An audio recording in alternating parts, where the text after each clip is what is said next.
Chapter 332. Go to watch net. Li Yundong and Su Chan were whispering to each other when they suddenly heard such a cold snort. Only then did they remember that Wan Hongling was still living next to them. Go to watch net. 7KOM. Su Chan was so scared that she froze in Li Yundong's arms for a while, like a frightened deer. After a long time, she stuck out her tongue at Li Yundong and said angrily, "It's all your fault. You made a fool of yourself." Li Yundong chuckled and said in a low voice, "You made too much noise."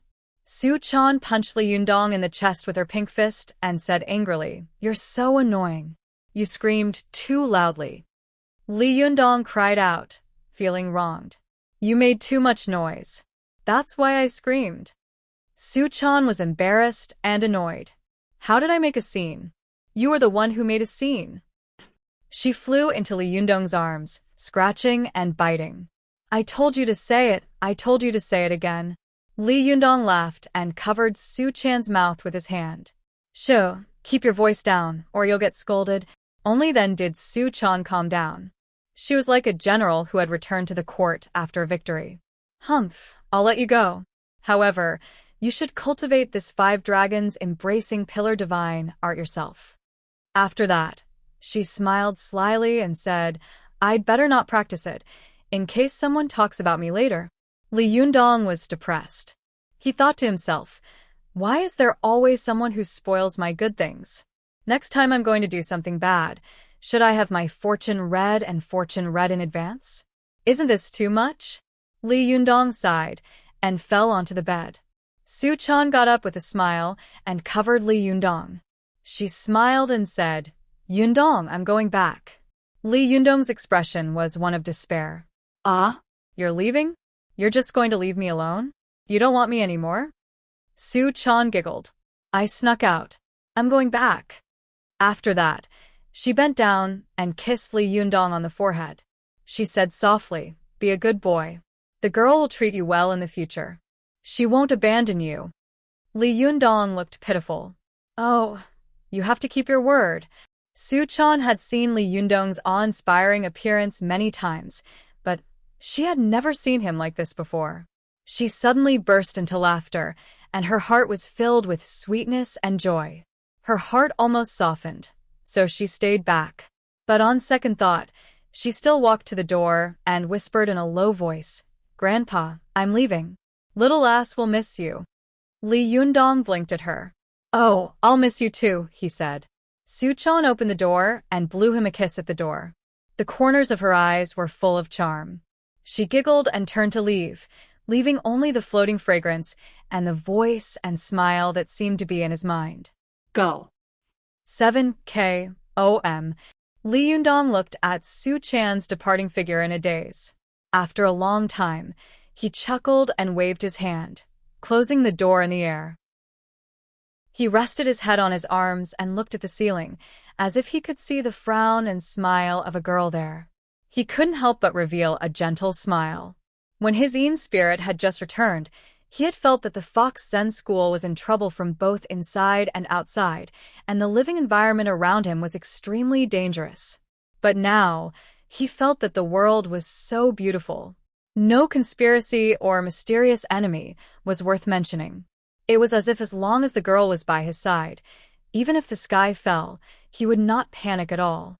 What's there to be afraid of? At worst, we'll just deal with whatever comes our way. If someone wants to touch the Fox Zen school, I will destroy their sect. But right now, it's better to find a place for these beauties who can bring disaster to the country and the people to live. Otherwise, I wouldn't be able to handle so much food every day. As Li Yundong thought about it, he slowly fell asleep. At dawn the next day, he woke up. As soon as Li Yundong opened the door, he found that Wan Hongling was playing 5 animals frolics on the balcony. She was a rare beauty, and her figure was graceful. At this time, she was wearing a close-fitting sportswear, which made her look even more slender and elegant. When Wan Hongling heard the sound, she turned her head and saw Li Yundong.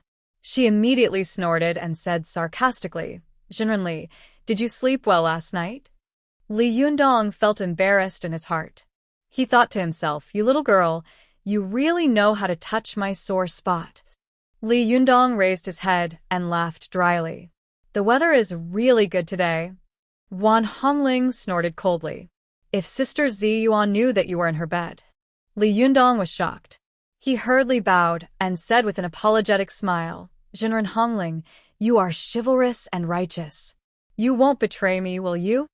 It was the first time that Wan Hongling had the upper hand in a quarrel with Li Yundong, and it was extremely rare for Li Yundong to take the initiative to show weakness.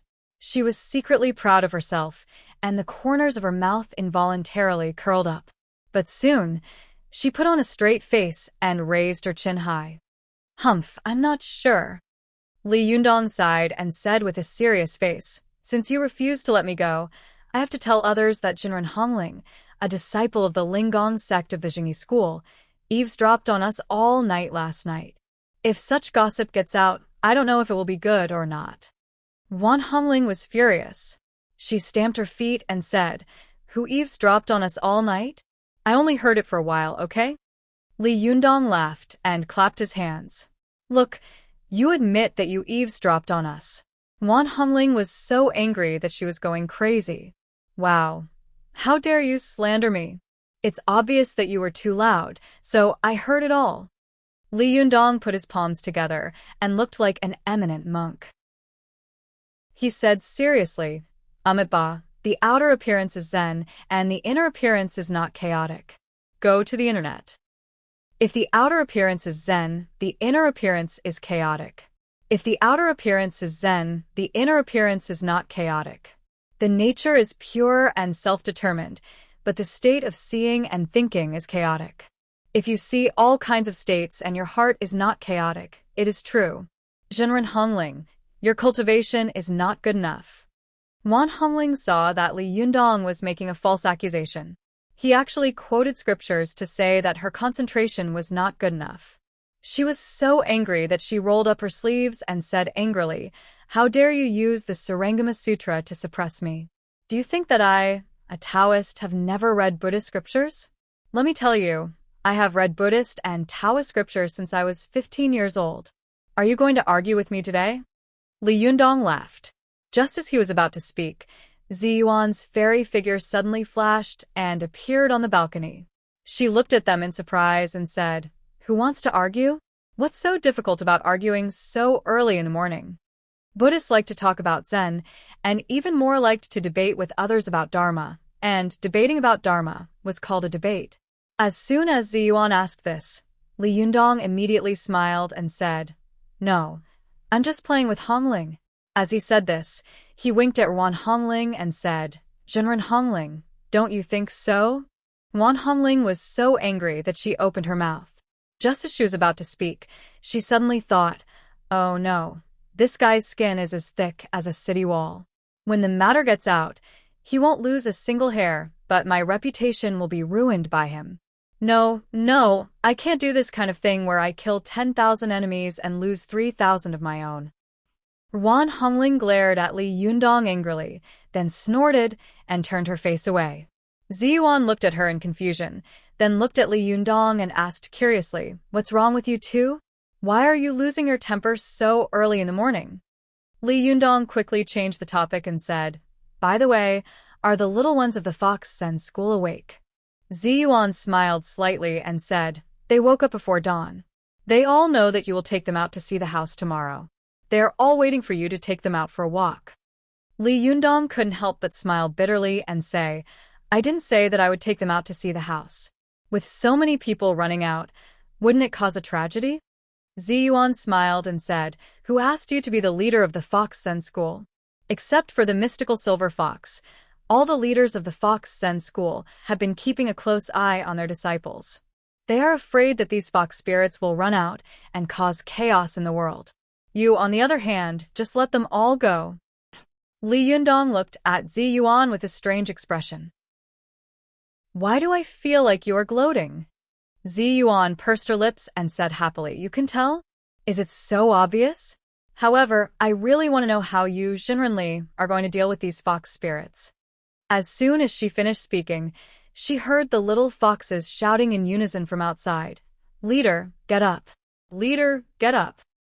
All of these little foxes had clear and soft voices. Their shouts were really like a flock of birds singing in unison. Li Yundong suddenly felt a headache coming on. Wan Hongling laughed gloatingly and said, Li Yundong, you have such a daze. This time, it was Li Yundong's turn to glare at her. He turned around and walked to the balcony. Before the people in the community had time to poke their heads out, he quickly jumped onto his balcony. As soon as he landed, he saw the little foxes kneeling on the carpet neatly, ready to shout one by one. But when they saw him coming back, they immediately closed their mouths and looked at him eagerly. Li Yundong pretended to be angry and said, Why don't you shout louder? Keep shouting. These little foxes looked at each other, stuck out their bright red tongues, and then turned their heads in unison to look behind them. Li Yundong also looked over and saw a person hiding behind the group of little foxes. She was stretching her head out, looking shifty-eyed and rolling her eyes. When this person saw Li Yundong looking over, she knew that she couldn't hide, so she poked her head out with a cheeky smile. Li Yundong saw that this person was both angry and happy and had bright eyes. Who else could it be but Su Chan? Li Yundong said angrily, Did you take the lead? Seeing that Li Yundong was angry, Su Chan quickly lowered her head and walked over. She pretended to be sincere and said pitifully, Leader, I won't dare to do it again. Then, taking advantage of the fact that her back was facing the group of little foxes, she mouthed silently, I saw that Zi Yuan had gone over. I was afraid that she would see through us, so I called you over quickly. Only then did Li Yundong understand. He thought to himself, this little girl is really a fox spirit. She's so cunning. But in front of me, I have to put on a good show. Otherwise, how can I lead this team in the future? Li Yundong deliberately put on a serious face and said, Forget it. As a punishment, you will wash my clothes for a month. When Su Chan heard this, her face darkened. Ah. But when the other little foxes heard this, they thought to themselves, how is this a punishment? They couldn't take it anymore. They got up and shouted, Sect leader, please punish us too. Leader, let me help you wash your pants. Leader, let me help you wash your socks. There was also a beautiful little fox who said weakly, Leader, let me help you wash your underwear. Seeing that Li Yundong's things were all wrapped up, the one who had spoken late had no choice but to ask tentatively, Leader, shall I help you take a bath? These little foxes were all beautiful, and their voices were soft. Even an Iron Man would become soft. Li Yundong felt like vomiting blood. He thought to himself, although I am determined, I can't resist the seduction of so many foxes. Li Yundong scolded with a righteous expression. The asterisk starred. How dare you make fun of the leader so early in the morning? Chao Yi, who was standing to one side, also scolded. Nonsense. Haven't you seen a man in several lifetimes? Are you so hungry that you can't be choosy? Li Yundong was about to respond loudly when he suddenly felt that something was wrong. Hungry that I can't be choosy? What does that mean? Am I so bad? Chao Yi usually looks like a very steady person. Why does she sometimes drop the ball? Li Yundong was depressed in his heart. Fortunately, Chao Yi's words finally became normal. Go back to your own business. Let the leader wash up. Get ready to go out later. Li Yundong thought to himself, I didn't say that I would take you out with me. Could it be that the girl said that? He glanced at Su Chan. Sure enough, Su Chan had a guilty look on her face. When she saw him looking at her, she quickly looked away. Li Yundong snorted twice and walked into the bathroom. Su Chan was clever and quickly rushed to the front, saying loudly, Leader, I'll help you squeeze out the toothpaste. The other little foxes sighed one after another. Oh, I didn't even get such a good opportunity to flatter him. This Shiji Su Chan is really close to him. I'm so angry. Li Yundong entered the bathroom and saw Su Chan handing him a toothbrush with toothpaste with a smile. Li Yundong glared at her and said, Bad girl. Why did you let them all go out with me? Don't you think it's too messy? Su Chan said with a cheeky smile, Are you stupid? Are you looking for a house, or are they looking for a house? If you don't let them go, they will be dissatisfied and make some trouble. Won't they just cause trouble for you? Li Yundong scolded with a smile. You're so smart. I think you wanted to go, but you were afraid that others would say it, so you gave them a fake imperial edict and encouraged them to go together. Su Chan's eyes widened, and her face was full of amazement. Master, you really have a keen eye. I can't hide anything from you. You're amazing. Li Yundong glared at her and said, Bad girl. Don't do it again. After that, he suddenly turned his head to look at Su Chan and said, Hey, why don't you go out? Do you want to see how I pee? Su Chan covered her face and spat with a smile. I don't want to see it. It's so hairy. Li Yundong laughed.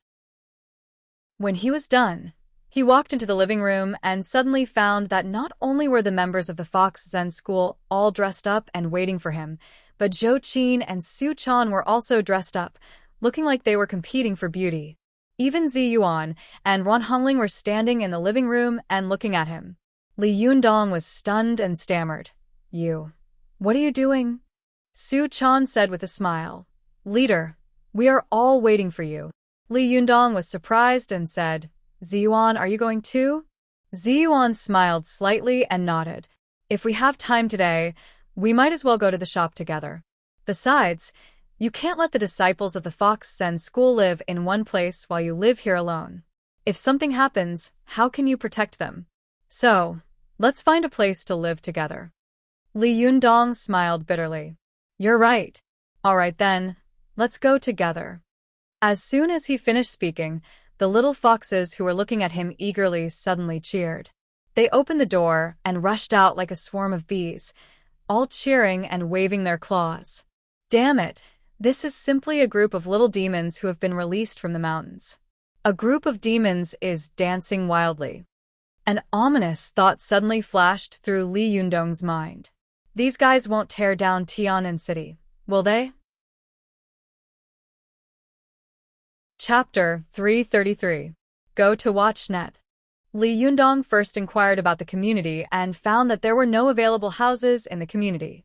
He had no choice but to take all the members of the Fox Zen school out. As soon as they left the community, the little foxes made a lot of noise. They looked around and pointed at the high-rise buildings and shouted in surprise, Wow, I've seen that before. I saw it the last time I came here. It's so thick and big. Immediately, a little fox who knew more said seriously, Bah, it's so ugly. What do you mean by thick and big? That's called a thick building. Oh, it's all so thick and big. Bullshit, you two don't know anything. That's called a high-rise building. Oh, what is it used for? I don't know. Maybe it's for living? Wow, can we live there? I don't know. It depends on leader. Go to WatchNet. 7K. Alas, our leader is so poor that he probably can't afford to live there. Hearing this, Li Yundong's heart was burning with anger. He pressed one down, and the other jumped up again. It was really like pressing a gourd and raising a ladle. He was tossed around like a Buddha being born and two Buddhas going to heaven. Li Yundong couldn't stand it anymore. He stood on the road with his hands on his hips and scolded loudly. The asterisk starred. If you say one more word, I'll send all of you back to the mountains. After getting along with Li Yundong for the past few days, these little foxes had found that although Li Yundong was domineering and fierce when facing enemies, he was actually a very gentle and tender person. Although they saw that Li Yundong was angry, they also knew that he would not be so cruel as to send them back to the mountain. The little foxes giggled and didn't take Li Yundong's words to heart at all. They said in unison, We wouldn't dare, leader. But after they finished speaking, they quickly began to chatter again. Seeing that they didn't take him seriously so quickly, Li Yundong suddenly took a deep breath and thought to himself, Oh my God, I don't have any prestige. This is terrible. If this goes on, I, the leader, will be a big tragedy. Li Yundong glared at them, his face darkening. Hey, do you really think I wouldn't dare? He was about to speak again, but he saw Chao Yi and the others standing next to him covering their mouths and snickering. He was angry in his heart. Good heavens, they're all laughing at me. Li Yundong turned around and said to Chao Yi, Shibua, why don't you take care of them? I really can't manage them alone.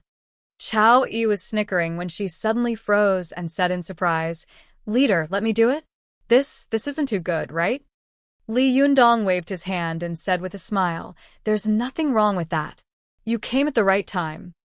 As he said this, he saw a small red flag on the side of the road with the words, Building a Civilized and Healthy City, written on it. He picked it up casually, handed it to Chao Yi, and said, You go in front and hold this flag. This way, the little guys won't get lost when they see you. Watch net. Chao Yi looked at the little red flag in her hand in a daze and said with a dry smile, Leader, that's not good, is it? As she said this, she looked at Lu Yuehong and Zhuang Yuting for help. The two of them were snickering. When they saw Chao Yi looking at them, they quickly turned their faces away and pretended not to know Chao Yi, as if they didn't know her. Li Yundong said with a straight face, This is good. You are an elder of the Fox Sun School, so you should play a pioneering role. With a bitter face, Chao Yi turned to Zhuang Yuting and Lu Yuehong and said, Then why don't the two of them play a pioneering role? They are my Shiji. Li Yundong casually pulled out two more little red flags and handed one to each of them. He said with a straight face, Don't even think about running away. One in the front, one in the middle, and one in the back. It's just right. Do your job. This time, the three of them couldn't laugh anymore. They could only take the little red flags with bitter smiles. For a moment, the three great beauties holding the flags walked in front with the 7 chattering little beauties. Li Yundong laughed happily behind them. He saw that the Fox Zen School was extremely eye-catching wherever they went. It was really a moving scenery. For a moment, the eyes of passers-by almost popped out of their sockets. They said one after another, Damn, which tourist group is this? This is too evil. Why are there so many beautiful women? Idiot, don't you see the little red flag in their hands that says, Building a Civilized and Healthy City? I think it's the urban management. Damn, which urban management has so many beautiful women? Are you stupid? If you ask me, they must be the mistress of the city leaders. Well, that makes sense. Well, it's possible. The passers-by were talking about it, but Li Yundong pretended not to hear them. He swaggered through the city with a large group of beautiful women. Su Chan, Ziyuan, and Zhou Qin, who were beside him, were all extremely rare beauties. Wan Hongling and the disciples of the Fox Zen School were also rare beauties. Any one of them was extremely eye-catching, but the sudden appearance of so many people really attracted everyone's attention.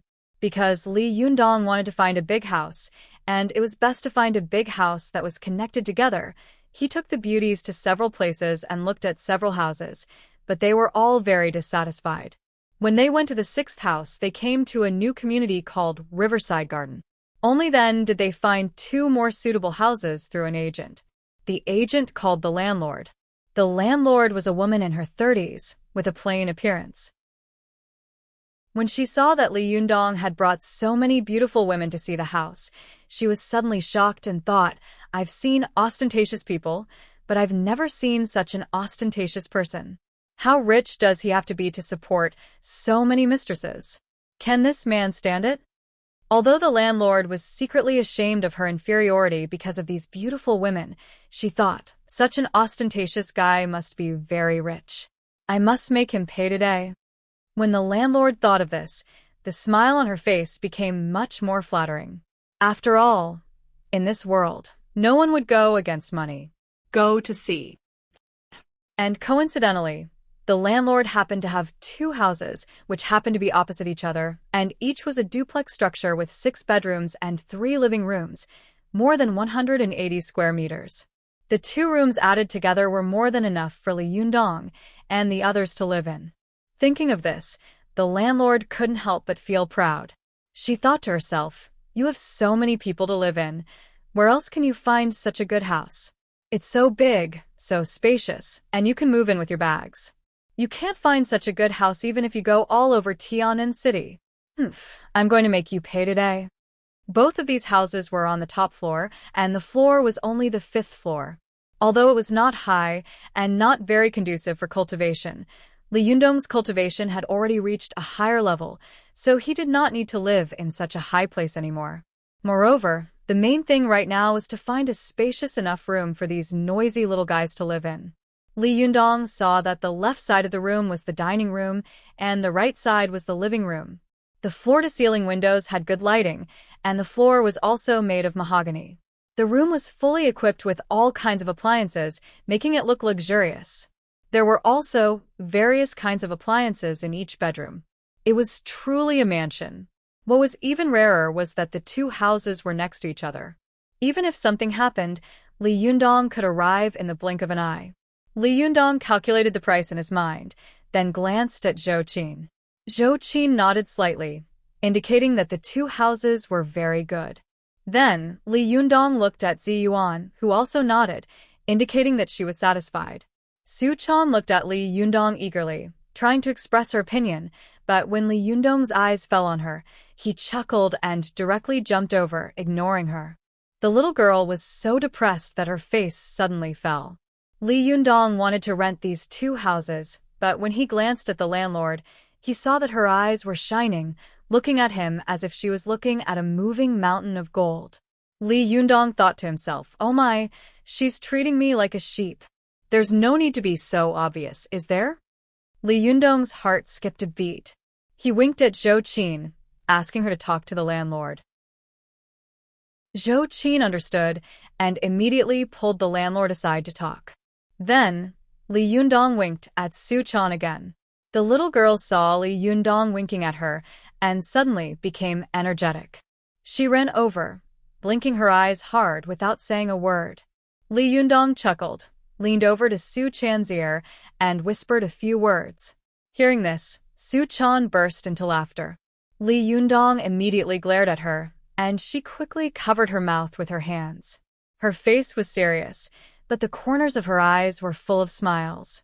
She secretly looked back and saw that the landlord had not noticed, so she turned back and said with a smile, "Don't worry, I promise to complete the task." Li Yundong smiled and tapped her nose, then said loudly to Zhou Qin, "Zhou Qin, come with me." Zhou Qin smiled and greeted the landlord, then came to Li Yundong's side and looked at him in confusion. Li Yundong was not in a hurry to explain. He nodded to Zi Yuan and Wan Hongling, then took them out. When they came out, they stood in the corridor. Zhou Qin asked in confusion, "Master, what are you doing?" Wan Hongling also rolled her eyes at him. "That's right, you're just pretending to be mysterious."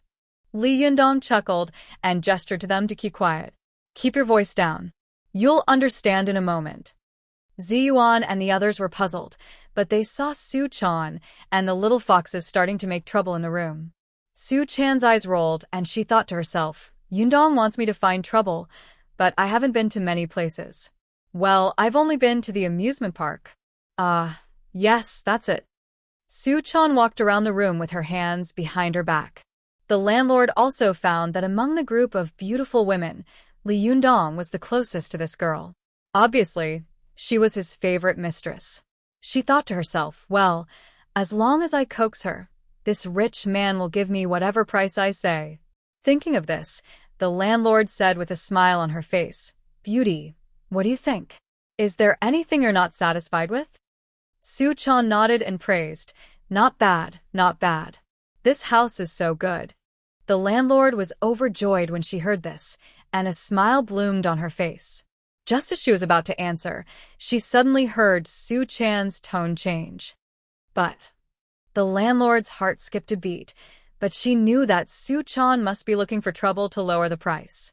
Lowering the price also showed that they liked the house very much and were sincere about renting it.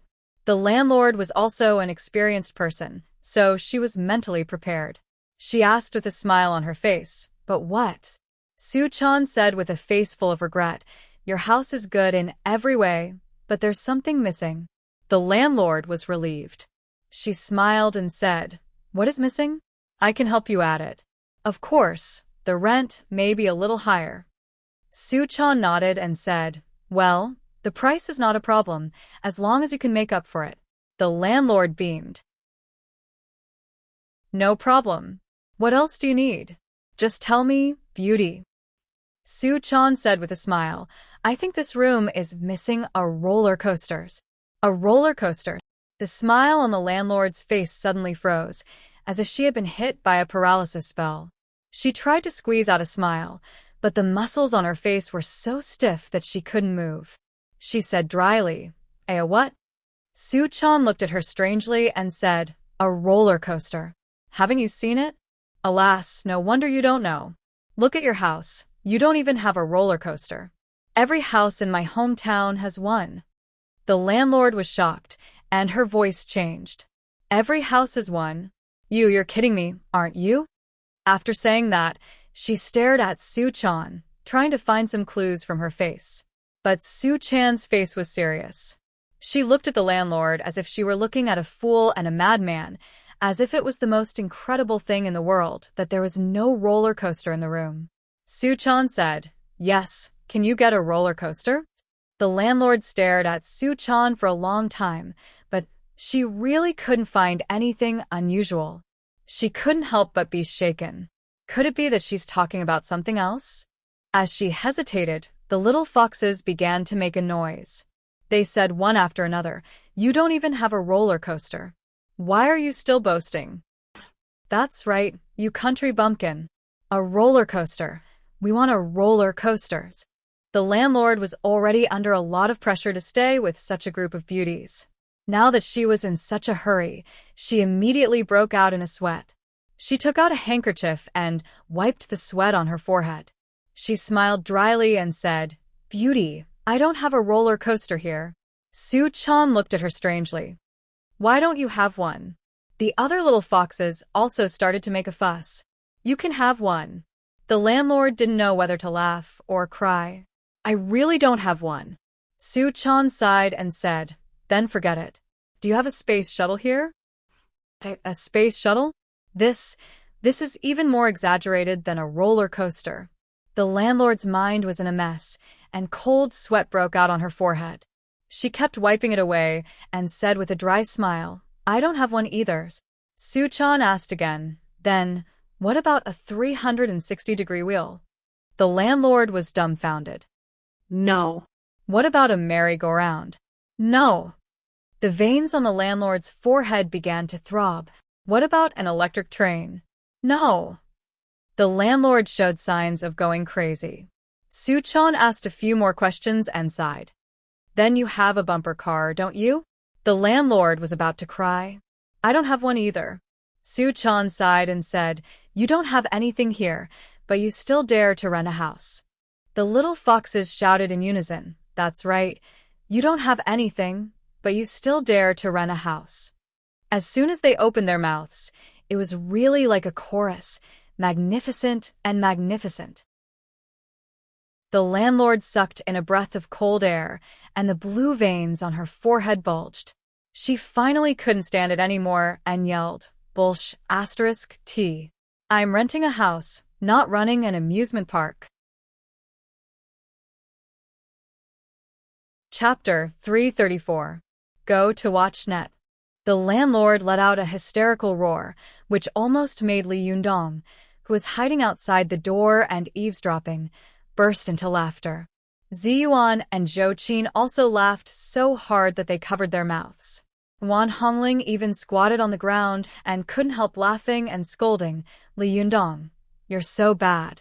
You actually instigated them to deliberately find fault with you. You're so bad, so bad. You're so bad from head to toe.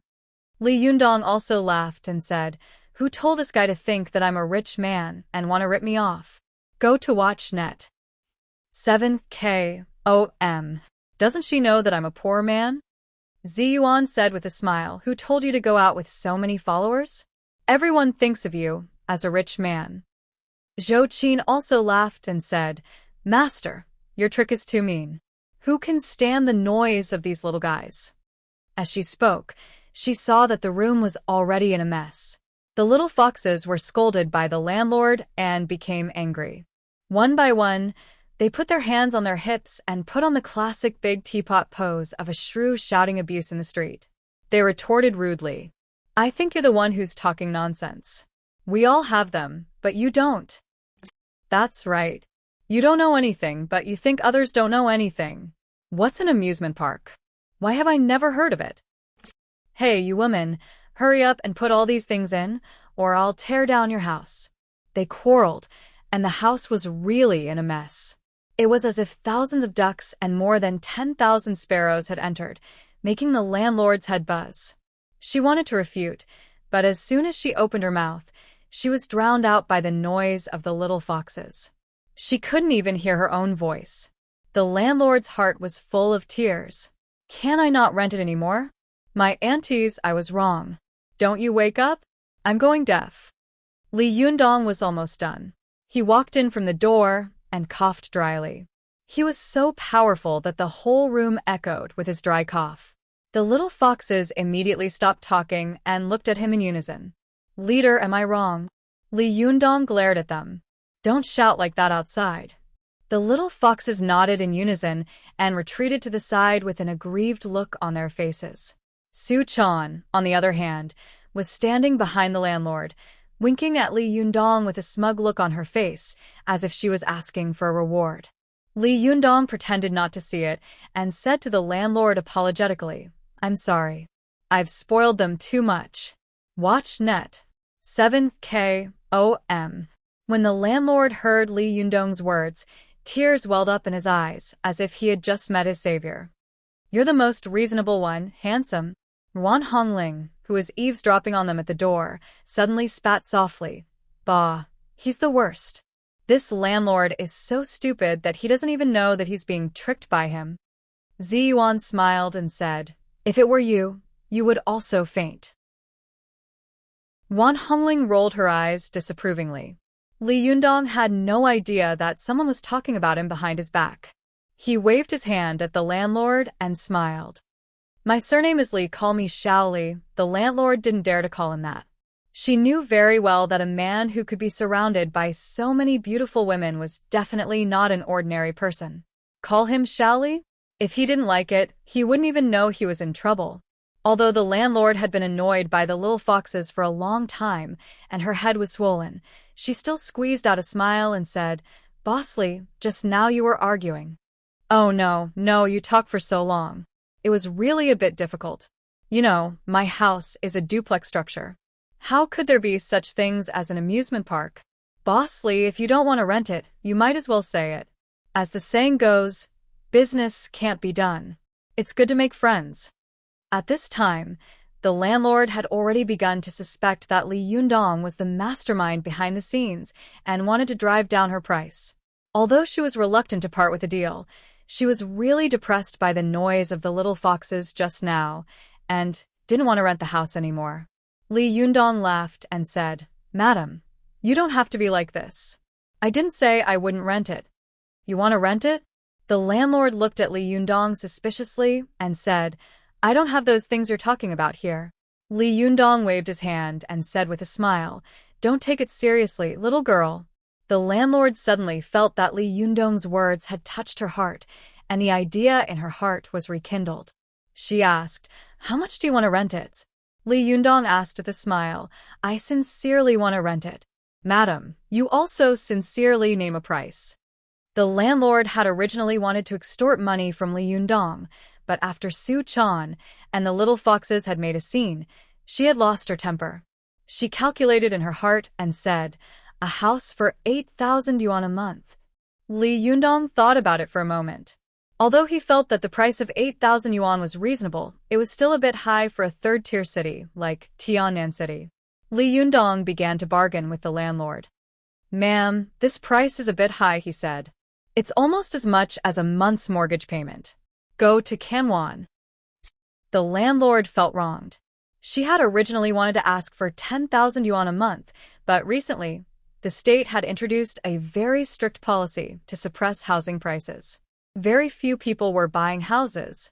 The two well-decorated mansions in her hands couldn't be sold in a short time. Even if she wanted to rent them, there were very few people who wanted to rent such a house. It was rare to see a tenant like Li Yundong who rented 2 mansions at once. The landlord thought for a moment and complained, Boss Li, this price is very affordable. This is a compound mansion of more than 180 square meters. I have to pay the mansion tax. Moreover, you are renting 2 houses at once, and I happen to have 2.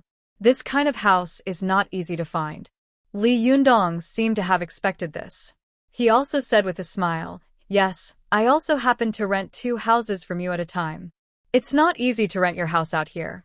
Ordinary people won't rent your house, and it's not easy to find a tenant like me. Let's each make a concession.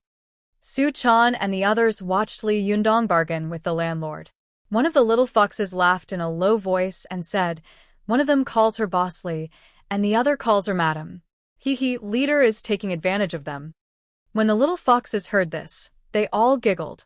Su Chan, on the other hand, was very unhappy and glared at them. Only then did the little foxes react, and quickly flatter her.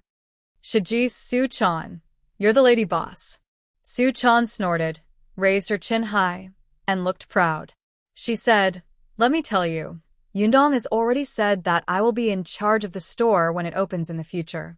Be good for me. If you perform well, I will let you come to the store and have a good life with me in the future. When the little foxes heard this, their eyes lit up and they said one after another, okay. Madam is wise and powerful. Madam will live forever. Su Chan put her hands on her hips and laughed proudly. Li Yundong heard them laughing, but he didn't know what they were laughing about.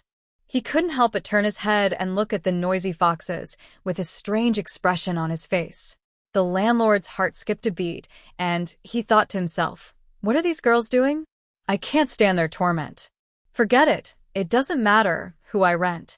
Although they are a little noisy, they don't look like bad people. They look more like a group of naive children.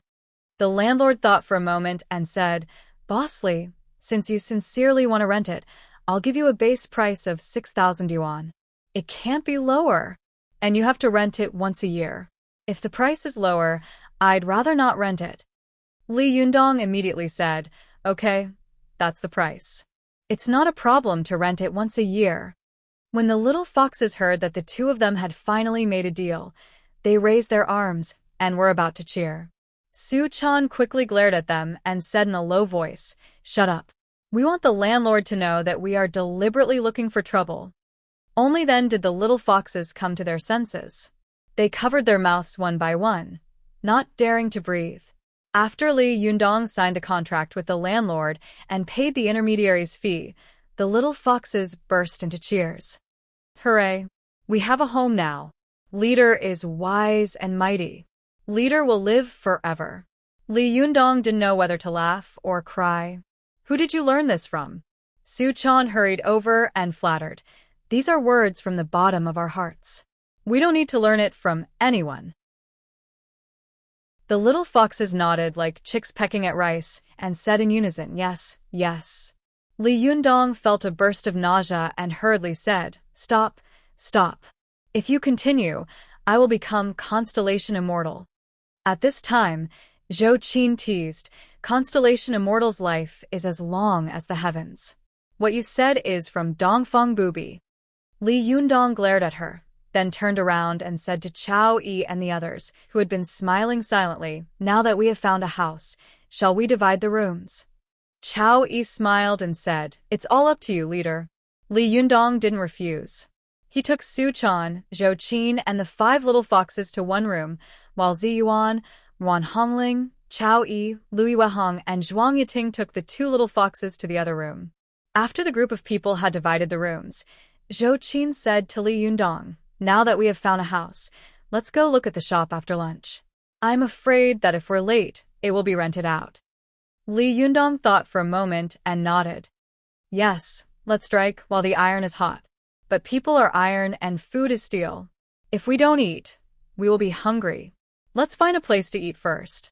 After he finished speaking, everyone agreed in unison, especially the little foxes, who jumped up and down and cheered. They said in unison, we want to eat the food cooked by leader. When Li Yundong heard this, he suddenly felt a headache coming on. Hey, do you think I'm the leader or the chef? No, we are all going out to eat today. There are no dishes. How can we cook? This was the first time the little foxes had gone out to eat since they had gone down the mountain. They immediately cheered again. Hooray! We're going out to eat delicious food and drink spicy food. Li Yundong widened his eyes and said, What do you mean eat delicious food and drink spicy food? Why do you make it sound like a gangster? Where did you learn these words from? The little foxes didn't say anything. They turned their heads and looked at Su Chan in unison. Su Chan cursed in her heart. These bastards betray me when they have something to do. Bastards. Damn it. Seeing that she couldn't avoid it, Su Chan could only smile at Li Yundong. I was just saying it casually. Li Yundong glared at her as a warning, then said, Let me say this in advance. When we go out later, you must listen to my instructions. Don't fight for food. If you don't listen, I won't take you out next time. When the little foxes heard this, they all answered crisply, Yes, leader. As soon as they opened their mouths, their voices were delicate and extremely pleasant to the ear. Li Yundong thought to himself, Alas, if only these little guys were more obedient. Li Yundong sighed inwardly and waved his hand. Let's go out and eat delicious food and drink spicy food. The little foxes laughed and said, Okay, let's go out and eat delicious food and drink spicy food with leader. Leader is wise and mighty. Long live the sect leader.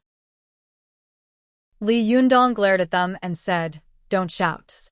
The little foxes responded, Okay, then we'll shout in a low voice. Li Yundong felt a headache coming on. Not even in a low voice. The little foxes looked aggrieved. Then we'll shout in our hearts. Li Yundong didn't know whether to laugh or cry. He could only wave his hand and say, Forget it, I don't care about you. Just don't make a scene when we eat later. The little foxes immediately cheered. Long live leader. As they said this, they cheered and walked out in a mighty manner. Zi Yuan and Wan Hongling looked at each other. Wan Hongling was surprised and laughed at the same time. She said, Why do I feel like they're going to parade in the street? Zi Yuan also shook her head and said with a smile, It's over. Leader Li Yundong will suffer in the future. Chapter 335. Go to watch net. The group of people went out of the door in a mighty manner. The little foxes were excitedly talking about where they were going to eat. Listening to their chatter, Li Yundong felt a little worried in his heart. Go to watch net.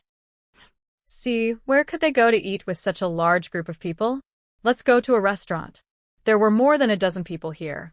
Except for Zhou Qin and Zi Yuan, almost everyone was a big eater, especially the little foxes. They were really cruel and inhumane when they ate. Although he had 800,000 yuan in his hands now, he had just paid the rent, and he had to rent a storefront later. He needed money everywhere. Then again, no matter how rich he was, he couldn't afford to have them eat like this. Li Yundong was thinking about his headache when he suddenly had an idea. He laughed and said, I have an idea. Zhou Qin, who was next to him, asked curiously, What do you mean? Li Yundong said proudly, Let's go to the buffet. Zhou Qin was smart and immediately understood Li Yundong's intention. She immediately covered her mouth and laughed, but didn't say anything. The little girl had never been to a buffet before. She asked curiously, Yundong, what is a buffet? Li Yundong laughed and said, It means that everyone can eat as much as they want. When Su Chan heard this, she immediately beamed with joy. Really? That's great. Yundong, although the food you cook is delicious, I can't eat my fill every time. Li Yundong smiled and said, This time, you can eat as much as you want.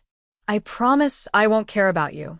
However, be careful not to become a little fat pig, or I will dislike you. Su Chan said with a smile, No, we cultivators will never get fat. Li Yundong laughed and didn't say anything. Su Chan turned her head and explained to the little foxes who were looking at her eagerly. When the little foxes heard that they could eat as much as they wanted this time, they immediately cheered. In their opinion, Li Yundong had brought them to live in a good house and take them to eat and drink. He was really 1,000 times better than the former leader, Lu Yi. This time, the cheers of the little girls were really from the bottom of their hearts. They shouted in unison, Long live the leader! Long live the leader!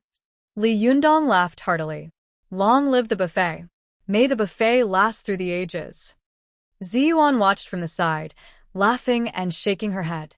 Really, you're a famous sect leader. How can you still act like a child? Wan Hongling also laughed and scolded. This person has never been serious before. The group of people went to an Amazon buffet restaurant that was very close to the shops on the shopping street. As soon as they entered the door, they immediately attracted everyone's attention. Watch net. 7th KOM. Coincidentally, the owner of the restaurant was also there. While greedily looking at the various beauties, he secretly rejoiced in his heart.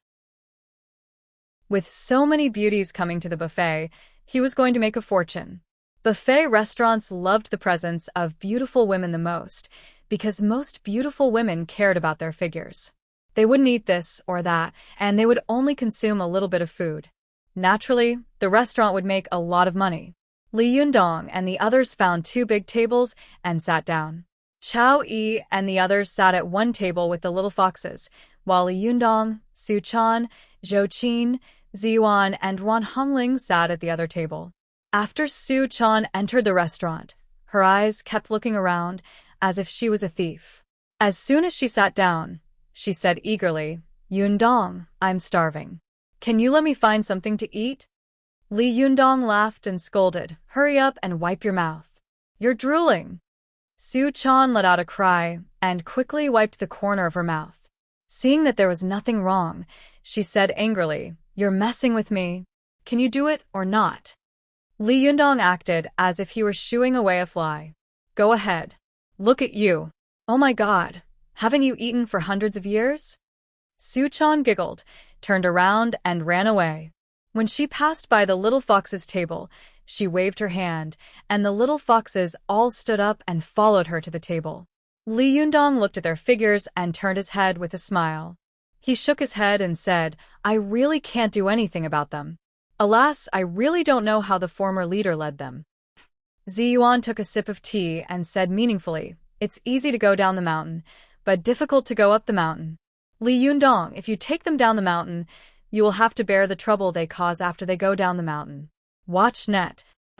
Li Yundong smiled bitterly and said, don't scare me, okay? I stay close to her every day. What kind of disaster can happen? Zhou Qin suddenly said, Master, why do I feel that something is wrong? Li Yundong asked in confusion, what's wrong? Zhou Qin sat opposite him and said with a strange expression, Master, do you remember that Su Chan once made a pagoda at my birthday party? Li Yundong chuckled. Of course I remember. Last time this little girl, she... Before Li Yundong could finish his words, his expression suddenly changed. You're not saying that she's stacking the pagoda now, are you? Damn it. How could I forget about this? Zhou Qin's expression was strange. See for yourself. Li Yundong quickly turned around. When he saw what was in front of him, he suddenly gasped. He saw that Su Chan was holding 2 large plates in each hand. On the large plates, there was a tall pagoda stacked with all kinds of food. She was not petite, but compared with the 2 plates of food, she was simply small and exquisite. But what was even more exaggerated was that the group of little foxes behind her was also holding a pagoda in their hands. As they walked, the pagoda was on the verge of collapse, but every time it was about to fall, they would twist their waists like acrobats and stabilize themselves again. From the owner to the staff to the guests in the buffet, everyone looked at them with astonishment. After Su Chan put the 2 pagoda plates on Li Yundong's table with a thud, she turned around to share her experience in stacking the pagoda with the little foxes. As they talked, they turned to the dining area to get the dishes. The restaurant owner's legs went soft, and his back was sweating profusely. His eyes almost popped out of their sockets. The waiters and guests looked at Su Chan and the other little foxes as if they had seen visitors from outer space. Some guests even took pictures with their mobile phones. Li Yundong stared at the pagoda, which was half the height of a person, and thought to himself, oh my god, this is really the 8th miracle in human history. How did it stack up? Zhou Qin covered one side of her face with her hand. She said with a face full of shame, Master, I feel so ashamed. Ziyuan also turned her head to look out of the window and pretended not to know them. She lowered her voice and said, Li Yundong, you are also the leader of a sect. If this kind of thing gets out, won't you be laughed at in the future?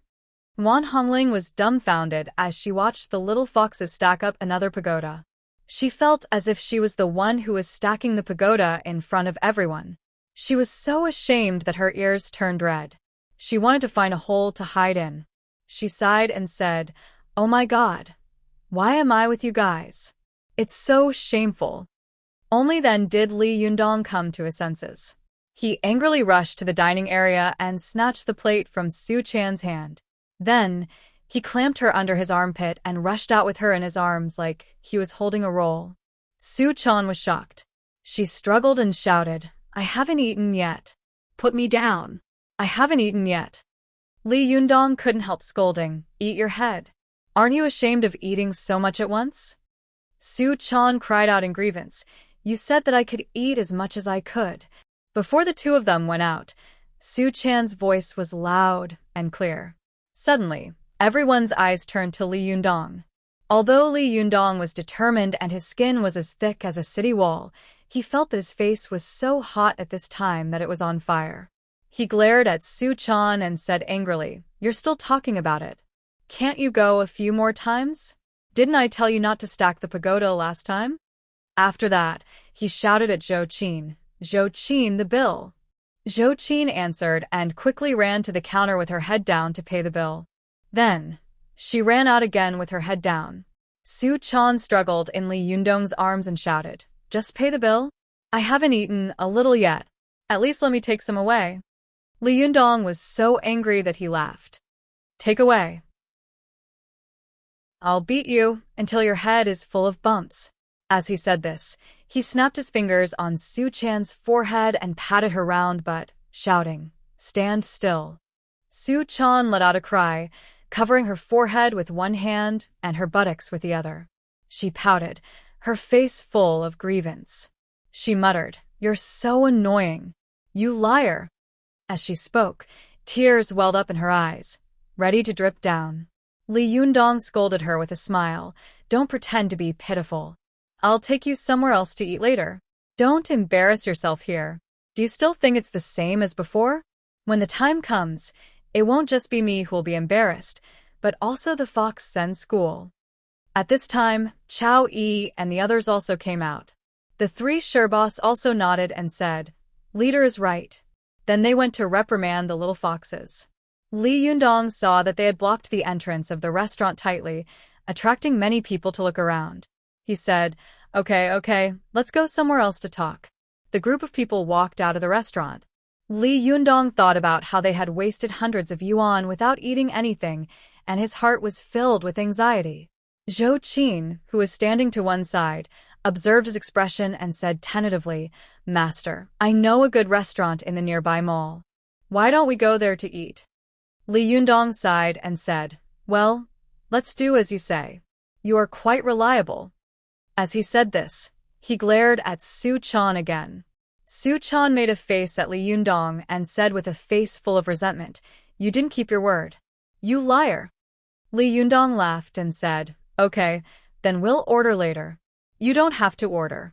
Just watch from the side." How could Su Chan agree? As soon as she heard that she would be able to eat again, her previous unhappiness was immediately thrown away. She immediately rushed over to Li Yundong, took his arm, and said with a smile, "Sir, don't argue with me. You are the best." Li Yundong snorted and said, "That depends on your performance." As he said this, he winked at Su Chan and said in a tone that only the two of them could understand, "Especially your performance when you get home." Su Chan's cheeks turned red, and she said angrily, "You're so annoying. How dare you threaten me? I'll ignore you." While the two of them were flirting, Wan Hongling coughed dryly and said in a strange tone, "Hey, there are so many people waiting for you here." Li Yundong hadn't expected that a group of people eating at a buffet would cause so much trouble. He laughed dryly and said, "Let's go. Girls, eat and get to work." He said to Zhou Qin, "You lead the way and get to work." Chapter 336. Go to Watch Network.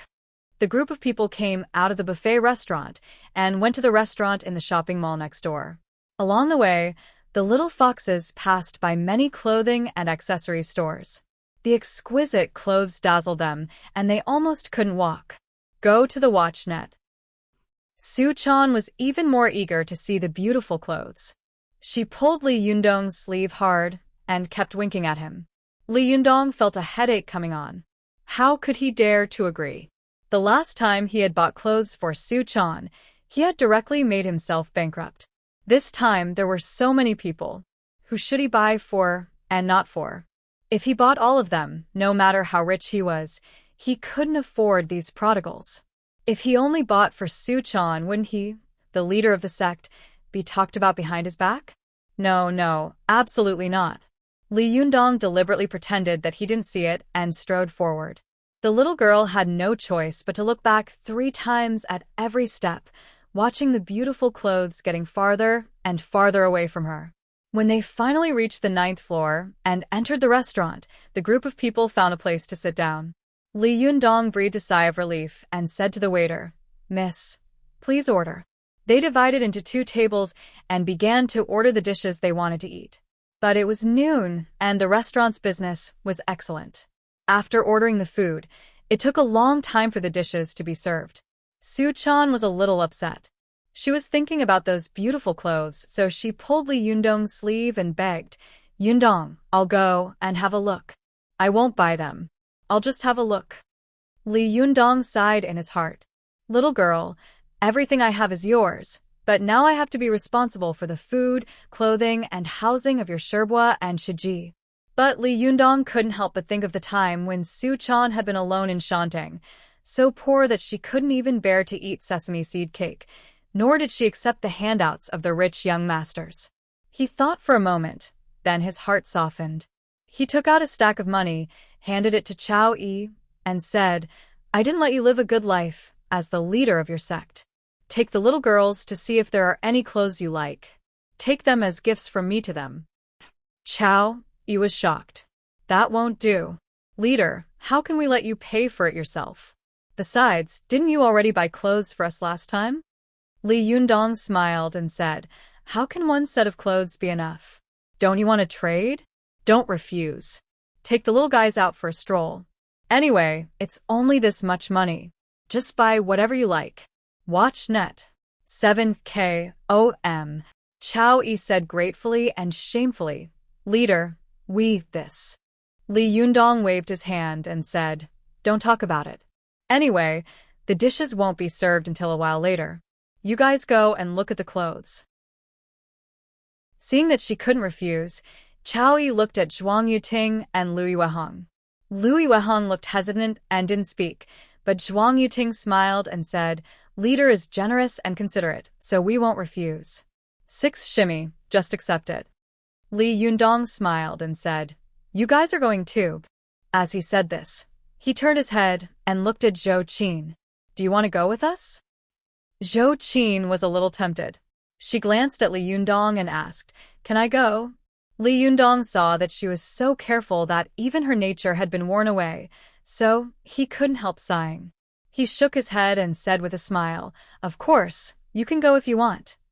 Zhou Qin was in the prime of her youth, and she was a stunning beauty.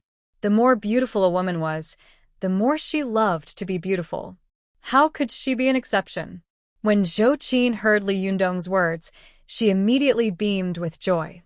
"Then I'll go and have a look." Su-chan was overjoyed. She clapped her hands and said with a smile, Okay, let's go together."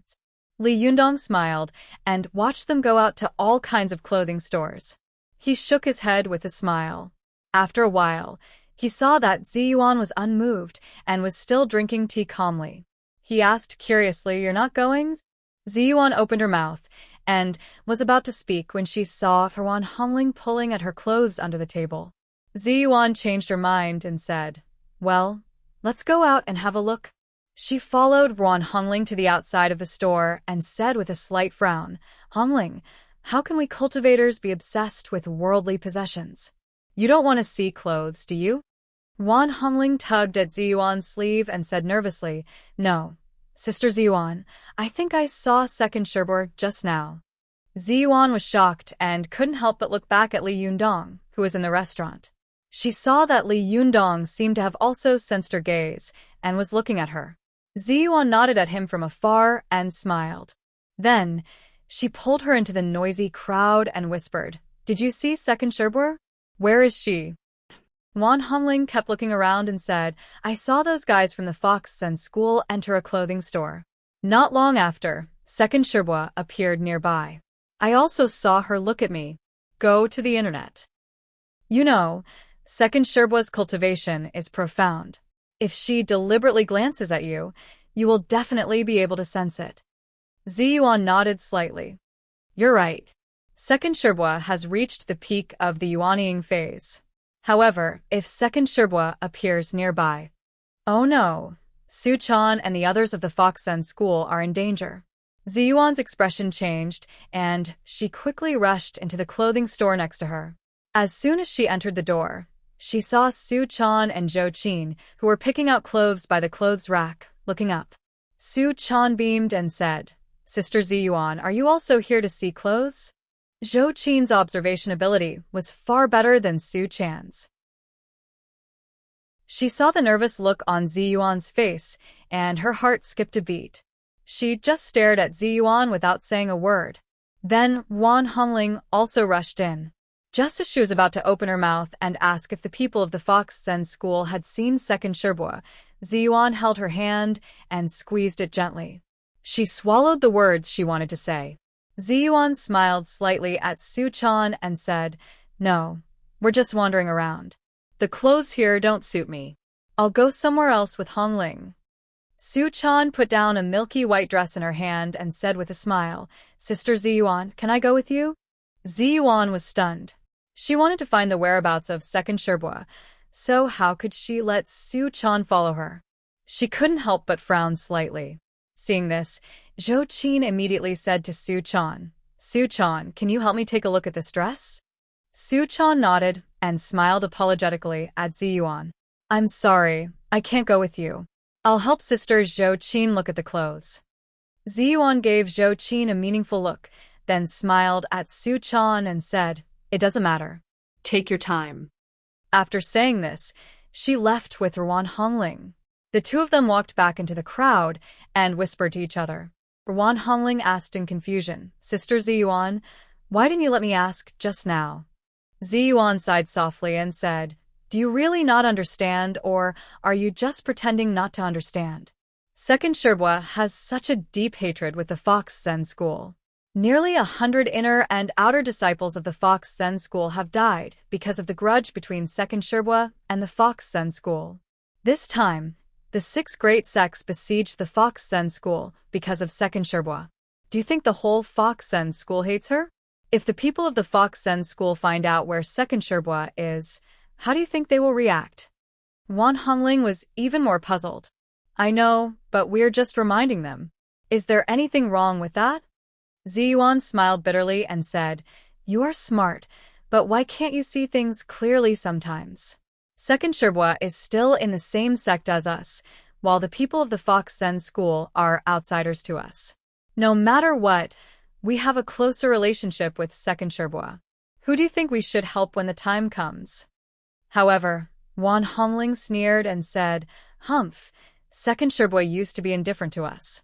9 years ago, she disappeared and hasn't appeared for so many years. Our Lingong sect has been bullied like this, but she hasn't helped us at all. Now, as soon as she appears, she has caused such a big trouble. Humph, such a second Sherbo. We don't need her." Ziyuan frowned slightly. Just as she was about to speak, she suddenly heard a voice in her ear. "Hongling, is this how you talk about your elders?" Ziyuan was shocked and immediately looked in the direction of the voice. Wan Hongling seemed to have also heard this. She was so shocked that she immediately looked around. After a while, she found the direction of the voice. The two of them looked around and saw Yanfeng looking at them from a hidden corner of the shopping mall. Ziyuan and Wan Hongling looked at each other and immediately chased after her. When Yanfeng saw that they were about to get close, she turned around and left. Ziyuan and Wan Hongling followed her all the way to a remote corridor. Yan Fong stopped, turned around, and looked them up and down. She said lightly, "I haven't seen you for so many years. Hongling, you have become so beautiful." As she spoke, she looked at Ziyuan again, nodded secretly and said, "Ziyuan, Xixiang used to dote on you the most. Now, if he saw that you have become so beautiful and have such a high cultivation, I don't know how happy he would be." Ziyuan saw that although Yan Fong was still in her yang spirit body at this time, and her body was emitting a faint fluorescence that was difficult for ordinary people to see with the naked eye, her qi had not weakened at all since she had been out of Mo Ashi's body for so long. Instead, it showed signs of strengthening. She couldn't help but be surprised. Ziyuan knew that no matter what realm a person cultivated to, if the yin spirit or yang spirit went out of the body for too long, it would definitely cause the yin qi and yang qi to continue to dissipate between heaven and earth. In the end, the yuan qi would be exhausted, and the soul would also dissipate. This was why some cultivators who had just started cultivating couldn't let their yin spirits go out of the body for too long. The longer a person's primordial spirit went out of the body, the weaker it would be. However, Yan Fong's yang spirit had been out of the body for so long, but it was still so strong. This was really incredible. Ziyuan couldn't help but look at Wan Hongling. She also saw the shock and confusion in Wan Hongling's eyes. Yan Fong saw that the two of them were standing there in a daze, not saying a word. She said again, "What's wrong? Do you really not want to recognize me as your second Shibwa?" Ziyuan was a cultivator who respected her master very much. She lowered her head and stepped forward, bowed and said, "Second Shibwa, how have you been?" Although Wan Hongling was dissatisfied, she still followed Ziyuan and bowed. She said softly, "Second Shibwa." Yan Fong smiled and said leisurely, "No wonder. I have never taken care of you since you were young.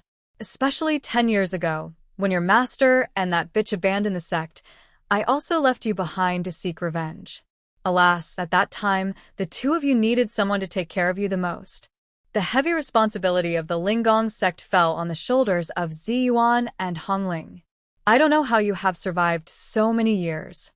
Ziyuan remained calm and said lightly, "No matter what, it can't be compared with the suffering second Shibwa has endured for 9 years." Yan Fong laughed out loud and said, "Ziyuan, I haven't seen you for 9 years, but you are still the same Ziyuan from before. You are gentle but firm, and there is a needle hidden in the cotton. Good, no wonder Xixiang likes you so much. You really have the bearing of a great cultivator. That's right, I came to you today for this matter." Ziyuan's heart tightened, and she thought to herself, "Here it comes." She asked, "Second Shibwa, what's the matter?" Yan Fong's face turned serious and she said coldly, "Ziyuan, Hongling, you are also the direct descendants of the Linggong sect of the Jingyi school. How can you mix with demons and evil people? I came here today to persuade you to turn back as soon as possible and stop before it's too late. As long as you are willing to help me destroy the Fox Sen school, I will tell you a big secret." Ziyuan frowned. Just as she was about to speak, she saw Yan Fong raise her palm and smile. "Don't be in a hurry to speak. I can tell you first that the big secret that I have learned after lurking in the Fox Sen school for 9 years is related to your master. You have to think carefully before you answer me." Hearing this, Ziyuan's Taoist heart was in a mess. She blurted out, "My master? What is it?" The third chapter of 24 to 30 was finally over. Tang Tang, I'm exhausted. Let me take a breath. Let me take a breath. We will continue the third chapter next week. Chapter 337. Go to WatchNet. Yan Fong looked Ziyuan up and down and said with a smile, "Why, did you promise me that you would help me?" Ziyuan frowned and took a deep breath. She was struggling in her mind. After pondering for a while, she said slowly, "Second Shibwa, Li Yundong has taken over the Fox Sen school, and Li Yundong is a chivalrous and upright man. He said that he wanted to reorganize the Fox Sen school and make it a decent sect with a bad reputation.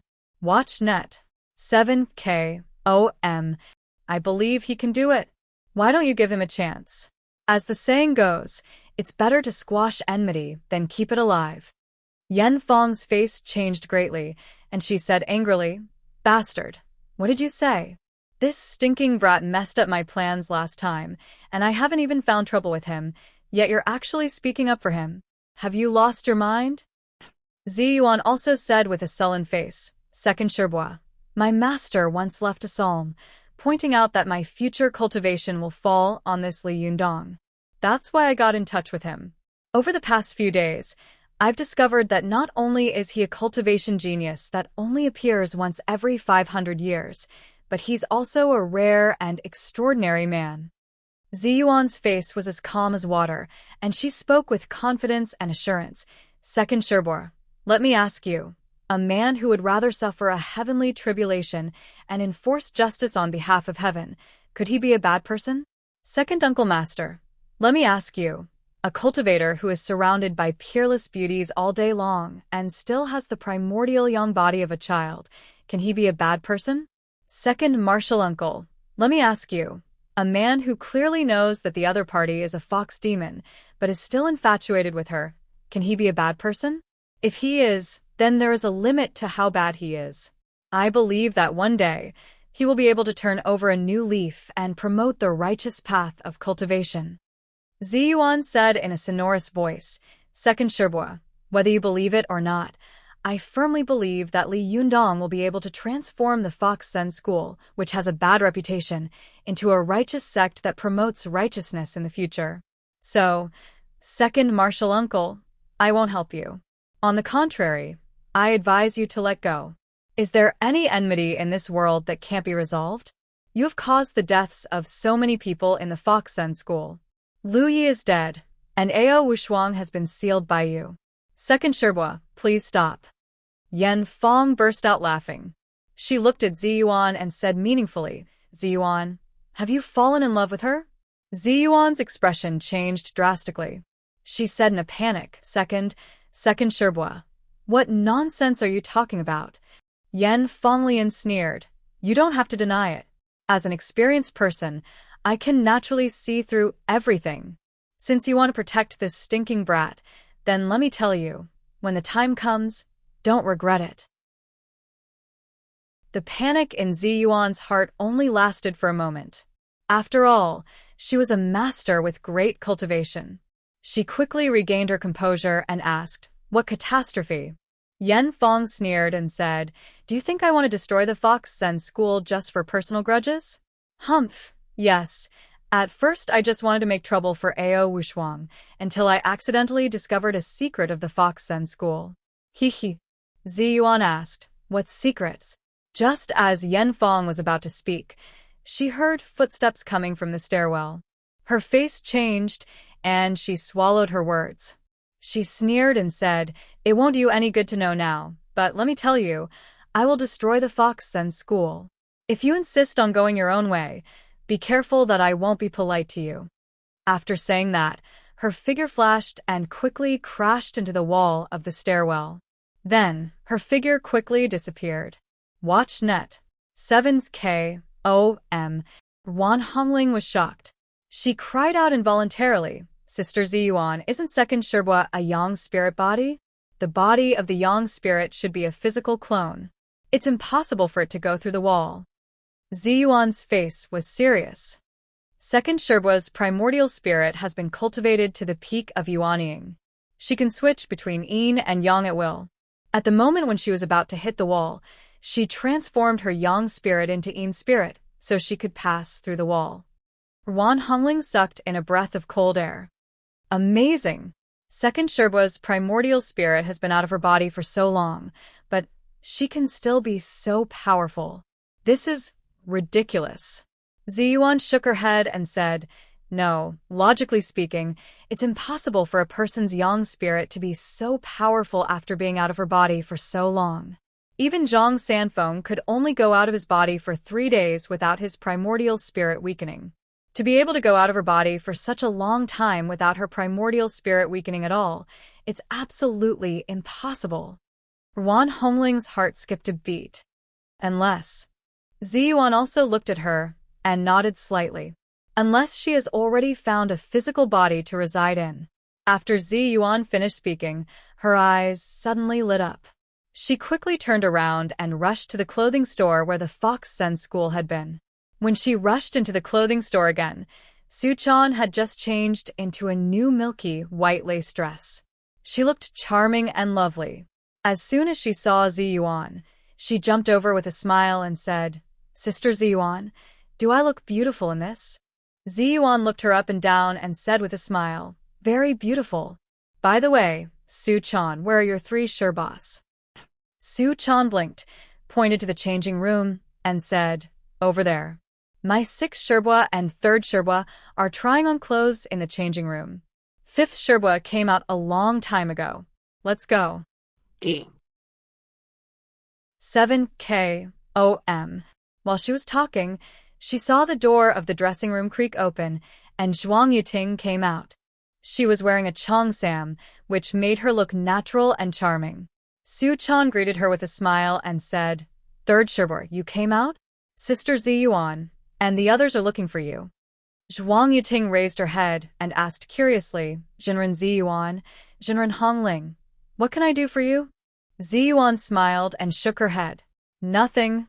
As she said this, she took a meaningful look at the changing room where Chao Yi was and pulled Wan Hongling out of the door. After Wan Hongling followed Zi Yuan out, she whispered, "Sister Zi Yuan, why are you?" Zi Yuan waved her hand and interrupted her.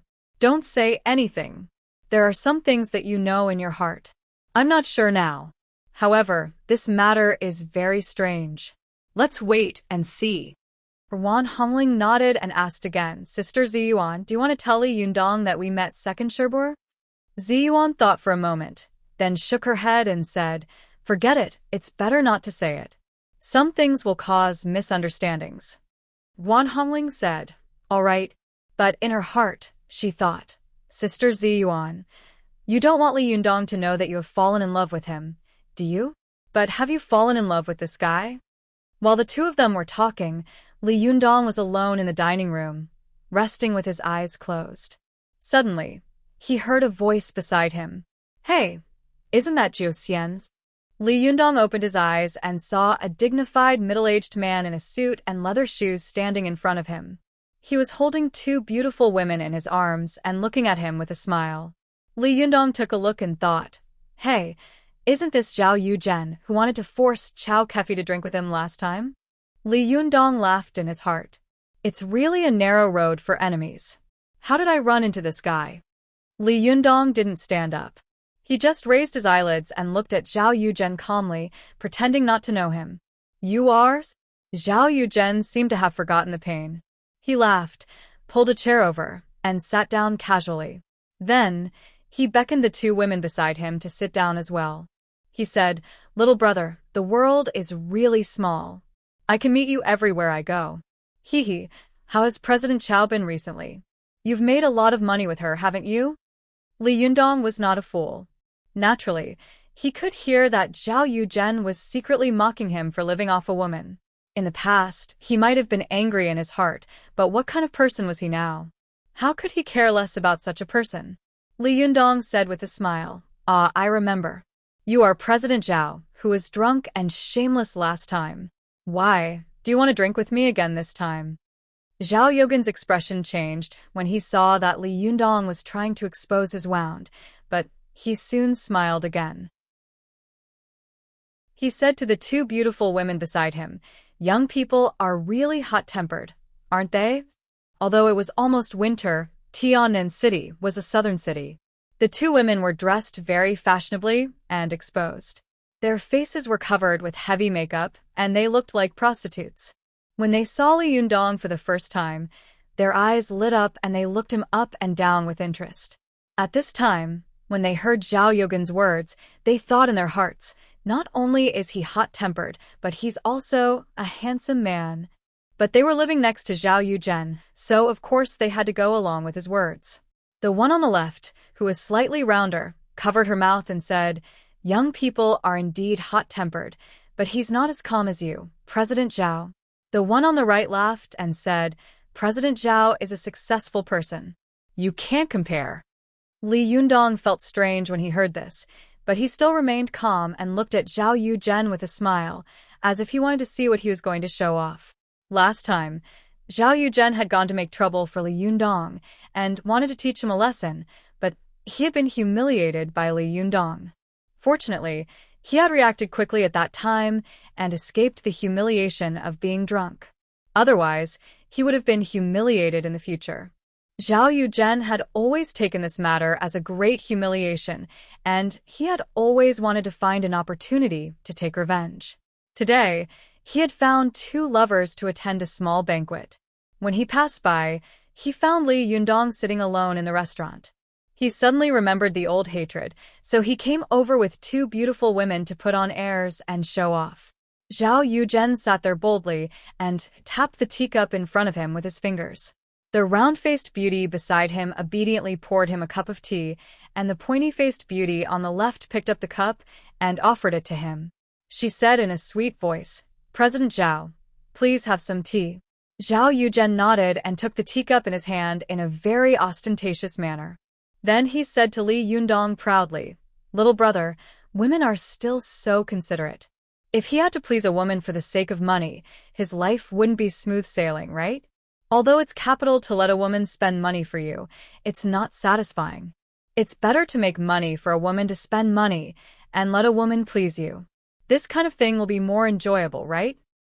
Li Yundong snickered to himself, and the smile on his face became wider. He nodded and said, "Yes, you're right." Zhao Yuzhen raised his chin and said arrogantly, "Little brother, I think you are also a talented man. Apart from other things, you are indeed better at drinking than others. Why don't you follow me? In the future, you can help me drink at the dining table. I will definitely not treat you badly. Well, I'll give you 5,000 yuan a month. What do you think?" The round-faced beauty next to him exclaimed, "No way.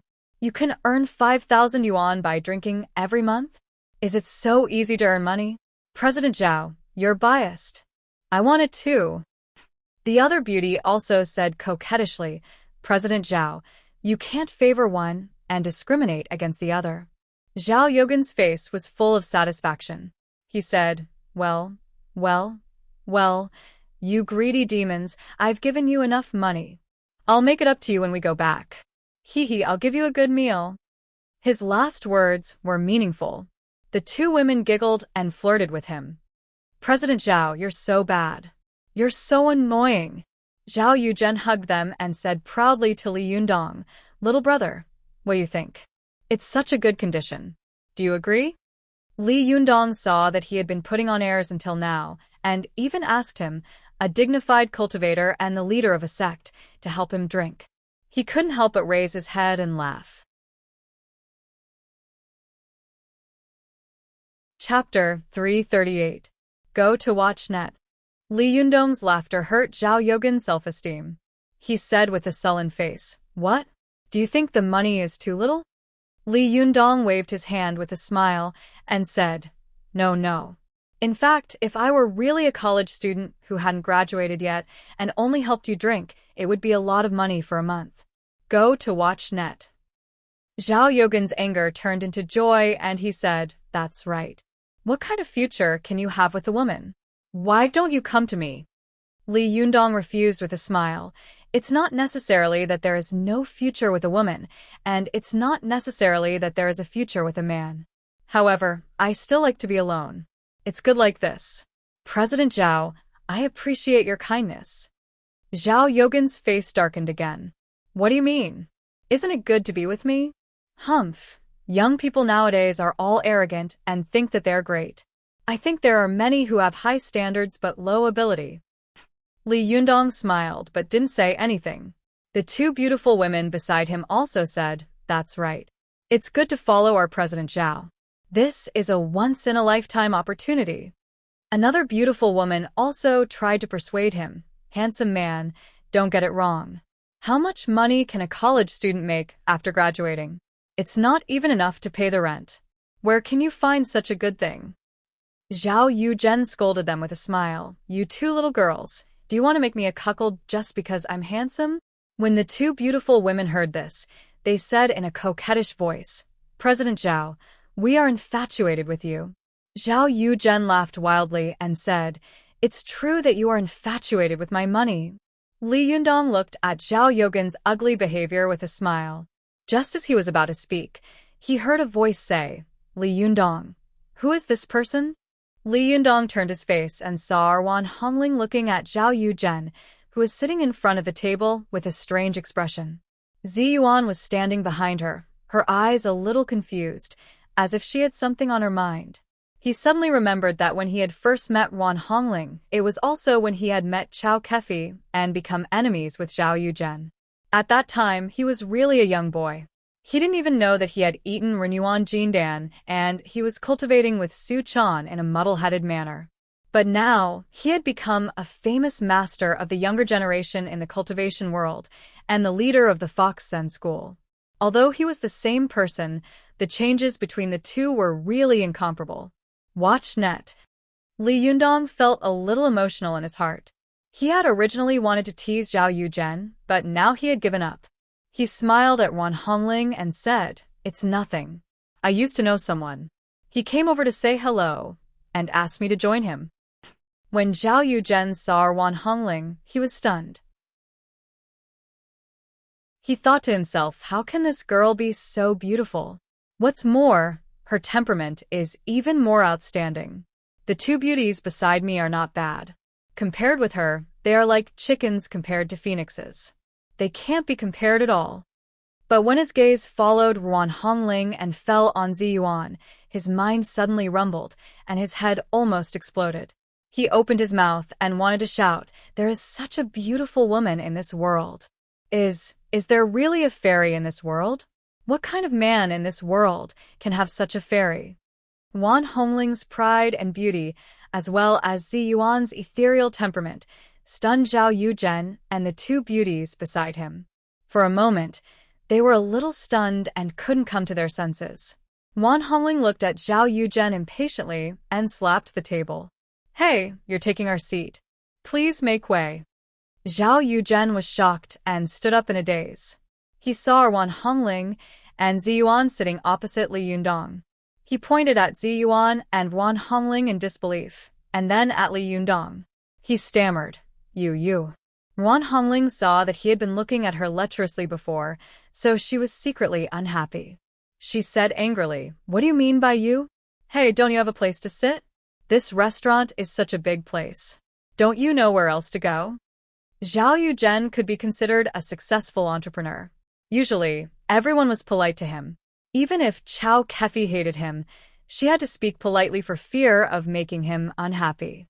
When had he ever met someone who was so rude to him? Zhao Yuzhen was stunned by the scolding and couldn't come back to his senses. He subconsciously found a table next to him and sat down. But as soon as he sat down, he stared at Li Jiandong, Zi Yuan, and Wan Hongling. When he saw that Li Jiandong was talking and laughing with them, his heart felt as if it had been knocked over. Although the two beauties next to him were proud of their beauty, compared to Wan Hongling, they were immediately inferior, let alone compared to Zi Yuan. They didn't even dare to look at Zi Yuan for fear that they would die of inferiority if they looked at Zi Yuan for too long. Seeing that Zhao Yuzhen was staring at the three of them with his eyes full of jealousy, the pointy-faced beauty added fuel to the fire and said, Humph, you're so beautiful, but you're still a mistress. But when the round-faced beauty saw that Zhao Yogen's face had darkened after hearing this, she immediately said, What? It's obviously this handsome guy who has a mistress. Hearing that, Zhao Yogen's complexion obviously improved a lot. Watch net. 7k, but not long after, a large group of people came into the restaurant. All of them were stunning beauties, and the people in the restaurant almost had their eyes fall out of their sockets. It was all for Su Chan. Su Chan was wearing a snow-white dress. She skipped over to Li Yundong, turned around and said with a smile, Do I look good? Li Yundong smiled and pinched the little girl's nose. Good. Sit down. With that, he patted the seat beside him. Su Chan took Li Yundong's arm and sat down with a smile on her face. She said, I didn't spend too much of your money. I'm a good girl. Li Yundong nodded with a smile and said, You'll have to ask your Sherbo first. Suchan immediately turned around and pulled Chao Yi's arm. Sherbo, tell me, am I very obedient? Chao Yi had also changed her outfit, making her look mature and sexy. She laughed and said, Choner is very obedient. I didn't even buy expensive clothes. I just wanted to save money for you. Li Yundong laughed and said, Everyone sit down. The dishes are ready. They'll be served in a minute. Chao Yi smiled at the little foxes behind her and said, Hurry up and thank leader. The little foxes grinned and said, Long live leader. Long live leader. Li Yundong smiled and waved his hand. Stop shouting. You make me sound like the leader of a gang. Hurry up and sit down. At this time, all the people of the Fox Zen school rushed to the table next to them. But when they saw Zhao Yuzhen sitting at their table with two beautiful women, they immediately turned around and asked Li Yundong, Leader, who is this? Li Yundong glanced at Zhao Yuzhen faintly and said, Mr. Zhao, do you want to eat with us? Zhao Yogen's face suddenly turned red. No matter how stupid he was, no matter how unconvinced he was, he knew very well that so many beautiful women in front of him were following Li Yundong's lead. It was impossible for him to be a gigolo and let such a group of beautiful women support him. The two beauties beside him were seriously stimulated today. First, they saw Erwan Hongling and Ziyuan, and they were shocked by their extraordinary temperament. Then there was such a large group of beauties, and all of them were of the highest quality. Just looking at them made their eyes dizzy. It was impossible to pick out any one of them who was slightly inferior. When the two of them saw the little foxes coming to drive them away, they immediately looked at Zhao Yuzhen eagerly. Zhao Yuzhen originally wanted to show off to Li Yundong and get back at him, but he didn't expect that Li Yundong in front of him was no longer an ignorant person. He had kicked an iron plate. His face turned green and red. He gritted his teeth and said, Let's go. After that, the three of them got up and ran out of the restaurant, as if they were running for their lives. When they were far away from the restaurant, they slowed down. When the two beauties felt that they were far away from Suchan and the others, they slowly calmed down. They only felt that they had been standing with so many beautiful women just now, and they were so inferior that they didn't even know how to walk. But now that they couldn't see them, the two beauties' minds became active. After all, their money still fell on Zhao Yuzhen, and they still had to make a living. Seeing that Zhao Yogen's face was as black as the bottom of a pot, the pointy-faced beauty smiled cautiously and said, Mr. Zhao, where are we going to eat? Zhao Yuzhen suddenly got up and slapped her. Eat, eat, eat, eat, eat. Damn you. Get out of here. All of you. The pointy-faced beauty was stunned by the slap. She covered her face and couldn't come to her senses. The round-faced beauty next to her quickly took her hand and pulled her aside. The pointy-faced beauty, who had been slapped, looked at Zhao Yuzhen with resentment in her eyes. She gritted her teeth, stamped her feet, and left the building with the round-faced beauty, leaving Zhao Yuzhen standing there alone, gasping for breath. The more Zhao Yuzhen thought about it, the more depressed he became. Damn it, this guy was still living off a woman half a year ago. How could he be so arrogant after half a year? F***CK, where did he find so many beautiful women? He randomly picked one, and she was better than all my women. How could this be? He was born narrow-minded, especially after his career was successful. He became even more arrogant. He had to buy what he liked, and get the women he liked. That was why he had pestered Chao Kefi and finally made a grudge against Li Yundong. Zhao Yuzhen stood at the door of the building with his hands on his hips and thought to himself, Damn it, I've never been defeated by the same person twice in a row in so many years. No, I must vent my anger. But how can I vent my anger? Hire a murderer to teach me a lesson? Forget it.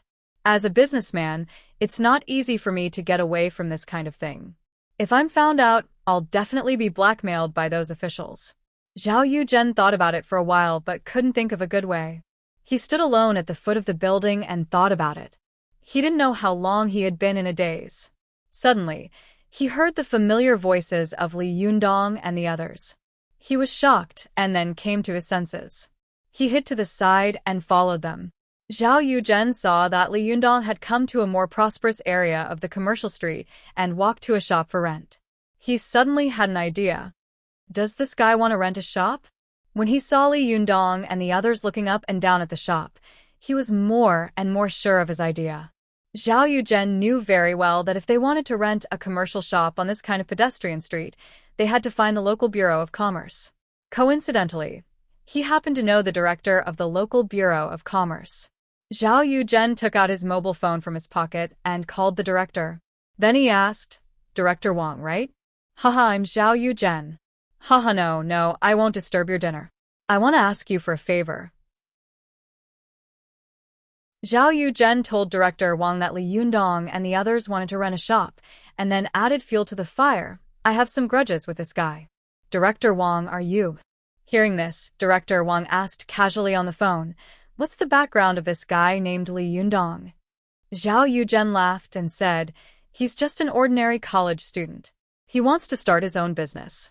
He's young and arrogant." Director Wang said in a drawling tone, "Now the country encourages college students to start their own businesses. Mr. Zhao, it's not appropriate for you to do this, is it?" Zhao Yuzhen hated him in his heart. Just as he was about to speak, he heard Director Wang suddenly say in a drawling tone, "However, college students nowadays are indeed very impetuous. Giving them a little setback can also promote their growth." Zhao Yuzhen was overjoyed. He laughed and said, "Director Wang, you're right. Director Wang, you have a high level of thinking. I'll invite you to the sauna some other day." "Well, okay, that's a deal." Zhao Yuzhen hung up the phone and glanced at the shop opposite proudly. He thought to himself, "You can be arrogant and proud. If you offend me, I'll make you achieve nothing." Happy New Year's Day to all my readers. Today, I'd like to add one more chapter.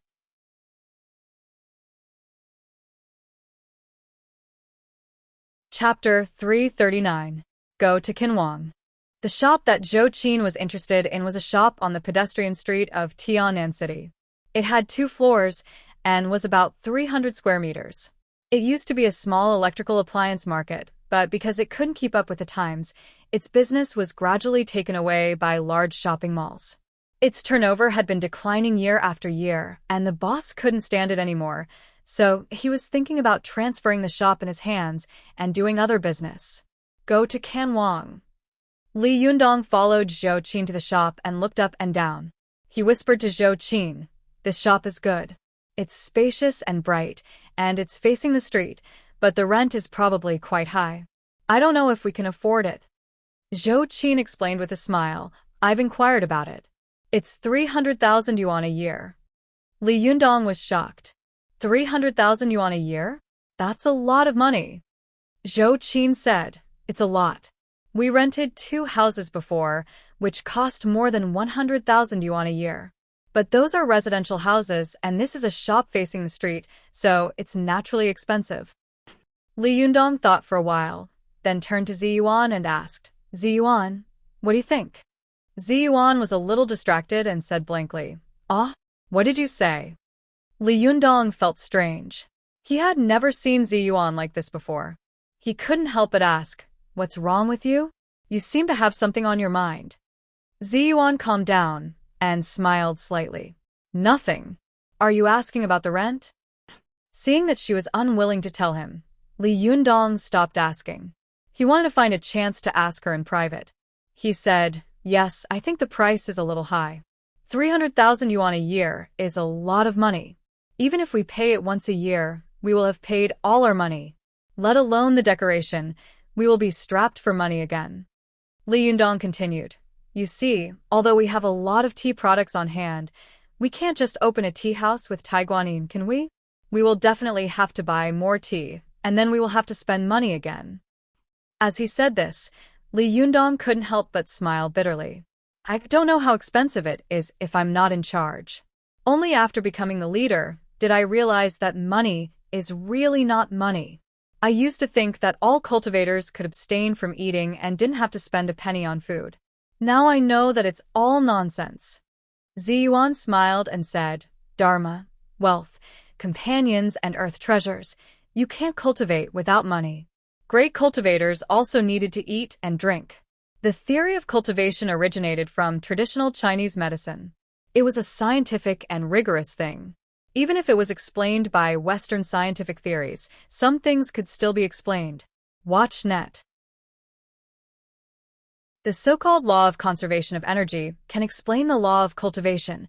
People can't create a part of energy out of thin air. They must absorb and borrow the energy around them, or through eating, cultivating, and other behaviors to store the excess energy in the body and only release it when needed. When Zhou Qin heard Zi Yuan and Li Yundong suddenly talking about cultivation, she pricked up her ears and listened attentively. Hearing this, she suddenly asked, "Is Anidia a lie?" Zi Yuan glanced at her. Seeing that she was smart and eager to learn, she smiled at her approvingly and said, "No, whether in ancient times or modern times, Anidia exists. It's just that it's a little different from what people understand." "What are the differences?" Zhou Qin asked. Zi Yuan glanced at Li Yundong and said with a smile, "This is your disciple. Why don't you explain?" Li Yundong smiled and said, "Test me? Well, let me explain." Li Yundong said to Zhou Qin, "Anidia is also called Broken Valley or Jew Valley. As the name implies, you can see from the literal meaning that it actually means that you don't eat the 5 grains. However, most people think that Anidia means not eating anything, just eating wind and drinking dew. Think about it, if all of us cultivators ate wind and drank dew, how much money would we save? Do I need to worry so much?" Zhou Qin laughed and said, "But in reality," Li Yundong chuckled and said, "But in fact, this is a big mistake. Anidia is only to get rid of the filthy qi in the body. Because people eat grains, they inevitably have urine and feces, which are extremely dirty. How can they become immortals?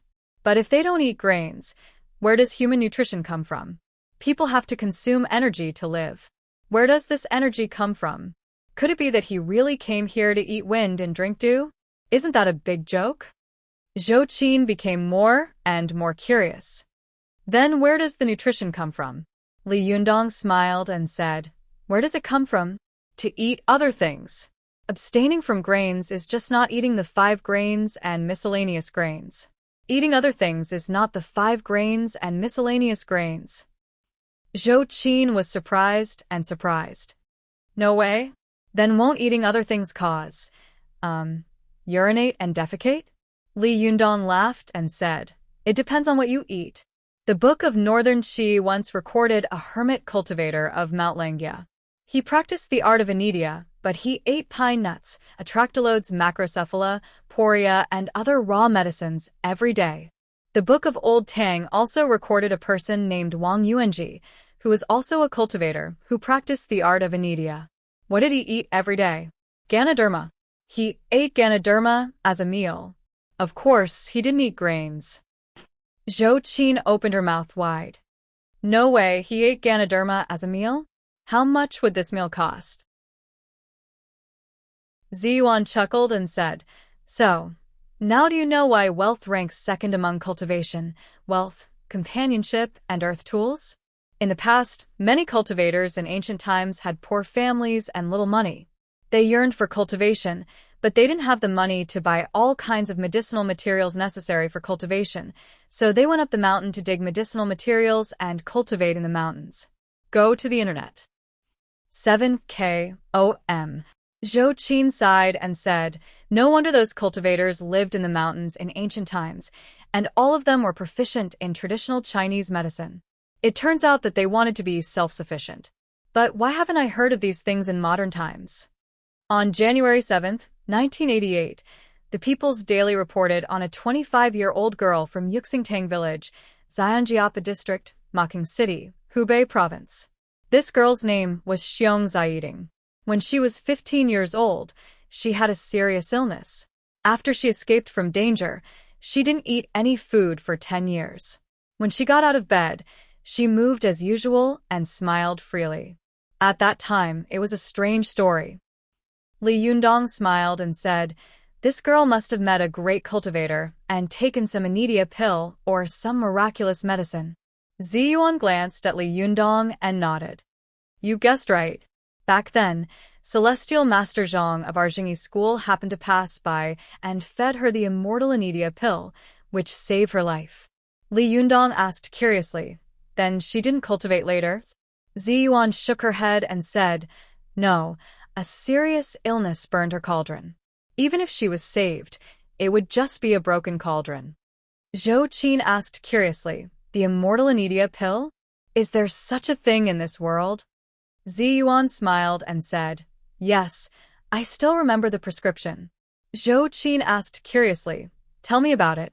Ziyuan opened her mouth and said, "The immortal Anidia pill is made of sealwort, jade bamboo, sesame, asparagus, jujube, black bean, Ganoderma lucidum, pine nuts, Atractylodes macrocephala, mulberry, walnut, honey, ophiophagon, and other traditional Chinese medicine and ingredients. There are also mineral medicines such as cinnabar, realgar, mica, and other medicinal ingredients." Zhou Qin was dumbfounded. "Oh my, these things are all health food with high nutritional value.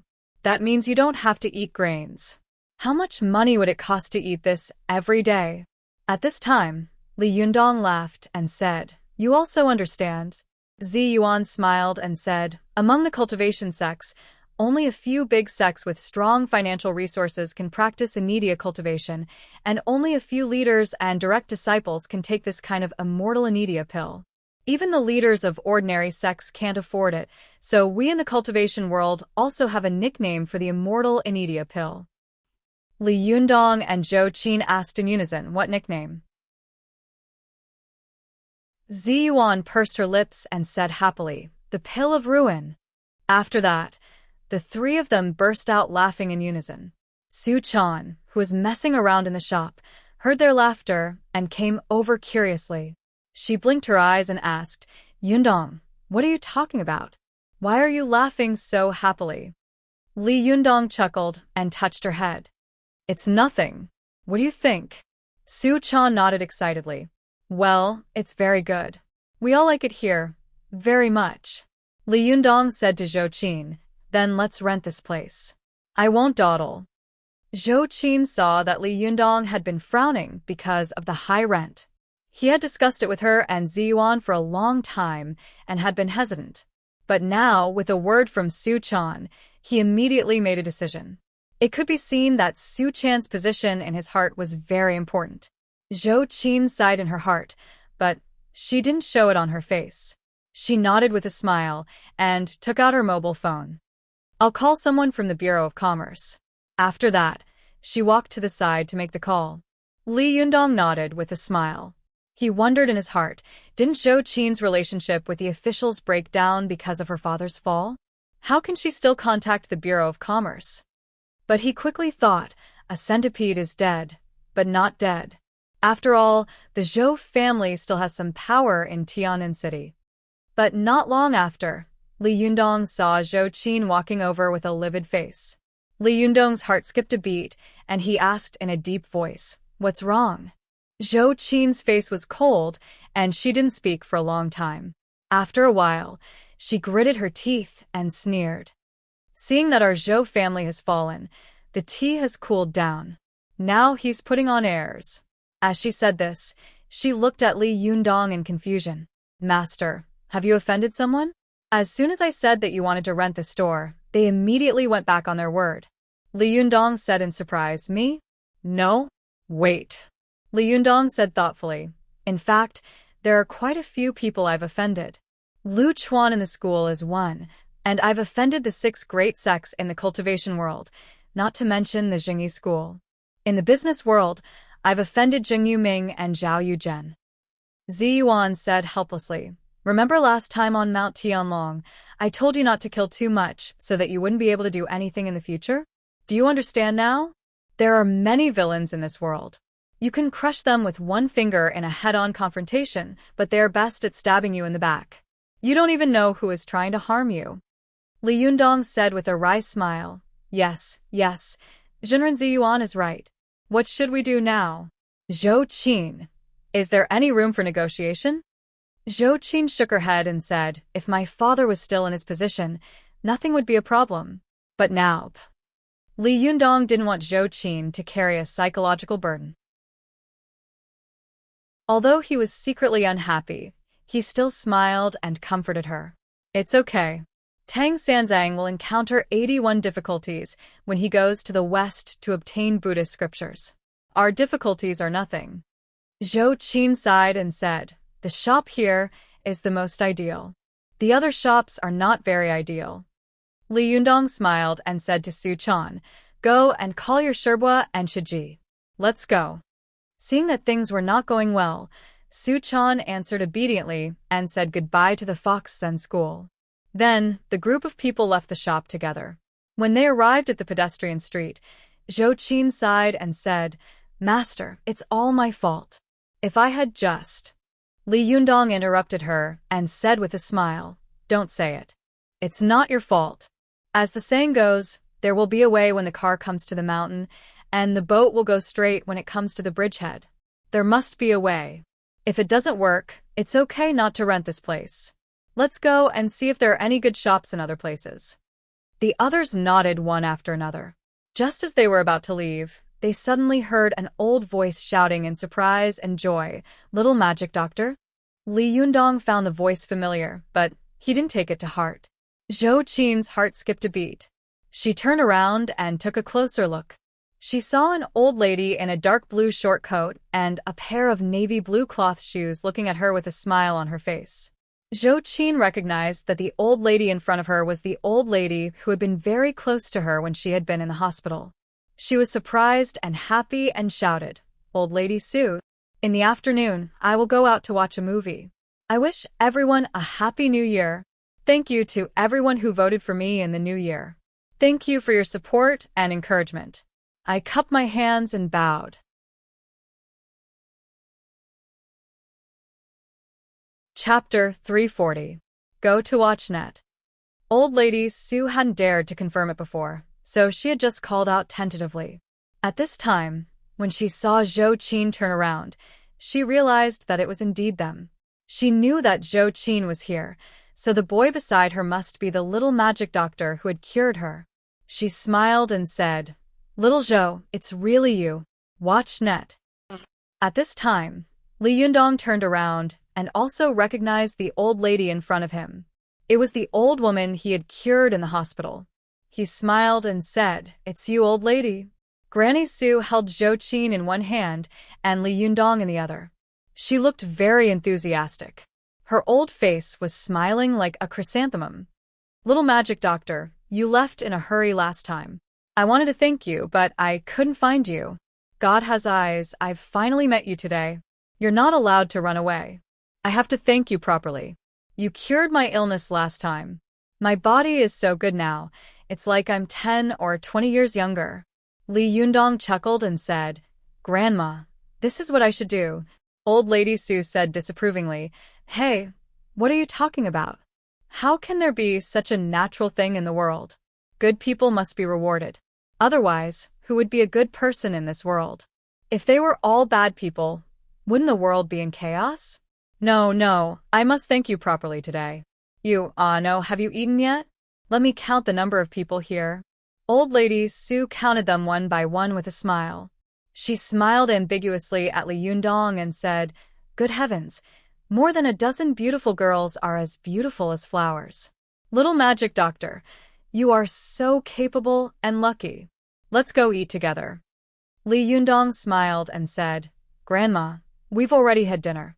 We're in a hurry to look at the shop now. Old Lady Su asked curiously, Why are you looking at the storefront? Do you want to open a shop? Zhou Qin explained with a smile, Mrs. Su, we want to open a boutique tea house. You know, drinking more tea can keep you healthy, get rid of diseases, and prolong your life. Mrs. Su said happily, Well, if your tea house is open, I will come to your tea house every day to drink tea. Not only me, but also my friends. Since it's opened by you, little miracle doctor, we are at ease. Li Yundong was both happy and worried. He was happy that there was already a group of stable customers here before the shop opened. He was worried that where could he find a shop? Seeing the bitter smile on Li Yundong's face, Zhou Qin smiled and said to Old Lady Su, Old Lady Su, we appreciate your kindness, but this shop may not be open yet. Old Lady Sue asked, "What's wrong? Is there any problem?" Zhou Qin sighed and said, "We took a fancy to this store and made an agreement with Director Wang of the Industry and Commerce Bureau, but in the end, he went back on his word." Watch net. 7KOM. Old Lady Sue opened her mouth wide and said, "You're going back on your word?" Why? Why did this kid go back on his word? Why didn't he do what he promised? Zhou Qin shook her head and said, "I don't know. When I called him just now, he didn't say anything. Maybe he offended someone."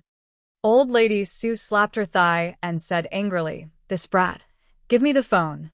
I'll tell him." Zhou Qin and Li Yundong looked at each other in surprise. Li Yundong asked curiously, "Old Lady Sue, can you help us with this matter?"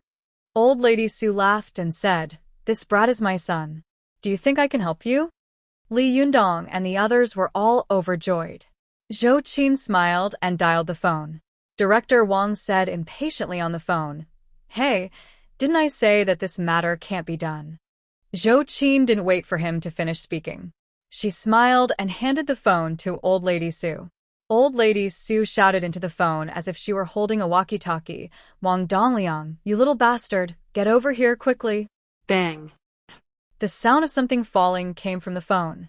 Wang Dongliang asked in surprise, "Mom, why is it you?" Old Lady Sue said loudly, "Brat, I'm waiting for you at number 138 Donghe Road now. If I don't see you for half an hour, don't come back to my house for the rest of this year." After that, she pressed the button to turn off the phone. Old Lady Sue raised her head with a smile and said to Li Yundong, "Let's wait here for a while. This brat will come later. Let's go to the internet." 7KOM. Sure enough, after waiting for about 10 minutes, a Honda swaggered into the pedestrian street. A man about 1.8 meters tall, about 30 or 40 years old, got out of the car. He was wearing the uniform of the Bureau of Industry and Commerce and had a strong smell of alcohol on him. It was Wang Dongliang, the director of the Bureau of Industry and Commerce. Wang Dongliang glanced at Li Yundong. When his eyes swept over Su Chan, Ziyuan, Zhou Qin, and the others beside Li Yundong, he was so shocked that his eyeballs almost popped out of their sockets. He said in surprise, "Where is this child from? Why did he bring so many beautiful women out to play?" In his opinion, Li Yundong must be the son of an official or a rich man. Especially when he saw Zhou Qin standing beside Li Yundong and faintly looking at him, he was more and more certain of his opinion. In the officialdom, it was common to follow those in power and trample on those who had lost their power. But although Zhou Qin had lost her power, the daughter of the Zhou family had a strong character, which had spread throughout the officialdom of Tianan City. Almost everyone was in awe of Zhou Qin's fiery character. Although Wang Dongliang was not afraid of Zhou Qin, a beautiful woman who had lost her power, in his opinion, a woman like Zhou Qin would follow a man so obediently. How capable did this man have to be to subdue her? What kind of background did this man have? Wang Dongliang thought quickly and thought to himself, I miscalculated. Zhao Yuzhen, that bastard, actually set me up. I drank too much and agreed to him too quickly. Wang Dongliang kept rolling his eyes, trying to think of a way. He smiled and nodded to Li Yundong, Zhou Qin, and the others, then said to Old Lady Sue with an apologetic smile, "Mom, why did you call me over in such a hurry?" Old Lady Sue didn't stand on ceremony. She raised her hand and slapped his scalp. "You little brat, don't you know what you've done wrong?" Wang Dongliang dodged and said with a bitter face, "Mom, we're on the street. Pay attention to your image." Old Lady Sue became even angrier. She bent down to take off her shoes and hit him with them. "You still care about your image? You little rascal, you've made your mother unable to be a proper person. You've made your mother lose all her face." Wang Dongliang covered his head with one hand and pulled Old Lady Sue to the door of the shop. He cried out with a sad face, "Mom, what did I do? Tell me clearly." Old Lady Sue panted and said, "Tell me, did you promise to rent the shop to Zhou Qin?" Wang Dongliang's heart skipped a beat and he thought to himself, "Sure enough, but how did Zhou Qin know my mother?" Wang Dongliang had been in the officialdom for a long time and had long become a wily old fox. He asked slyly and tentatively, "Mom, how did you know Zhou Qin?" Old Lady Su said angrily, "T. Your mother met her when she was in the hospital." Wang Dongliang smiled bitterly in his heart. Mom, how could you cause trouble for me when you were in the hospital? I asked you to live in the advanced nursing room, but you refused. Now it's all over." But he absolutely couldn't say this out loud. Wang Dongliang smiled apologetically and said, "So you're a fellow patient?" Old Lady Su spat. "Bah, you jinx." She pulled him over, pointed at him and said, "Do you know who this is?" Wang Dongliang had long wanted to get information out of him. He straightened up, stretched out his hand with a smile, and said, "Hello, I haven't asked for your name yet." Li Yundong smiled calmly and said, "I don't dare, Li Yundong." Wang Dongliang thought to himself, "It's really him." Old Lady Su said from the side, "You little brat, my illness was cured by him. This is the little miracle-working doctor."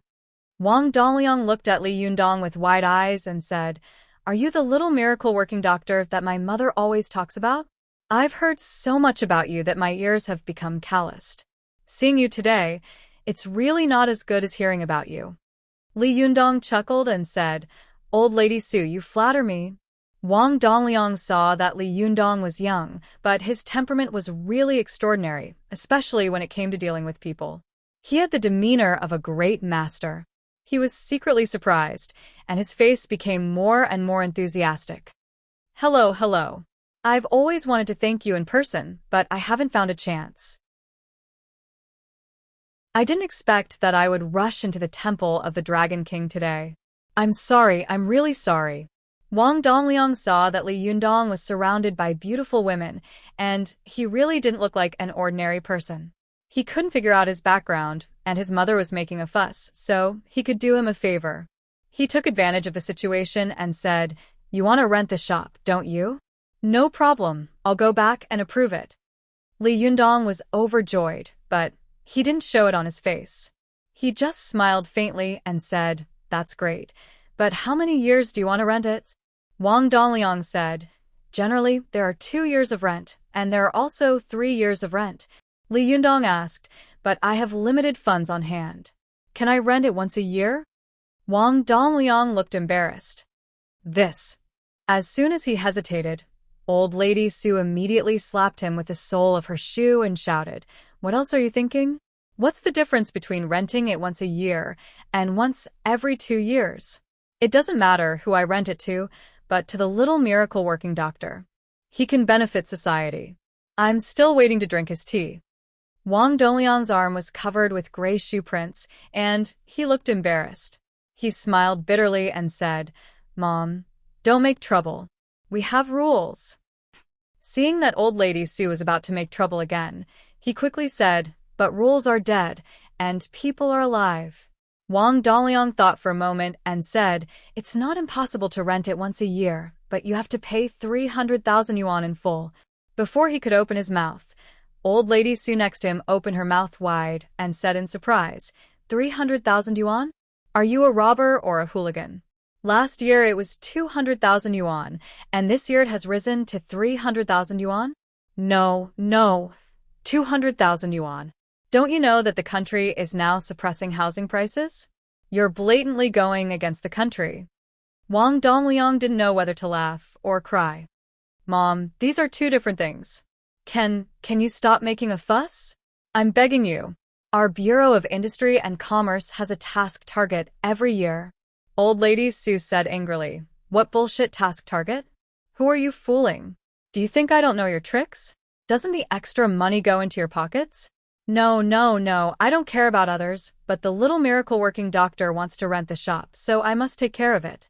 The little miracle-working doctor has done me a favor, so I have to repay him.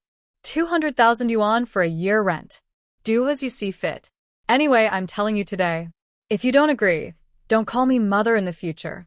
I don't have an ungrateful son like you.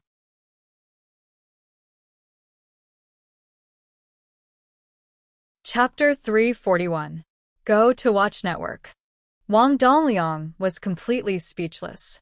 He looked around with sweat all over his face, then pulled Li Yundong aside and said with a wry smile, "Brother, as you can see, I have no choice but to agree today. Go to Kanban. 7th KOM. Do me a favor, I can rent the shop front to you, but you can't tell anyone else.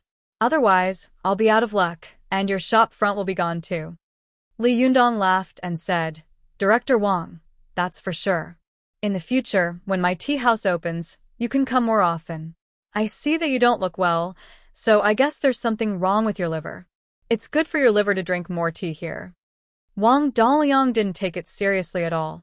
He just wanted to leave as soon as possible so that his mother wouldn't slap him with the soles of her shoes again. He waved his hand and said, "Let's talk about it when I have time. You can go to the Bureau of Industry and Commerce later. I'll ask someone to help you get things done.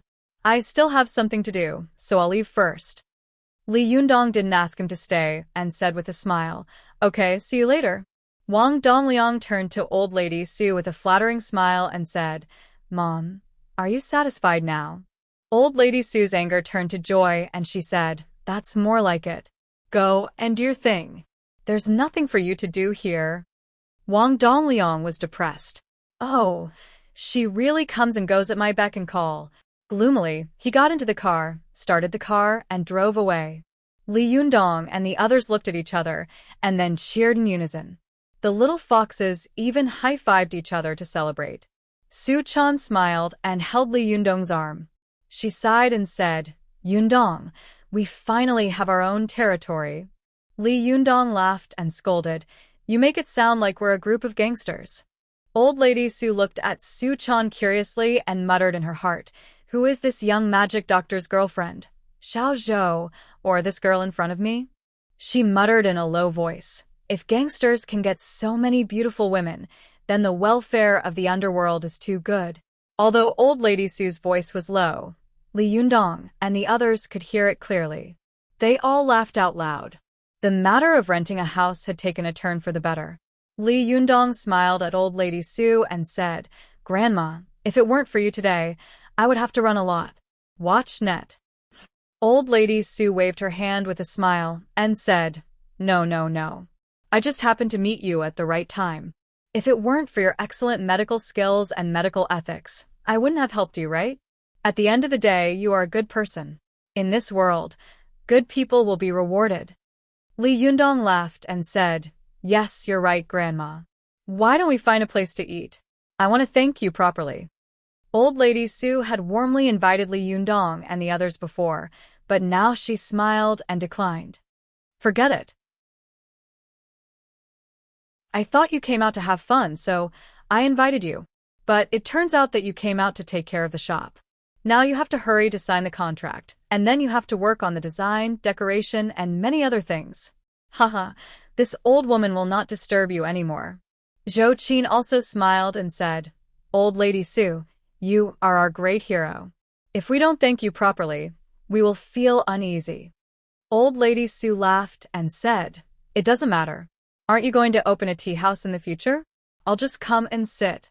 When the time comes, make some good tea for me. By the way, I like to drink Thai guanyin. Well, Biyao is also good." Li Yundong laughed and said, "Grandma, I don't have any other tea here, but I have a lot of Thai guanyins."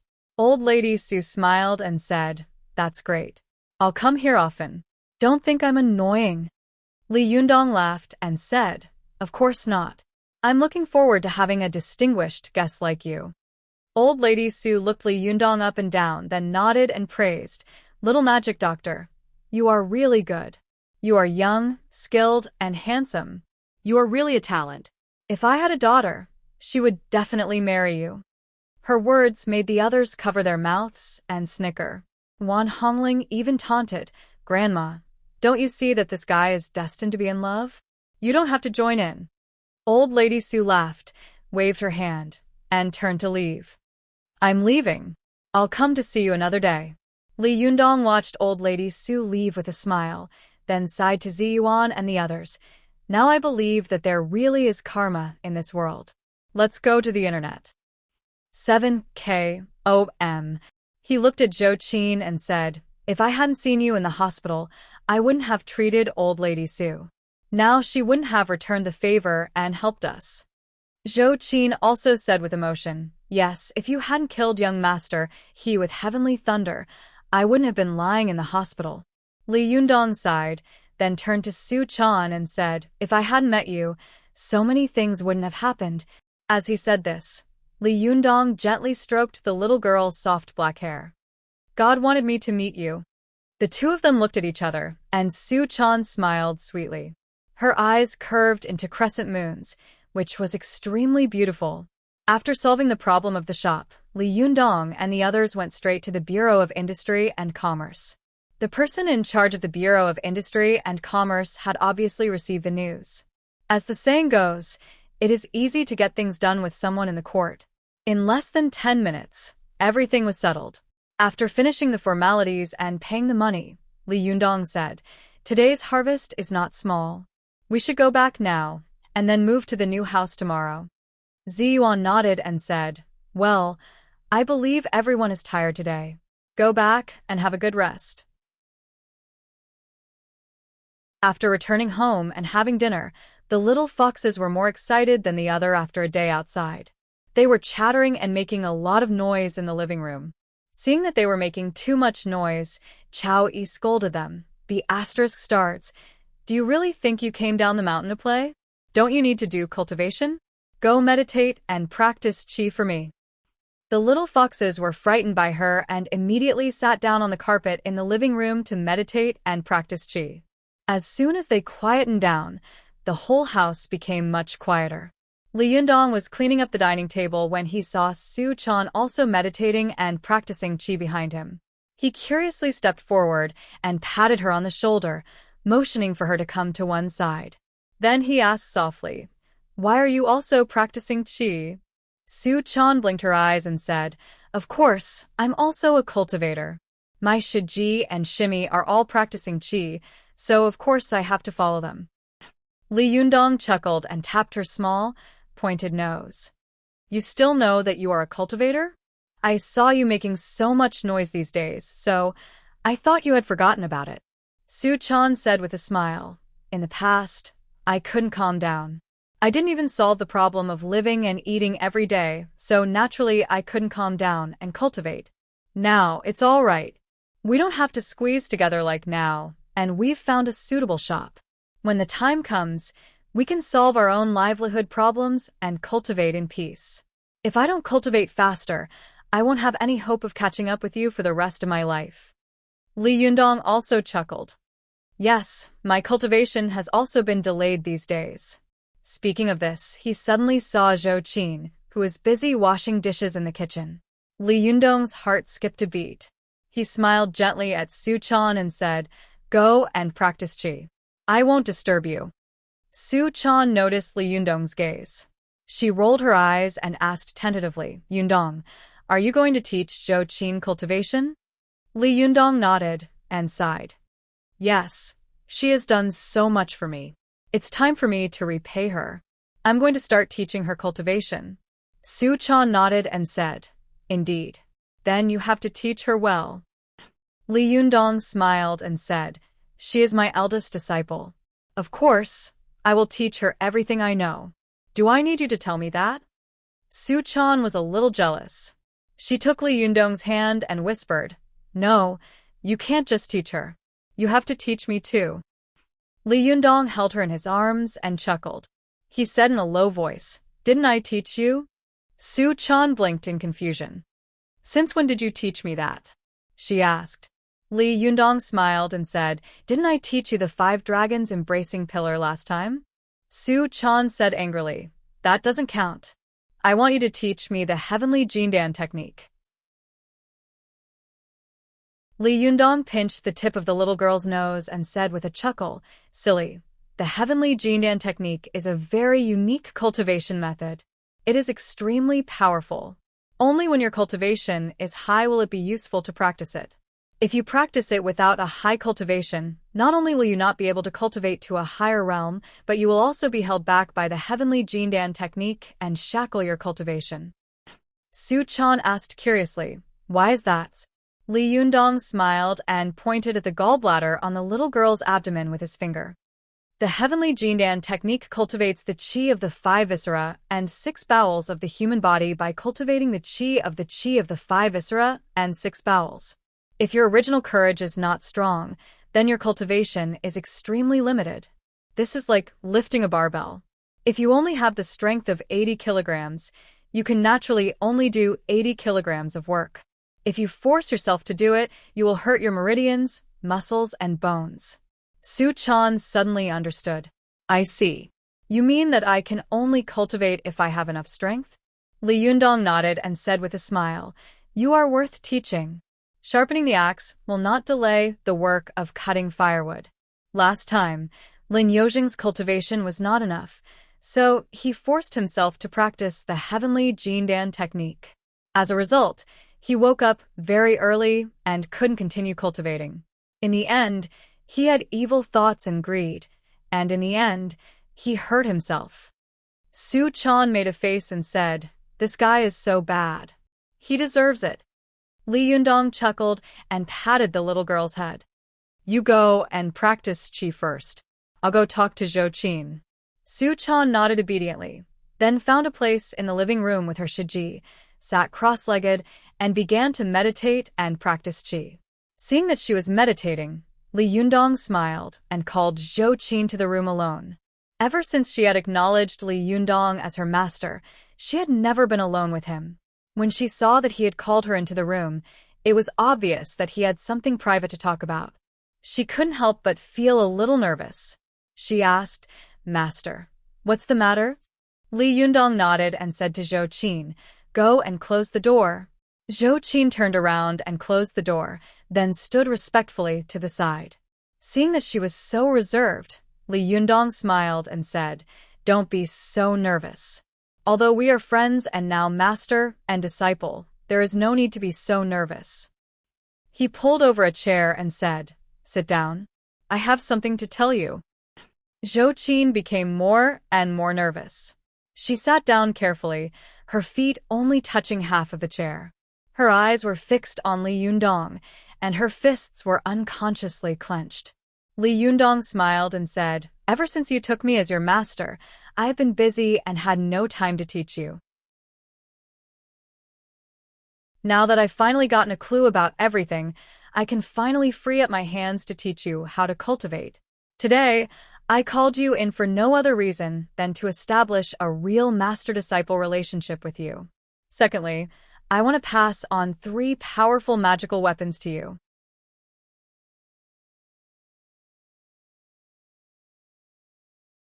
Chapter 342. Go to the web. When Zhou Qin heard this, all kinds of feelings welled up in her heart. She had wanted to take Li Yundong as her master before, mainly because she wanted to stay by his side. Even if she could only look at him one more time and listen to him one more time, it would be good enough. To watch the net. But the longer she followed Li Yundong, the more she was shocked by his unfathomable Shintong power, and the more she became interested in and yearned for the world of cultivation. Zhou Qin was born in an official family, so her worship of power was deeply rooted in her heart.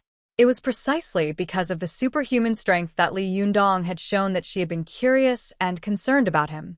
Then, she had fallen in love with this mysterious boy.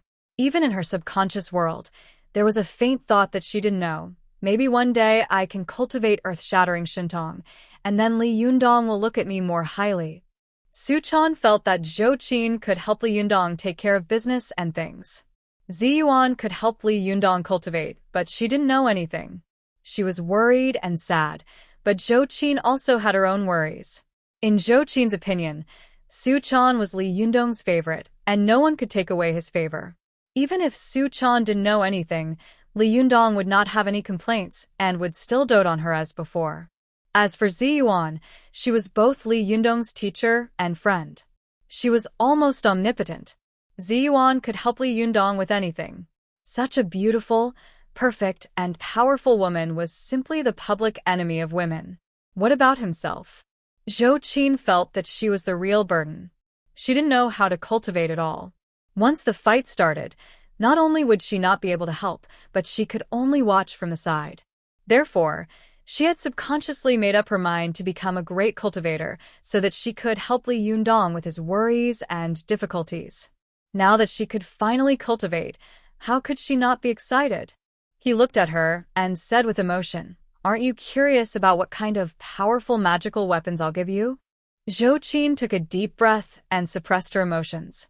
She said respectfully, "Master has taught me powerful magical weapons. This is my good fortune and blessing. No matter what Master teaches me, I will accept it with both hands. How dare I ask what it is?"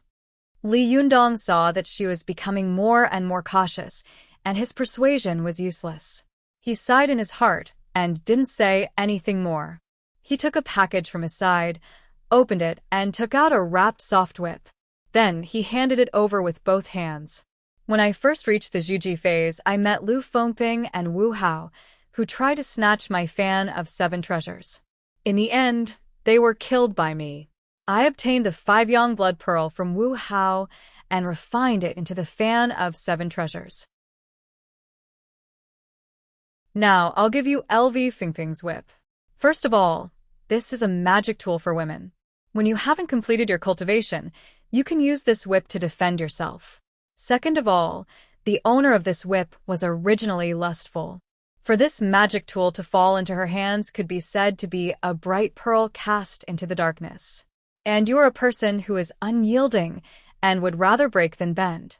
You can use your own righteous qi to suppress the evil qi of this magical item. I hope that this magical item will fall into your hands and one day it can be carried forward so that it will not be covered in dust. Pickbook Needham. Zhou Qin's face was solemn. She stood up from her seat and knelt down respectfully. She raised her hands high and took the soft whip. Li Yundong didn't stop her. With a solemn expression, he handed the soft whip to her. As soon as Zhou Qin received the soft whip, she felt that it was quite heavy. The handle of the whip was made of swaying, granular shark skin, which was very soft to the touch. The body of the whip was as red as flames, and the flames were densely covered with golden threads. It was as if the soft whip would burn in the next second. Zhou Qin's heart trembled. She knew that this soft whip must be an extremely precious magical item just by looking at its appearance. She was hesitating whether to accept it or not when she saw Li Yundong take out another saw-toothed vajra wheel from his bag. Li Yundong gently held the 2 sides of the saw-toothed vajra wheel with his 2 fingers and said, "This is the powerful magical item of Yi Yu of the Fox Zen School when she was alive. Yi Yu once relied on this powerful magical item to resist the siege of all the major sects and did not fall into a disadvantage at all. Later, Chao Yi, the 6th Sherbua of the Fox Zen School, passed this powerful magical item to me and asked me to pass it on as a good disciple. Later, I thought about it and felt that this saw-toothed vajra wheel was unruly and unusually cold. You are also noble and aloof, so it is a perfect match for you." As he spoke, he handed the saw-toothed vajra wheel to Zhou Qin and said, "This powerful magical item is extremely powerful, and it has killed countless people. It is a sharp weapon to defend the Tao. You must use it carefully. Be careful that the powerful magical item is too strong, and its killing intent will control you instead. Remember, remember." Zhou Qin took the saw-toothed vajra wheel. The shape of the vajra wheel was unique, and the workmanship was even better. The engraved picture of the flying bodhisattva was beautiful, and the vajra arhut was vivid and lifelike, as if it would jump out at any time. What was even more amazing was that as soon as Zhou Qin touched the vajra wheel, she felt a faint fluorescence flowing on the surface of the vajra wheel. It was like a dream. Zhou Qin faintly felt that this powerful magical item was more precious than the previous one. She looked up with a stern expression and said, "Master, I can't accept these 2 powerful magical items." Li Yundong remained calm and asked, "Why not?" Zhou Qin said, "Although I don't know how to cultivate now, I know that this must be an extremely precious magical item. I don't have the strength to truss a chicken now. Master, you have passed such a precious treasure to me. This is like a child walking in the downtown area with a golden bowl in his hand. How can it not arouse the greed and covetousness of other cultivators? Li Yundong's face was full of admiration. He praised, "I used to know that you were a smart woman. Now it seems that you are much more clear-headed and intelligent than I thought. Yes, you can see through this, which means that your heart is as calm as usual and you don't have any wild thoughts. But don't think too much about it. If someone dares to rob you of your powerful magical item, I will not stand by and watch." Zhou Qin's heart warmed when she heard this, but she still shook her head and said, "No, although I don't have any cultivation skills now, since I am your disciple, how can I hide under your wings for the rest of my life? What kind of future can such a cultivator have? When the time comes, won't I lose face for you?" Li Yundong chuckled and no longer forced her. He took back the two powerful magical items with both hands and said, "Then I'll keep them for you for the time being. When you reach the Zhuji phase, I'll pass them on to you." East, Needham. Zhou Qin nodded in agreement. Li Yundong then took out the third item, but this time it was a hardcover book. Li Yundong looked at the book, but his expression was far more solemn than the previous two powerful magical items. He said, "Do you know what kind of book this is?" Zhou Qin said respectfully, "Please tell me, master." Li Yundong said, "When Su Chan left me, Ziyuan began to teach me about cultivation. She saw that I was ignorant about cultivation and didn't know much about it, so she recommended a classic book in the cultivation world. It was only after reading this cultivation book that I understood the truth of cultivation and officially began to cultivate. Now I will pass this book to you. I hope you can understand something from it." Zhou Qin took the book curiously and solemnly. She glanced at it and saw that there were 4 big gilded words on the book, "Inner Canon of the Yellow Emperor." She turned to the first page and saw the stamp of Xinhua bookstore on it. Zhou Qin asked doubtfully, "Master, you said that the Inner Canon of the Yellow Emperor is a classic work in the cultivation world. I can understand that, but isn't this a book that can be bought in Xinhua bookstore? Is this also a powerful magical item?"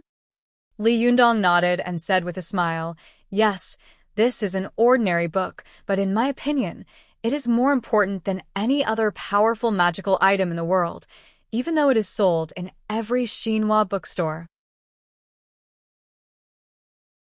Li Yundong said with emotion, "When I didn't cultivate before, when I heard about the inner canon of the Yellow Emperor, I felt that it was unfathomable. Not to mention wanting to take a look at it, just hearing the name gave me a headache. But after I read it, I realized that our Chinese culture is extensive and profound. It is really unique in the world. No country or race in the world can compare with us. But such a glorious national culture of our country has been passed down to this day, and it has almost been cut off. How many of our 1.4 billion compatriots in the world can know the true meaning of the inner canon of the Yellow Emperor?" Hearing this, Zhou Qin's heart skipped a beat. She asked tentatively, "Master, you mean?"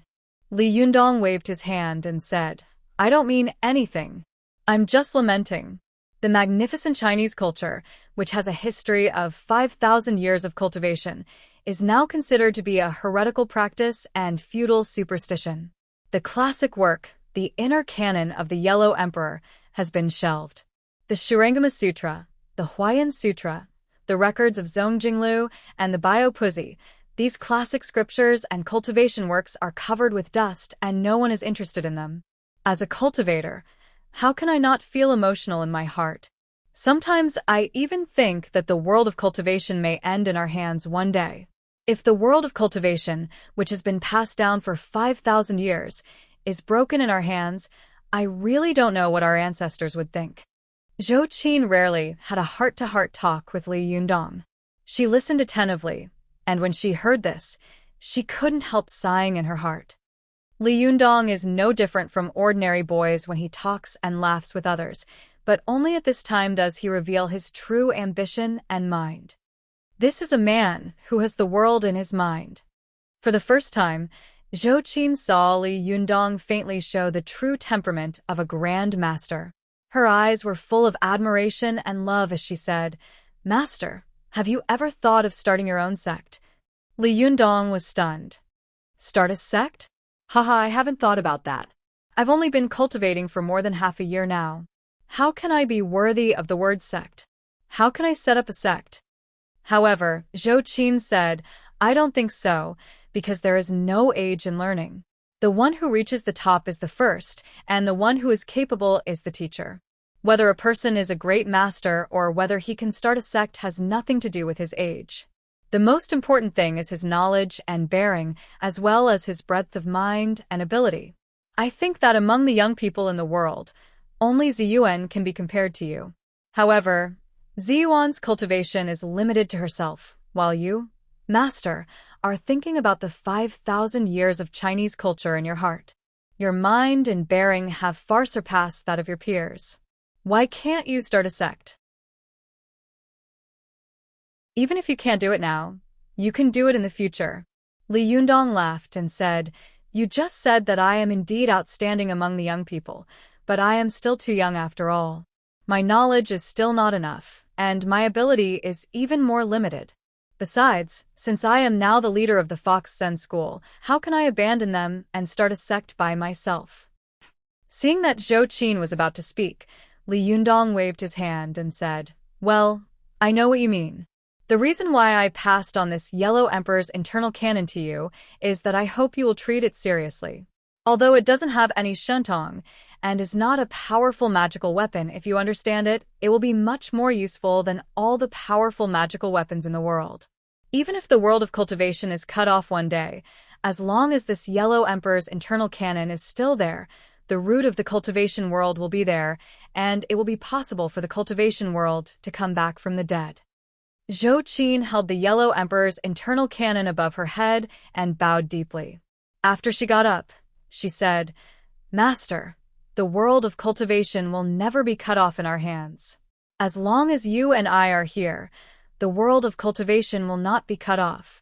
Even if I am the only one left in the world of cultivation in the future, I will carry forward the way of cultivation. Li Yundong laughed and said, You don't have to exaggerate. Get up. This Yellow Emperor's internal canon has my detailed annotations. You can read it carefully. If there is anything you don't understand, you can ask me. When you finish reading this book, I will officially teach you the first lesson of cultivation. The two of them talked for a long time in the secret room. It was not until 2 or 3 hours later that Li Yundong came out of the room. As soon as he came out, he saw Su Chan and the others in the living room gathered together, as if they were looking at something. Su Chan heard the movement in the room and turned around. When she saw Li Yundong, she immediately waved her hand and said, Yundong, come and see. It's terrible. Something big has happened. The weather is too cold. I'm sick. I have a low fever. Participate in the activity and receive K coins for free. Previous chapter table of contents. Next chapter.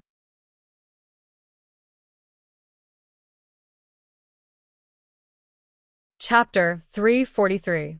Go to Watch Network. Hearing Su Chan shout, Li Yundong's heart skipped a beat. He walked over calmly and asked, What happened? Look at you, you're so scared. Go to the internet. 7's KOM 16B. Li Yundong walked closer and saw that Ziyuan and Wan Hongling were also there. They were all around a laptop pointing at it. Ziyuan nodded to Li Yundong and said, You're here? Come and have a look. Li Yundong took a closer look and saw that there was a video on the computer page. At first, the video was still very shaky, but soon Li Yundong found something wrong. He found that there were many trees with talismans and prayer bags hanging in the video. Li Yundong was shocked. Isn't this Shiyuan Temple? Su Chan tugged at his arm and pointed at a figure in the video. Yes. Look. Who is this? It would have been better if Li Yundong hadn't seen it. As soon as he saw it, he gasped and said in surprise, Isn't this me? Wan Hongling sneered and said, The best is yet to come. As she said this, Li Yundong and a middle-aged monk began to fight in the video. The two of them were like a blockbuster with computer special effects. The Mahamudra and the Vajradharma only made the sky dim and the earth dazzle. In the end, Li Yundong threw out the chakram and rushed past the middle-aged monk. Finally, the video shook, as if someone was fleeing in panic. Li Yundong was shocked and angry. Who filmed this? Why did they post it on the internet? Su Chan blinked her eyes and said, Yundong. Now all the people on Earth know that you are a cultivator. Li Yundong's face was sullen, and he didn't speak. Zi Yuan sighed and said, Fortunately, this video hasn't been posted for a long time. Many people just treat it as a piece of computer special effects. Look at the comments below. Wan Hongling also dragged the video down to let Li Yundong see the comments below. There were all kinds of comments. What is this? Which movie's special effects? Not bad. When will it be released? Come on, the camera is too shaky, isn't it? What is the director doing? Hey, where is this place? Why does it look so familiar? Shiyuan Temple. This is Shiyuan Temple in Dongwu City. I went there last time. Haha. Don't talk nonsense if you don't understand. This is clearly a real video of me having sex. I almost lost my life when I was having sex. The upload has appeared? King real video? Is it a movie from CCTV? It doesn't look like it. The scene feels very realistic. Sai, let me tell you the truth. This is just a CG special effect made by a student of Beijing Film Academy. When it's released, it's to pass off the fake as the real thing. It's just sensationalism. You know what I mean? Li Yundong didn't know whether to laugh or cry when he saw this. He smiled bitterly and said, Fortunately, they all regarded this video as a computer special effect. Otherwise, I would have become famous. Su Chan giggled and said, It's okay. You can only see your back. You won't be famous. On the other hand, Master Feikong has become famous. He was actually found out by a human search.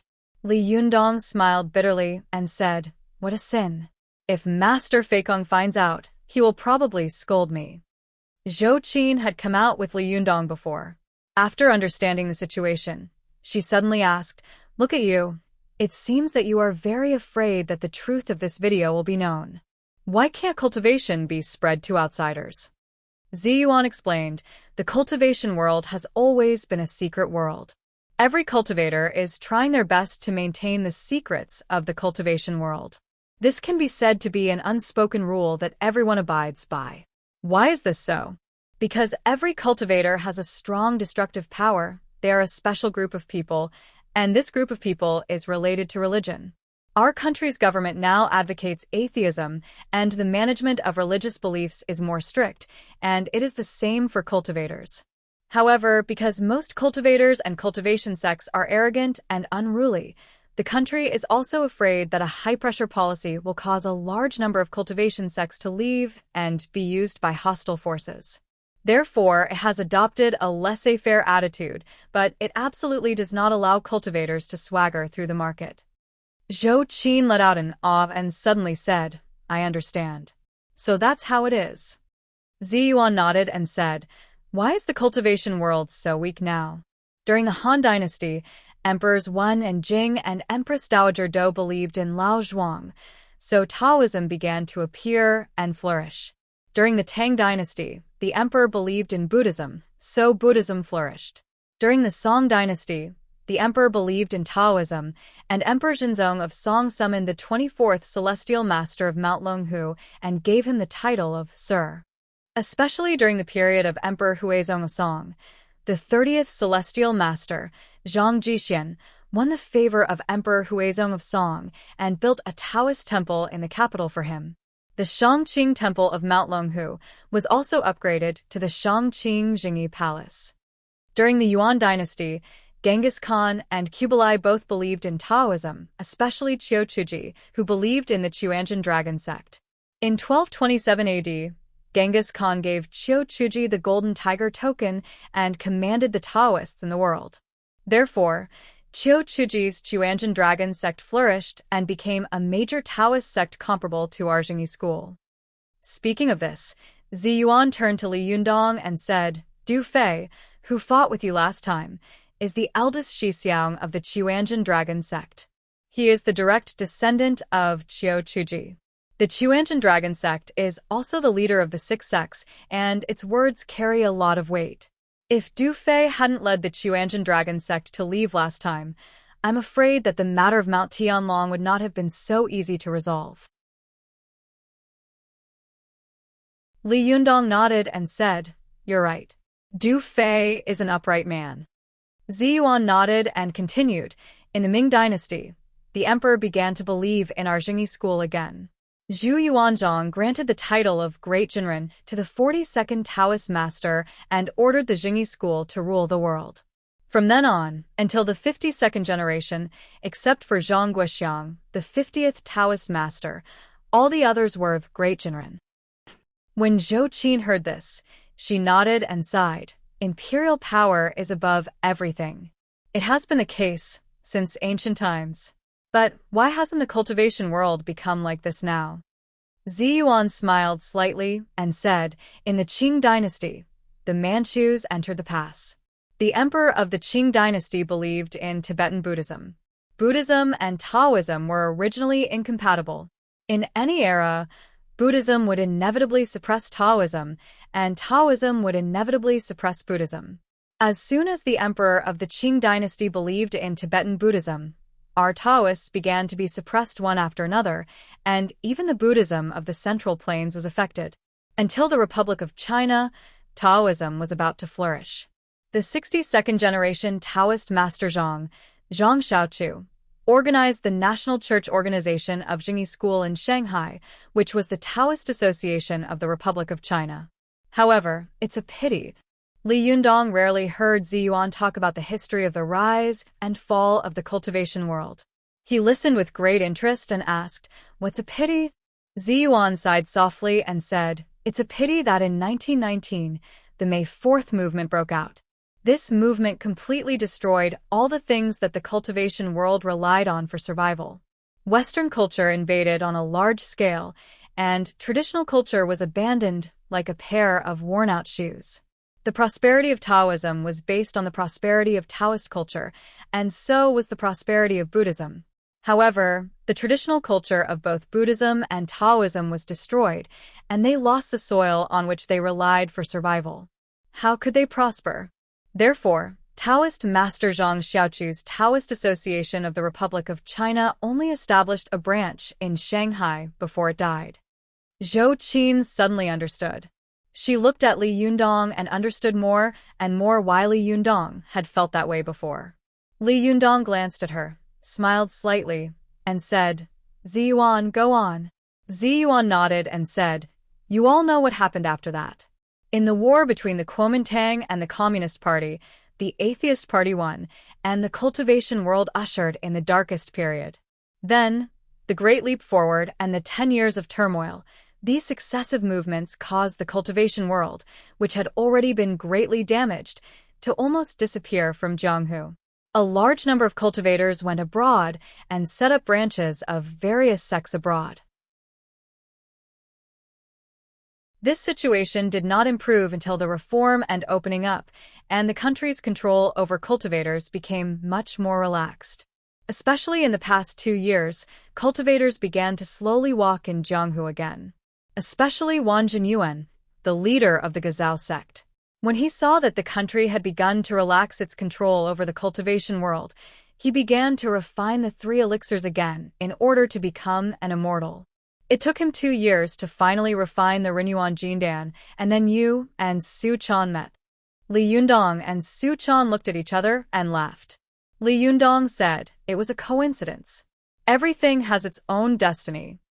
Ziyuan said, "I've said so much just to tell you that you can't do whatever you want just because the country has relaxed its control over cultivators, especially you, Li Yundong. You are now a famous figure in the cultivation world. You have to pay attention to your words and actions. Don't be arrogant, let alone high-profile. Otherwise, if you attract the attention of the country, it will definitely be a disaster. With your cultivation, you can run away, but what about your disciples and the disciples of the Fox Zen School? Where are they going?" Li Yundong listened with a solemn expression. "Thank you for your advice. I'll remember it." Ziyuan continued, "However, this video is not enough for the country to keep an eye on you from now on because the country has adopted an autonomous approach to the management of the cultivation world.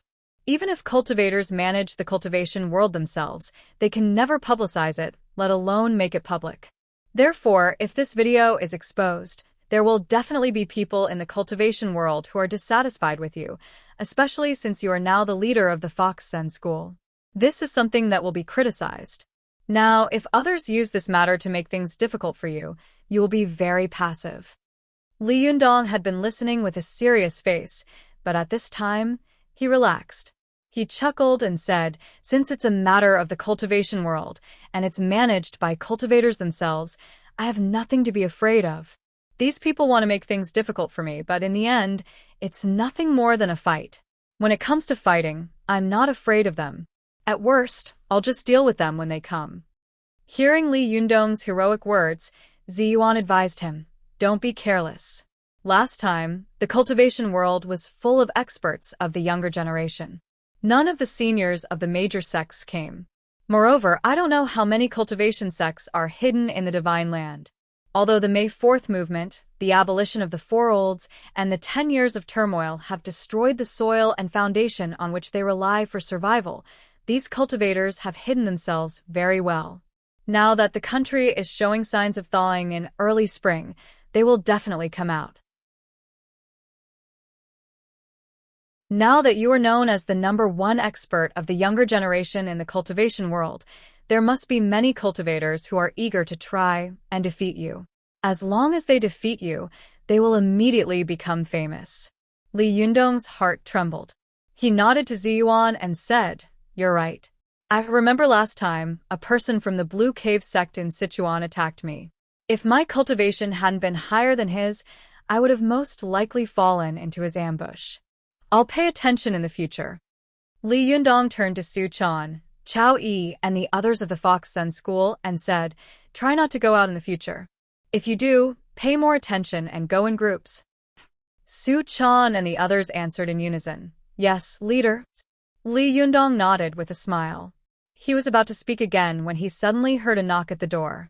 Li Yundong was stunned and asked, who is it? The person at the door shouted, express delivery. Li Yundong asked curiously, there's someone delivering express deliveries so late at night? Are you kidding me? Did someone buy something? He looked at Su Chan, who shook her head like a rattle. Zhou Qin also shook her head and said, I didn't either. Ziyuan and Wan Hongling also said, it wasn't us. Chao Yi, Lu Yuehong, and Zhuang Yiting looked at each other and shook their heads. The little foxes simply asked, what is express deliveries? Li Yundong smiled and said, that's strange.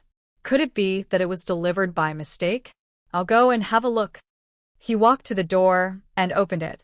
He saw a man about the same height as him standing at the door.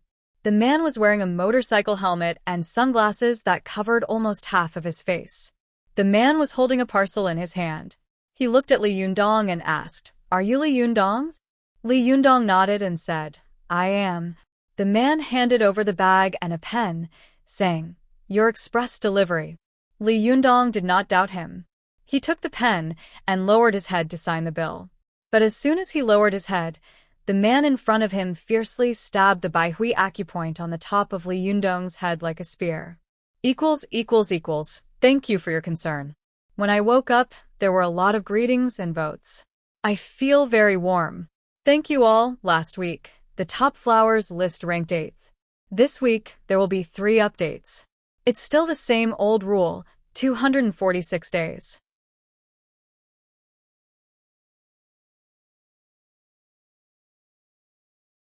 Chapter 344. Go to WatchNet. This sneak attack immediately caused Su Chan and the others to cry out in alarm. One by one, they shouted, shameless. Ziyuan was so angry that she shouted, stop. But even though they shouted quickly, Li Yundong's reaction was even faster. He only felt a strong wind coming from above his head, and the pores near his Baihui acupoint suddenly exploded. He immediately thought to himself that it was not good. He held the ballpoint pen in his hand and stabbed it at the man's chest like lightning without thinking. Go to WatchNet. 7th KOM 16B. Li Yundong could feel that the man's blow was like a thunderbolt. Not only was it extremely powerful, but it could even pierce a hole in granite, let alone his skull. If he returned with all his strength, he might not be able to block the man's long-planned move. Therefore, he simply let the man hit the top of his skull, and he also hit the man's huagai acupoint. All the jinqi in Li Yundong's body was poured into this ballpoint pen. At this critical moment of life and death, even a diamond would be pierced, let alone a human's chest. The huagai acupoint was an important acupoint of the human body. If this man's huagai acupoint was pierced by Li Yundong, all the qi in his body would dissipate on the spot, and he would die. Li Yundong bet that the man would not dare to exchange his life with his own. Moreover, there was a ballpoint pen in Li Yundong's hand, which was longer than the man's finger. Although he had taken action later, it had arrived first. As the saying goes, an inch longer, an inch stronger. The man had never expected that the pen he had given to Li Yundong would ruin his plan in the end. His heart was filled with hatred. He had to turn around and avoid Li Yundong's fierce poke. His hand, which was about to pierce Li Yundong's Biyao acupoint, also quickly turned around and pinched the tip of Li Yundong's pen with 2 fingers. With a snap, as soon as his fingertips caught the pen, the jinqi of the 2 men immediately collided. It was as if 2 fierce armies had suddenly met like a tide, causing their bodies to tremble violently. With a snap, the pen exploded into countless pieces. The moment the pen exploded, the door of the elevator in the stairwell also opened with a crash. Li Yundong's heart skipped a beat. He saw the fragments flying in all directions, and some of them flew straight into the elevator. These fragments were extremely powerful. If an ordinary person were to be hit by them, it would be no different from being hit by shrapnel. They would either die or be seriously injured. Li Yundong was quick to react. He turned around and retracted his arm. His arm returned to his sleeve in an instant. With a flick of his sleeve, it was like a wide and long soft whip, catching all the fragments that were flying toward him. However, as soon as Li Yundong turned around, he immediately turned his back to the person who had attacked him. All the vital points on his back were exposed to the opponent, which was the most disadvantageous position in fighting. Seeing that Li Yundong had given himself an opening, the other party didn't even think about it. He immediately stepped forward and slapped down with his palm. If his palm hit, even granite would be torn apart. However, Li Yundong seemed to have expected that the other party would take the opportunity to attack him.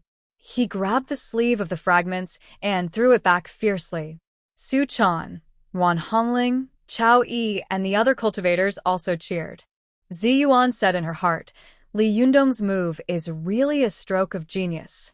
His cultivation aptitude is rare in the world, and his talent in fighting is even more shocking. He can actually think of a way to deal with it in such a short period of time, and he can even defeat the enemy according to the surrounding environment and his own clothes. Amazing, really amazing. Just as Su Chan and the others were cheering, Li Yundong's sleeve hit the other party's palm with a bang, and all the fragments were firmly slapped into his palm. In the blink of an eye, the 2 of them fought like lightning and thunder. The man groaned and took a step back while covering his palm. At this time, the cheers of Su Chan and the others came out of their throats. Only then did 2 young women who were talking come out of the elevator. As soon as the 2 women walked out of the elevator, they heard the cheers of Su Chan and the others. They were shocked and widened their eyes. They looked at Li Yundong and the man in a helmet and sunglasses, who was covering his hand and lowering his head. For a moment, they didn't know what had happened. When the man saw that there were mortals from the secular world present, he immediately covered his hand, turned around, and walked into the elevator. Because there were 2 secular people present, Li Yundong didn't chase after him. He just stared at the elevator door like lightning. When the elevator door finally closed, he glanced at the 2 girls in a daze, picked up the package that had fallen to the ground with his foot, and then turned around and entered the door. After the door was closed, everyone gathered around and said, "Are you all right?" Su Chan patted her chest and said, "Yundong, your reaction is really fast. I didn't even come to my senses. If it had been me just now, I would have been dead." Zi Yuan also nodded and said, Li Yundong's reaction is secondary. The flick of his sleeve just now was really exquisite. It was amazing. It seems that you haven't neglected your kung fu in the past few days. Chao Yi and the others also praised. Leader is so powerful. It was really dangerous just now. I thought that Leader wouldn't be able to avoid it. Although Li Yundong had defeated the enemy in the blink of an eye and others had seen it easily, in fact, when Li Yundong and the others calmed down, they felt a lingering fear and a cold sweat broke out on their backs. Li Yundong's face was cold as he said, "This person's cultivation is definitely not inferior to mine. Just now, I didn't even notice that he was going to attack me. This shows that this person's qi hiding kung fu is almost close to the realm of returning to nature. Logically speaking, he should be a top master of a sect. Why would such a person be so despicable as to sneak attack me?" Ziyuan sighed and said, "This is the trouble after you become famous. Everyone wants to defeat you. As long as they defeat you, they can spread the news everywhere. Since ancient times, there has been no first place in literature and no second place in martial arts. This is also the case in the cultivation world. After I became famous, many people came to challenge me. If I hadn't chosen to leave the secular world to cultivate, I would have been annoyed to death. Li Yundong, you are cultivating in the secular world, so you have to be more careful." After Ziyuan said this, Wan Hongling was stunned and looked at Ziyuan strangely. She opened her mouth as if she wanted to say something, but she quickly swallowed it back and did not speak. Li Yundong's face was solemn. "I don't know which sect he is from, but he is so despicable." Ziyuan frowned and said, "This person is wearing a helmet and sunglasses. Obviously, he doesn't want us to recognize his appearance. He used fighting skills to attack you, and he doesn't want us to recognize his sect from his magic. I think it will be very difficult to know his identity." Li Yundong's face was as dark as water.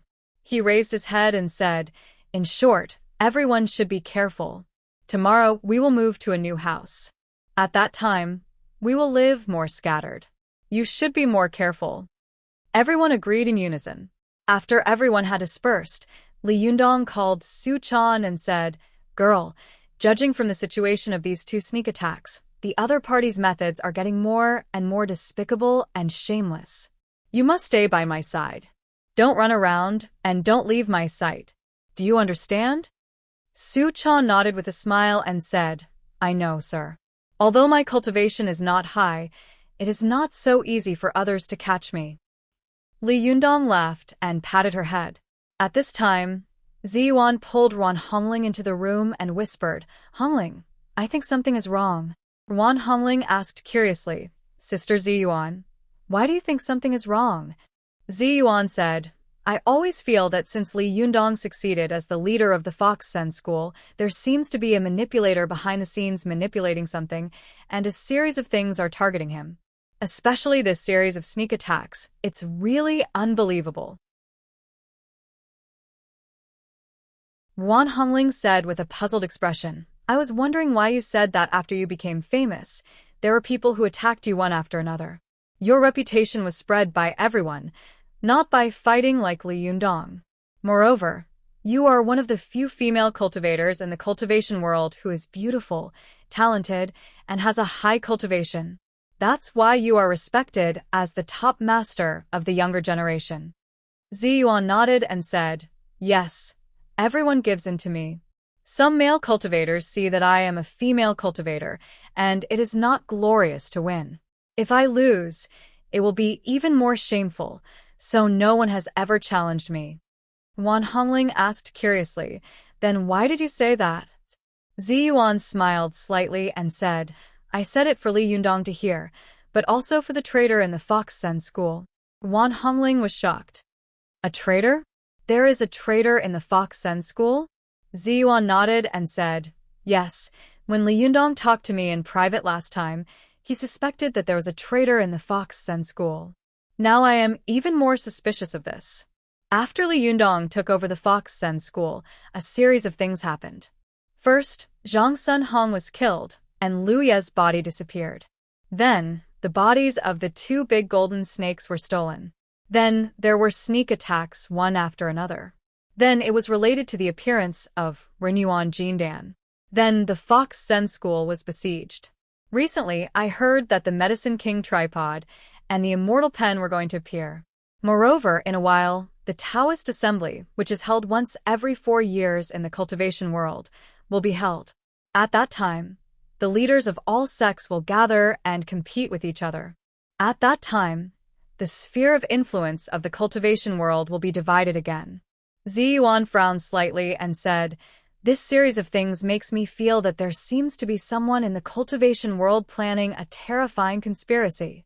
Because according to my understanding, although there must be some people among the cultivators of the various sects who are not convinced by Li Yundong, they are definitely not as crazy as this. Someone must be instigating behind the scenes to focus the spearhead on Li Yundong." Speaking of this, Ziyuan's voice suddenly sank. She said, "I even suspect that if Li Yundong hadn't blocked that move just now, once this person killed Li Yundong, I suspect that he would definitely have started a massacre, and the whole Fox Sen school would have been destroyed." Wan Hongling opened her mouth wide and said, "Sister Ziyuan, are you thinking too much?" Ziyuan shook her head and said, "No. Last time you heard Second Sherbua say that there will be a great calamity in the cultivation world. Although Second Sherbua is an extreme person, she is not a person who likes to bluff.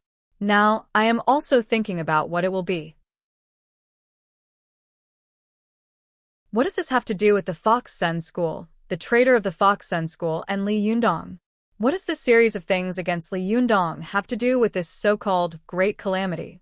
Wan Hongling let out a cry and said, "Sister Ziyuan, I got it. Do you think that the traitor is?" Without waiting for her to finish speaking, Ziyuan said, "I'm not sure yet, but since I said that to Li Yundong before, I wanted to numb this person. When he can't bear it anymore, he will reveal his fox tail and walk into the trap." Wan Hongling suddenly laughed and said, "Sister Ziyuan, this room is full of foxes.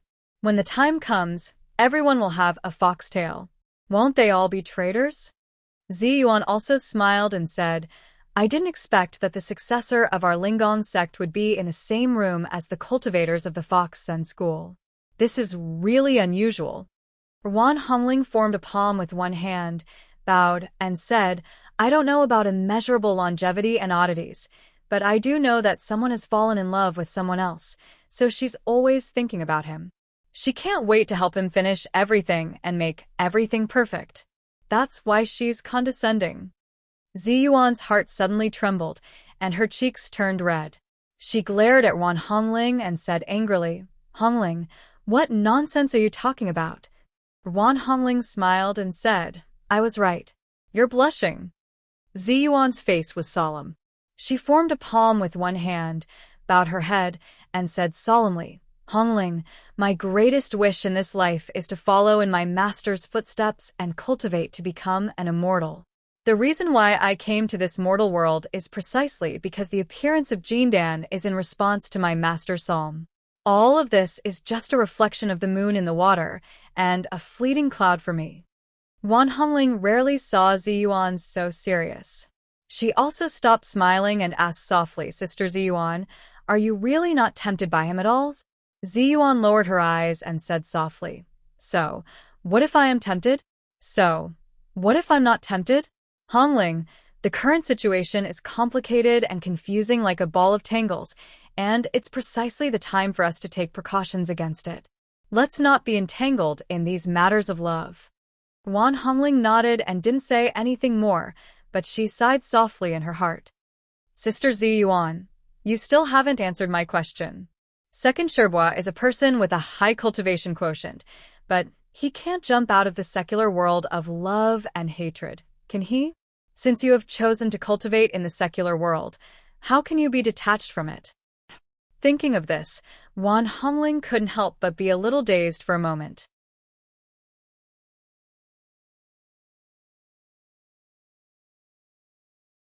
Chapter 345.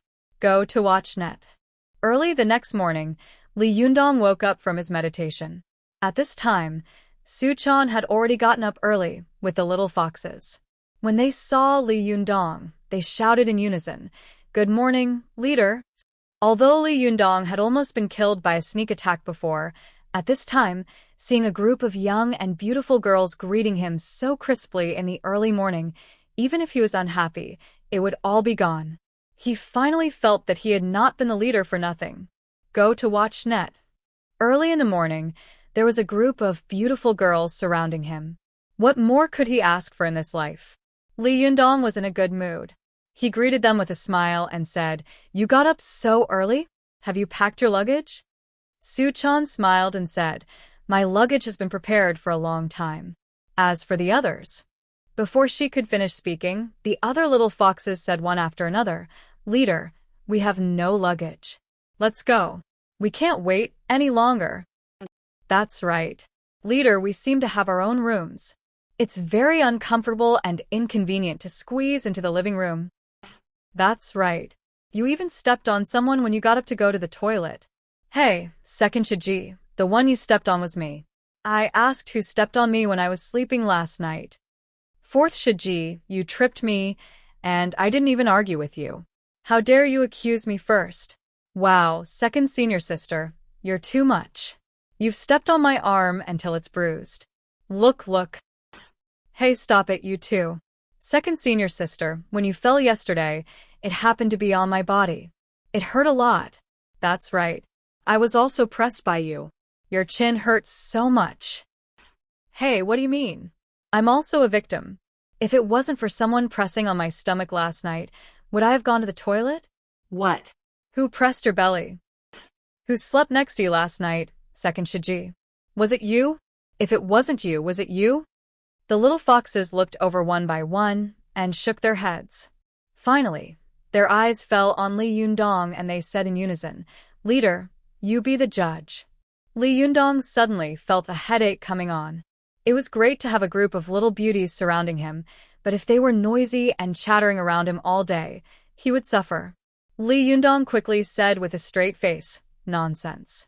We're all from the Fox Sen school, so we should be polite to each other. How can you care about such a thing?" The little foxes all pouted, lowered their heads, looked aggrieved, and stopped talking. Li Yundong saw that although they were not convinced in their eyes, they didn't make any more noise. He said, "Well, everyone, pack up and get ready to go." As soon as the little foxes heard that they could move to a new home, they were up. Said. Chao Yi Shirbua, who had been watching from the side for a while, suddenly said, "Don't be so happy. You eat and drink for free all day long.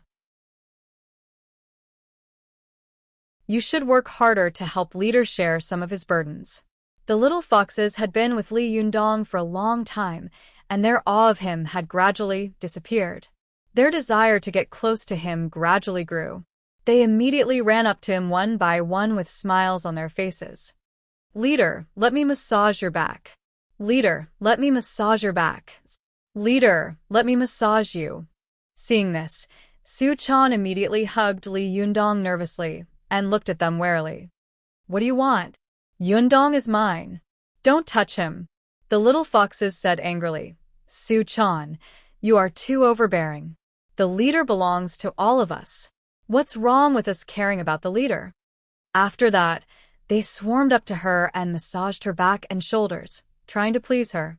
Su Chan's fists were no match for 4 hands, and she was soon overwhelmed.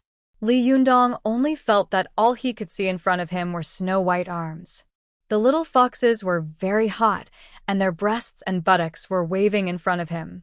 His nose was full of powder. Li Yundong thought to himself, "Oh my, even the most determined revolutionary soldier will betray us sooner or later. What can I do?" Li Yundong's face darkened, and his voice implied the cultivation method of the mantra Mahamudra.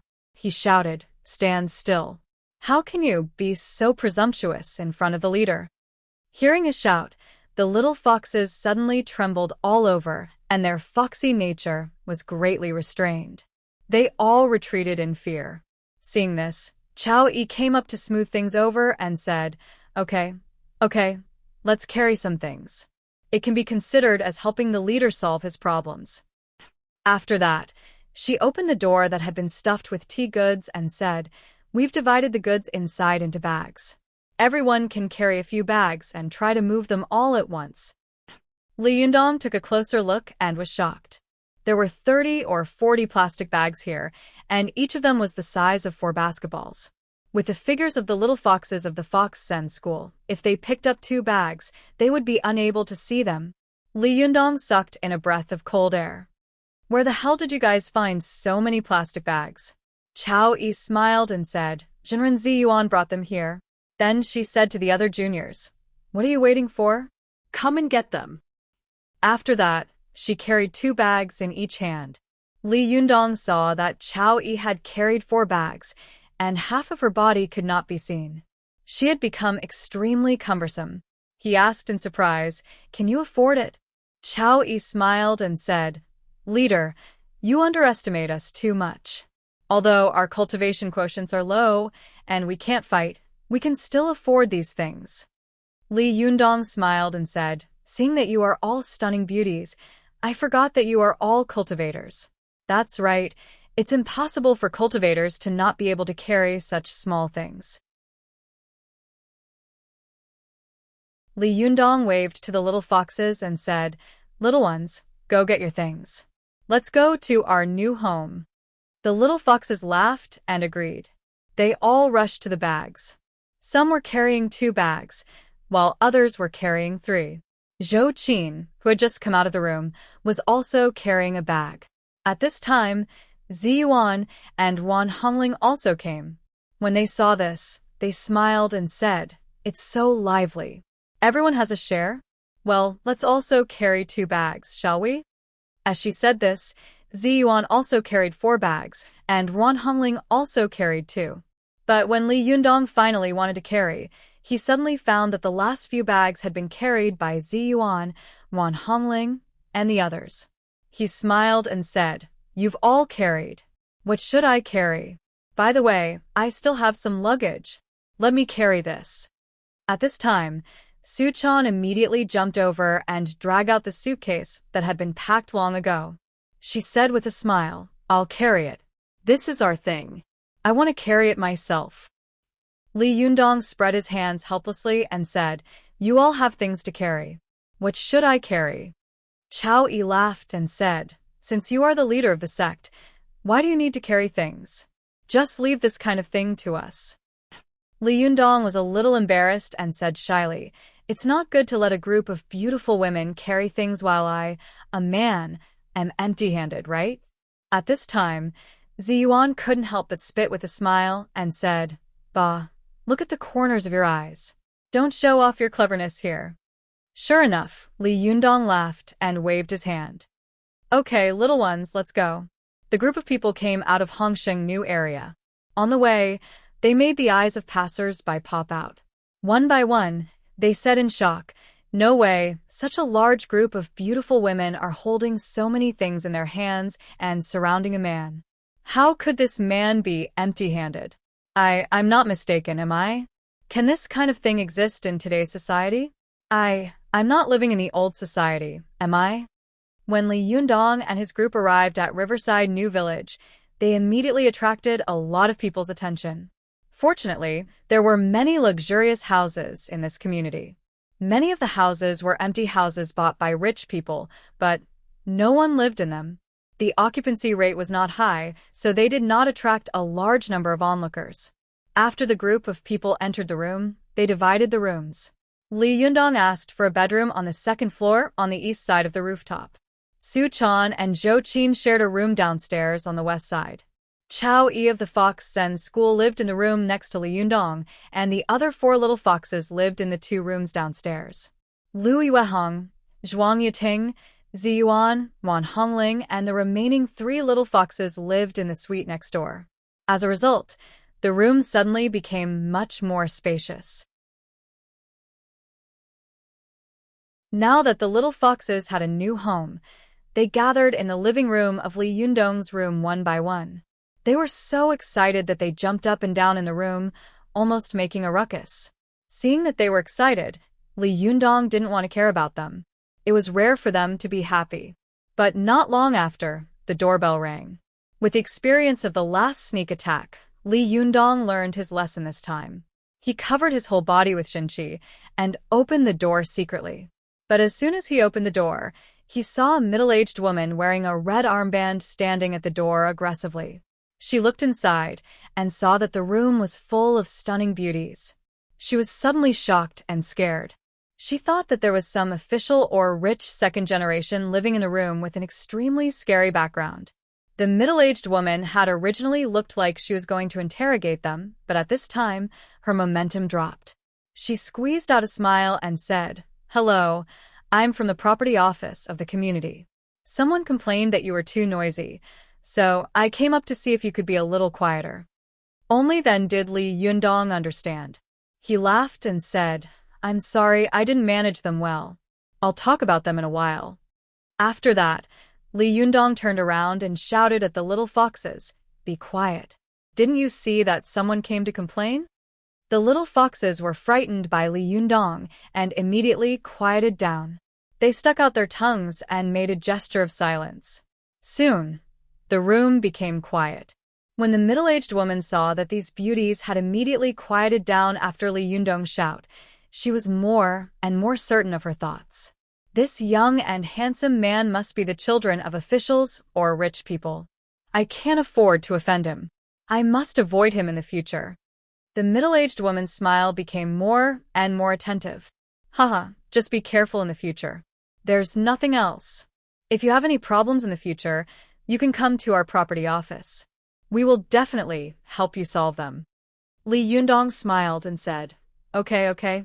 After sending the middle-aged woman away, Li Yundong turned around and said with a straight face, "Are you still cultivators?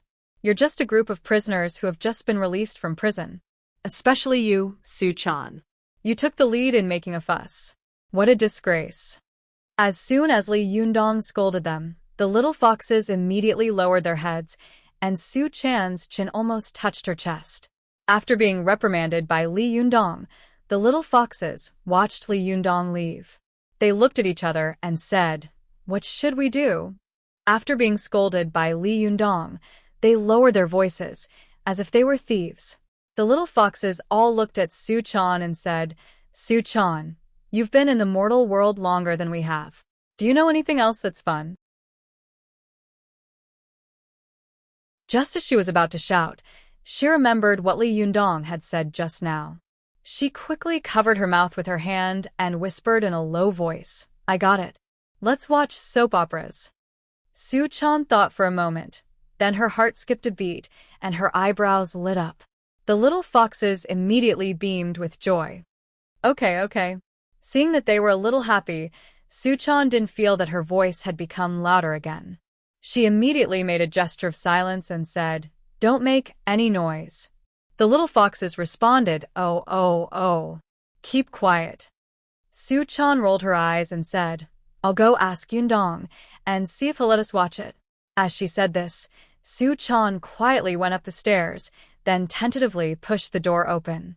She poked her head out, rolled her eyes, and shouted softly, "Yundong."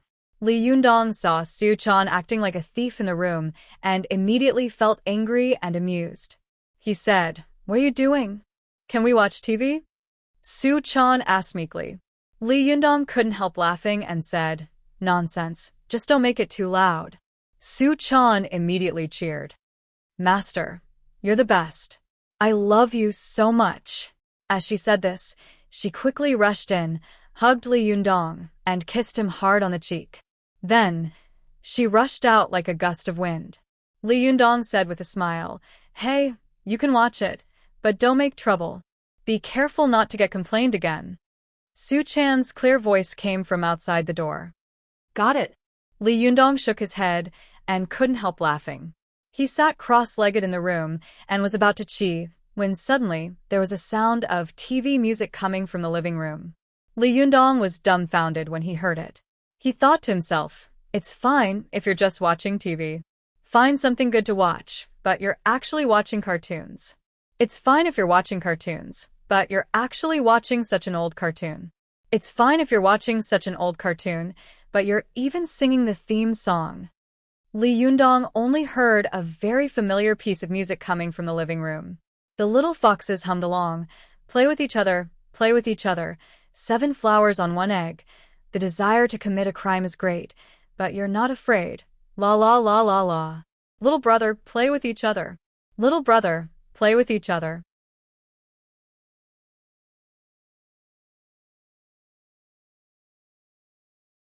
Chapter 346.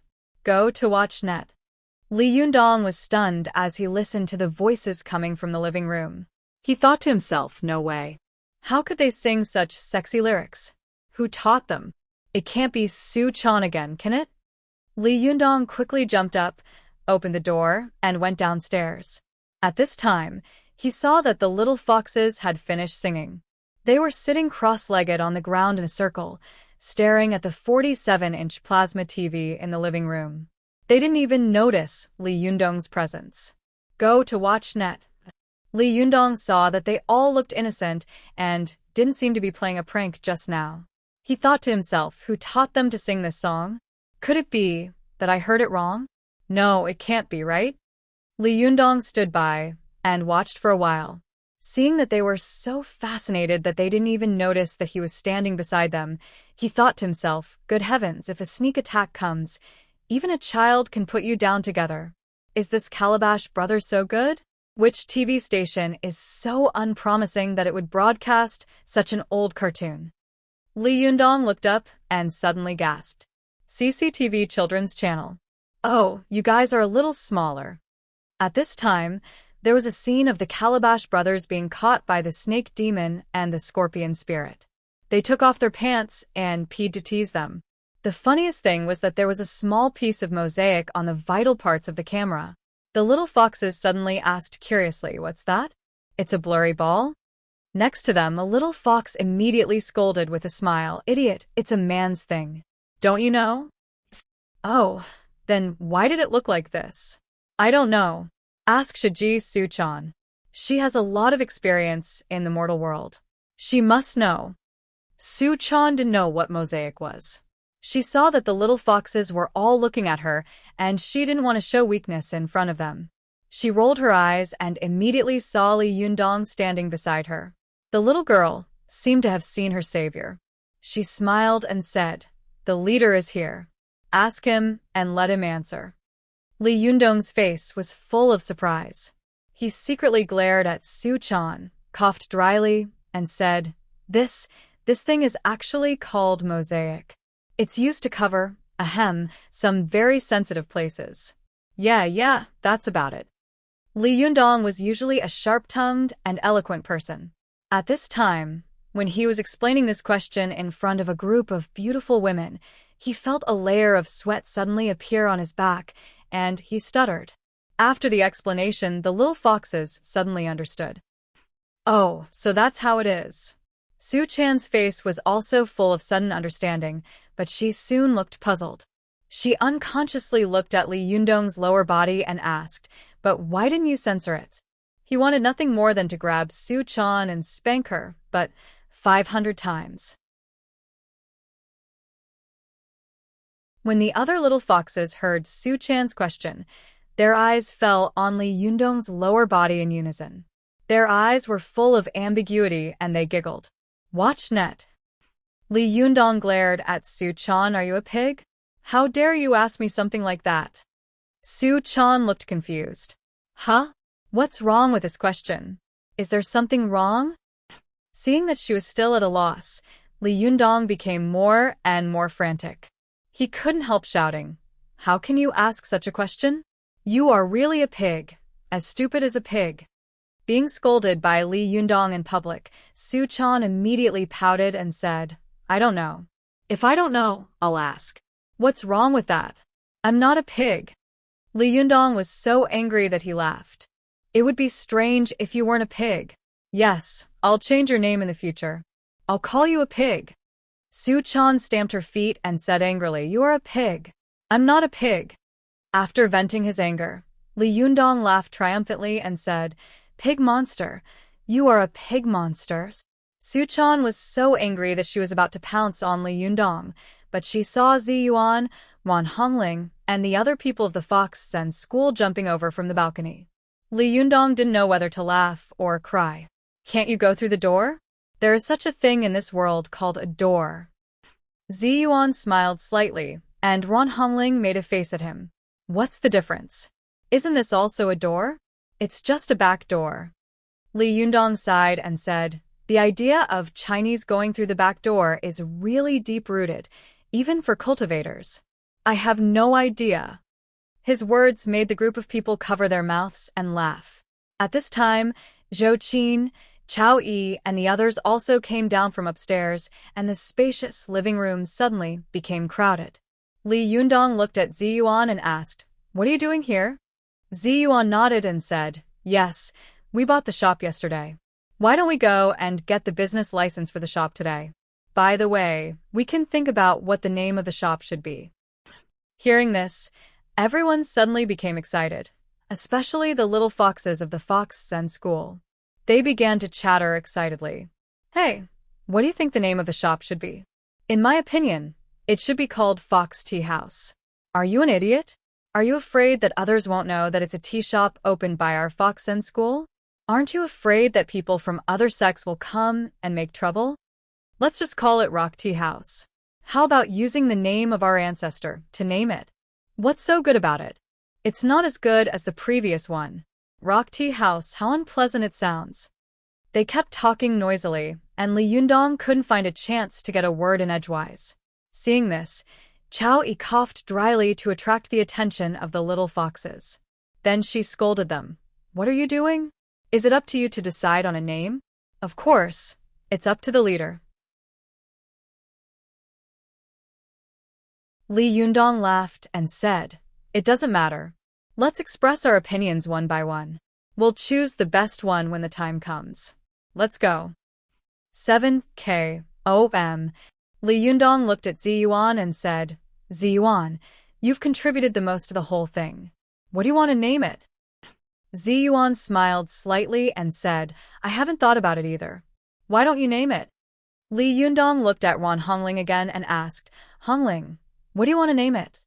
Wan Hongling didn't stand on ceremony. After thinking for a moment, she said, I remember when Sister Ziyuan went on stage to perform the tea art last time. The scene was really full of clouds and mist, like a fairyland on earth. I think we should call it Yunwu Tea House. After she finished speaking, Li Yundong laughed and said, Yunwu is a kind of tea.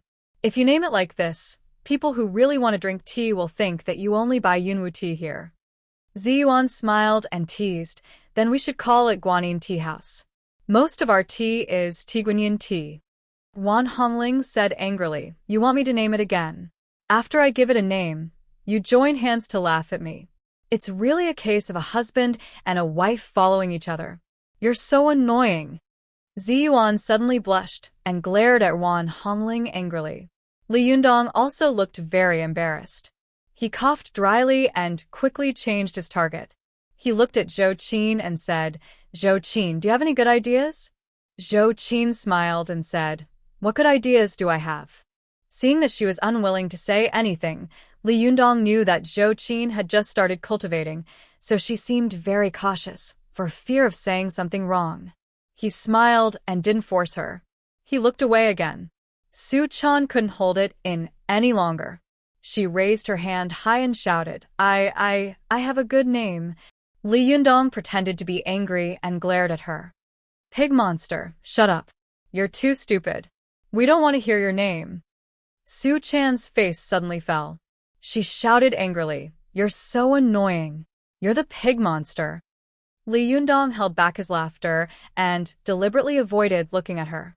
Then he looked at Chao Yi and said, Chao Yi Sherbua, what name do you think we should give it?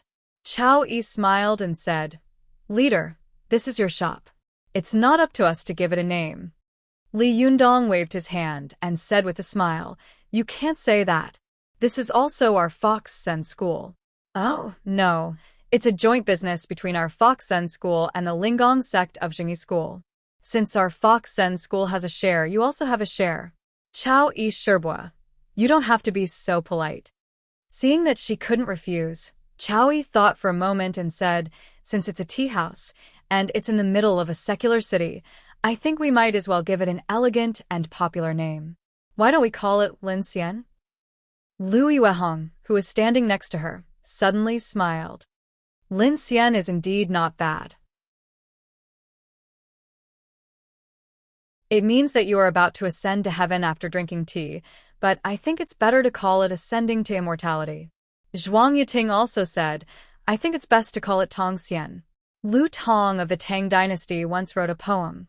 1 bowl of tea to moisten the throat, 2 bowls to break the loneliness, 3 bowls to search the withered intestines, and only 5,000 volumes of words. For bowls of sweat. All the injustices in my life will disperse into my pores. 5 bowls of muscle and bone cleansing, and 6 bowls of Tongxian spirit. It's called Tongxian, which is poetic. It's popular and elegant. Isn't it just right? After she finished speaking, Li Yundong immediately clapped his hands and praised, Good, good. Shibwa Zhuang Yiting is really well read. This name is good. At this time, Zhou Qin, who had been unwilling to express her opinion, also nodded slightly. She added, The shop we rented is quite large. I think we can set up 3 tea houses, one called Lin Xian, one called Ascending to Immortality, and one called Tong Xian. These 3 names represent the 3 realms of tea drinking. It's just right to set up a 3-level VIP tea house, with Tong Xian being the highest and the tea inside being the best, and so on. What do you think? Li Yundong looked at her with appreciation and said, Not bad. You are indeed a girl from a noble family. It's a good idea to amaze the world with a single brilliant feat. Zhou Qin was encouraged and secretly rejoiced. She then said, We can also set up 3 VIP cards, similar to silver cards, gold cards, and diamond cards. The level of customers will be determined by their consumption. After she finished speaking, the others all praised her. This decision respected the opinions of the 3 seniors of the Fox Zen School and clearly differentiated the management method of the tea house. Ziyuan glanced at Zhou Qin and said with a smile, This is really a good idea. Li Yundong, you have accepted a good disciple.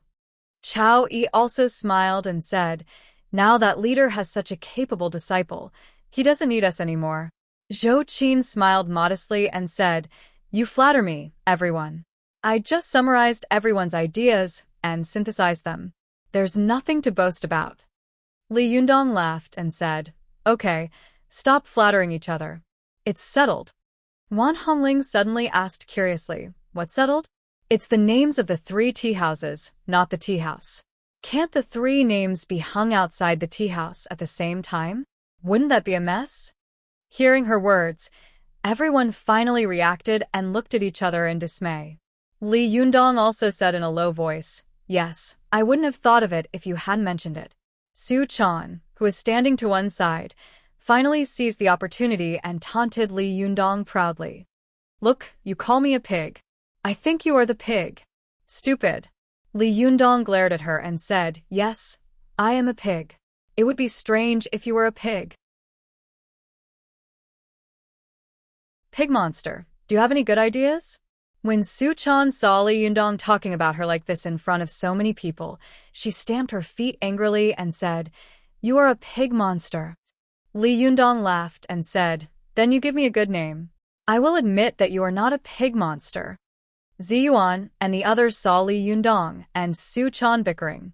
Li Yundong's every word was taking advantage of Su Chan, but Su Chan didn't react and just foolishly followed Li Yundong's words.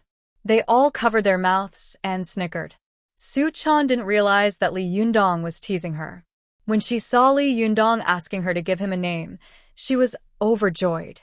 She put her hands on her hips and said proudly, You finally remembered to give me a name? With this girl's intelligence, wisdom, and vigor, I will definitely come up with a good name. Li Yundong held back his laughter and said, Yes, yes, Miss Pig Monster. Hurry up and give us a name. Su Chan stamped her feet and shouted, Don't call me Pig Monsters. Li Yundong laughed so hard that his intestines were about to break. He said, Okay, I will definitely not call you Pig. Su Chan didn't hear the change in the meaning of Li Yundong's words. Seeing that Li Yundong was no longer speaking, she shook her head and said, Previously, the 3 Shibwa said that there were 3 immortals, 1 Lin Xian, 1 Deng Xian, and 1 Tong Xian. In my opinion, we might as well call our tea house Desinxian. Li Yundong couldn't help laughing and said, Desinxian? Isn't that a dish? Why do you only know how to eat? How can you say that you are not a pig? If you are not a pig, then what are you? By the way, you are not a pig. It would be strange if you were a pig monster. Suchan only felt that the name she had given was excellent. Originally, she looked at Li Yundong expectantly, waiting for him to praise her. Unexpectedly, Li Yundong ridiculed her in such a way. She suddenly became flustered and angry and shouted, "It would be strange if I wasn't a pig monster." This time, everyone in the room burst out laughing, and Li Yundong laughed so hard that he almost died. Suchan looked at everyone laughing. She was stunned and hadn't come to her senses yet. She only felt wronged and sad in her heart. I gave myself such a good name. Why are they still laughing at me? Especially Yundong, who took the lead in laughing at me. Suchan felt wronged in her heart. She was really more wronged than Do-yi. Her eyes were full of tears, her nose twitched, and she burst into tears. She choked and said, "It would be strange if I wasn't a pig monster. Under the care of my wife, I'm much better. Thank you for your concern."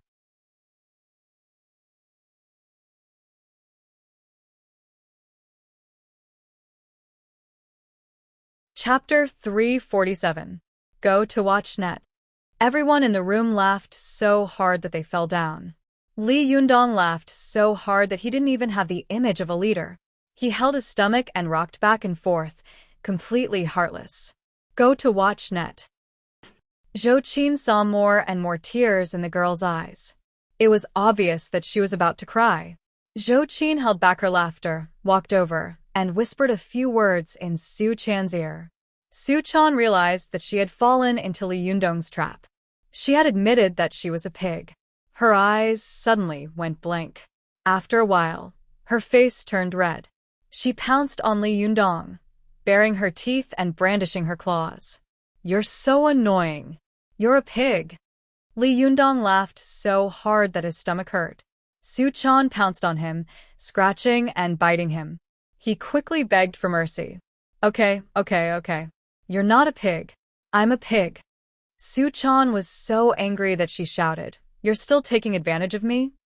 After that, she pounced on Li Yundong's back like an octopus and bit his ear with her teeth. Li Yundong put his palms together and smiled. Okay, I was wrong. Don't make trouble. Hurry up and get down. We still have business to talk about." Suchan knew when to stop. She snorted and said arrogantly, "I'm not getting down.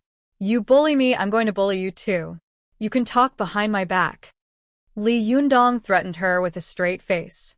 "If you don't get down, I'll spank you." Suchan thought to herself, "Anyway, I just lost face. Now, no matter what you say, I won't get down." She put her arms around Li Yundong's neck and buried her head in his broad back. I won't get down, she said shamelessly. Li Yundong was at his wit's end. He couldn't really spank her in front of so many people, could he? Li Yundong smiled helplessly at the people in the room. He straightened up and coughed, as if he was carrying a big doll on his back. In the room, everyone from the Fox Zen school looked at Li Yundong strangely. They were all trying hard to hold back their laughter. Ziyuan smiled slightly and said, "In fact, to be fair, the name of the shop that Suchan just mentioned is actually quite good. Dissanxian. First, it's homophonic. Second, it's loud. Third, it's very elegant. Fourth, it's very suitable for a shop. It's indeed a good name. I suggest using this name." As soon as she spoke, Wan Hongling naturally responded, "I also agree." Chao Yi and the others from the Fox Zen school also nodded. "Yes, it's a good name.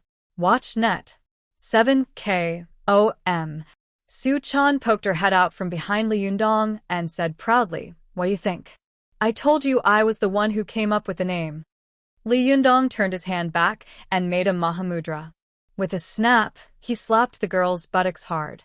Suchan let out a loud cry, immediately attracting everyone's attention. The little girl blushed with shame and shrank her head back. Li Yundong carried the little girl on his back, his expression unchanged. He pretended that nothing had happened. He made a decision and said, "Okay, that's the name." Zhou Qin also laughed. I know a good calligrapher. When the time comes, we can ask him to write a few words and then mount them. Then we'll have our own plaque. Everyone praised him in unison, but Li Yundong smiled and said, No, no. Why spend money to hire someone if we don't use the great calligrapher in front of us? Zhou Qin asked curiously, Is there a great calligrapher among us? Li Yundong looked at Ziyuan with a smile. I saw Ziyuan's calligraphy last time, and it was very good. I wonder if she's willing to write it? Ziyuan immediately remembered that when she was writing the Psalms, she had been in a daze and had been seen by Li Yundong. Her heart tightened, and her expression became a little unnatural. Wan Hongling didn't know the crux of the matter. She immediately clapped her hands and said with a smile, Good, good. My Shiji's calligraphy is ranked among the best in the cultivation world. At this time, Su Chan poked her head out again, but she was not as arrogant as last time. She said weakly, My calligraphy is also very good. When Li Yundong had reunited with Su Chan in Shantung, he had seen her calligraphy, and it was indeed very beautiful. Li Yundong was well aware of this, but he wanted to make fun of the little girl, so he sighed and said, Alas, in fact, your calligraphy is also very good. It's just a little bit worse than Ziyuan's. Su Chan was obviously very proud of her calligraphy. Seeing that Li Yundong's tone was a little strange, she said unhappily, How much is a little bit worse? Li Yundong put his thumb and index finger together, leaving only a little gap, and then pretended to say, Just a little bit worse. Go to the internet. 7K OM. Seeing that Li Yundong finally didn't taunt her anymore, Su Chan snorted and said, Does it count as a little bit worse? Li Yundong sighed and said, Yes, in fact, it's just a little bit worse. Alas, it's a pity. It's probably just a little bit worse, a little bit worse. Suddenly, everyone burst into laughter again. Su Chan was so angry that she shouted, You're bullying me again. I don't care, I also want to write. It was rare for the little girl to be so serious. In her opinion, the startup capital of this tea house was earned by Li Yundong and Ziyuan together, and the management method and direction of opening the tea house were all Zhou Qin's ideas. Of these two women, one was Li Yundong's confidant who was both a teacher and a friend, and the other was Li Yundong's first disciple. Not only was their beauty and temperament not inferior to hers, but their relationship with Li Yundong was also very ambiguous. If the little girl didn't feel a little jealous in her heart, it would definitely be a lie. The most important thing was that, in the little girl's opinion, if she, as his real girlfriend, couldn't leave her mark on the first bucket of gold in Li Yundong's life and couldn't help him at all, even if Li Yundong didn't have any ideas, she would definitely feel regret and be very sad when she thought about it in the future. Li Yundong froze for a moment when he saw the serious look on Su Chan's face. Then he smiled and said, Well, to be fair, let's have a fair competition later. Everyone writes, and whoever writes the best will get to use their words. What do you think? Chao Yi smiled and said, Leader, you make the decision. You can use whoever you think is better. Li Yundong saw that as soon as he said this, the little foxes of the Fox Zen school were also tempted, and their eyes were shining. He smiled and said, Don't be a dictator. Everyone writes. The eyes of the masses are bright. It's not just my empty words. Come on, who has a brush, ink, paper, and inkstone? Hurry up and bring them up. Coincidentally, the Fox Zen school didn't have much luggage, but they had lived in seclusion in the Taoist temple before. Most of them had practiced writing to cultivate their moral character, so they happened to have these things in their luggage. Soon, the little foxes took out the brush, ink, paper, and inkstone as if they were asking for credit. Li Yundong pointed to the desk in the dining room next to him and said, Let's write there. Who wants to go first? The little foxes were all excited. Me. Li Yundong smiled and said, Don't shout, don't push. Do it one by one. The little foxes rushed to write the words Desanxian one by one, and then showed them to Li Yundong one by one. When they got a word of praise from him, they stood to the side with smiles on their faces. At first, Su Chan looked at them nervously, for fear that their handwriting would surpass hers. But when they finished writing, Suchan suddenly breathed a sigh of relief and felt proud in her heart.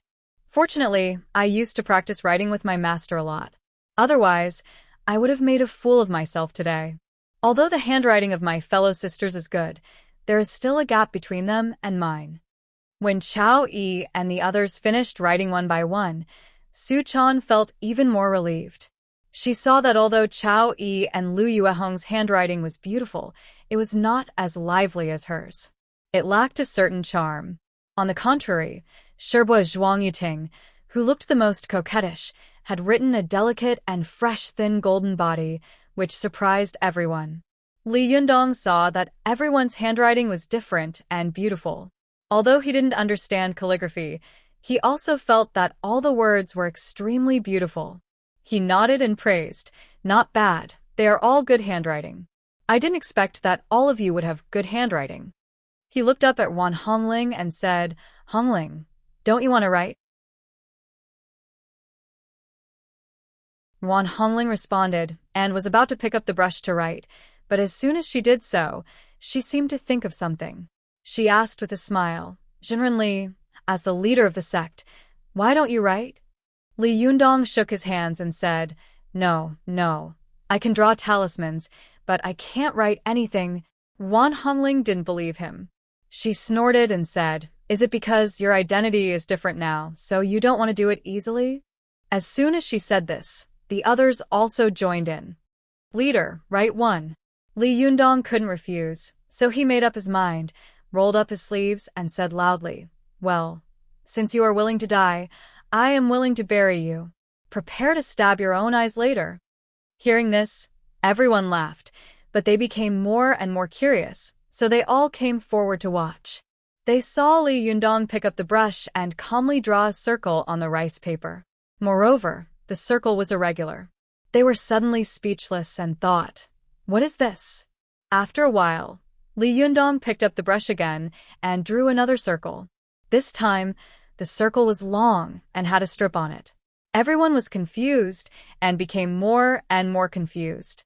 They began to discuss, "What is the leader writing?" Suchan even giggled and said, "Yundong, are you really drawing talismans?" Li Yundong ignored her and finally drew another circle. This time, this circle was larger than the previous two, and it had a big tail and a small head. There was also a strip on the head. After Li Yundong finished drawing, he threw the brush and said loudly, "Well, I'm done. You can stab your own eyes." Wan Hongling was confused. "Hey, what the hell are you doing? What are you writing? Which language is it? Is it Martian language?" Suchan giggled and said, "That's right.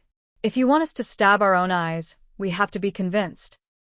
Li Yundong glared at her and then said to Wan Hongling in surprise, "Oh, you know Martian language. You're quite fashionable."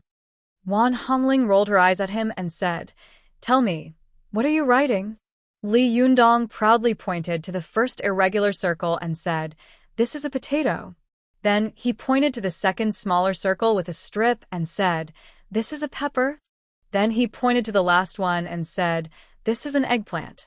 Li Yundong clapped his hands and said, "Isn't this the authentic San Xian?" Before he could finish his words, everyone was already laughing. Suchan even covered her stomach and laughed exaggeratedly.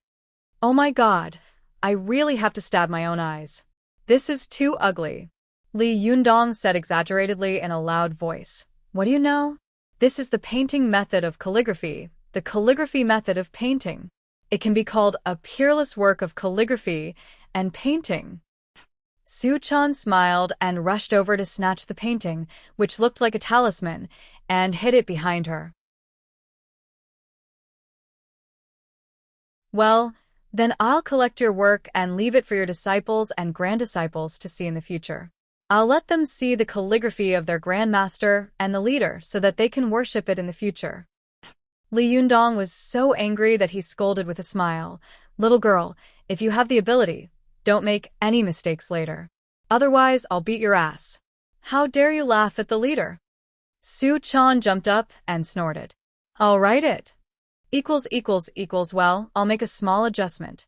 The 3 chapters this week will be concentrated in 234, which means that tomorrow, I'll continue with the 3rd chapter. You're tuning into the Biyao's Wuxia Chronicles YouTube channel. Don't forget to subscribe and join us on this journey to catch the most captivating stories.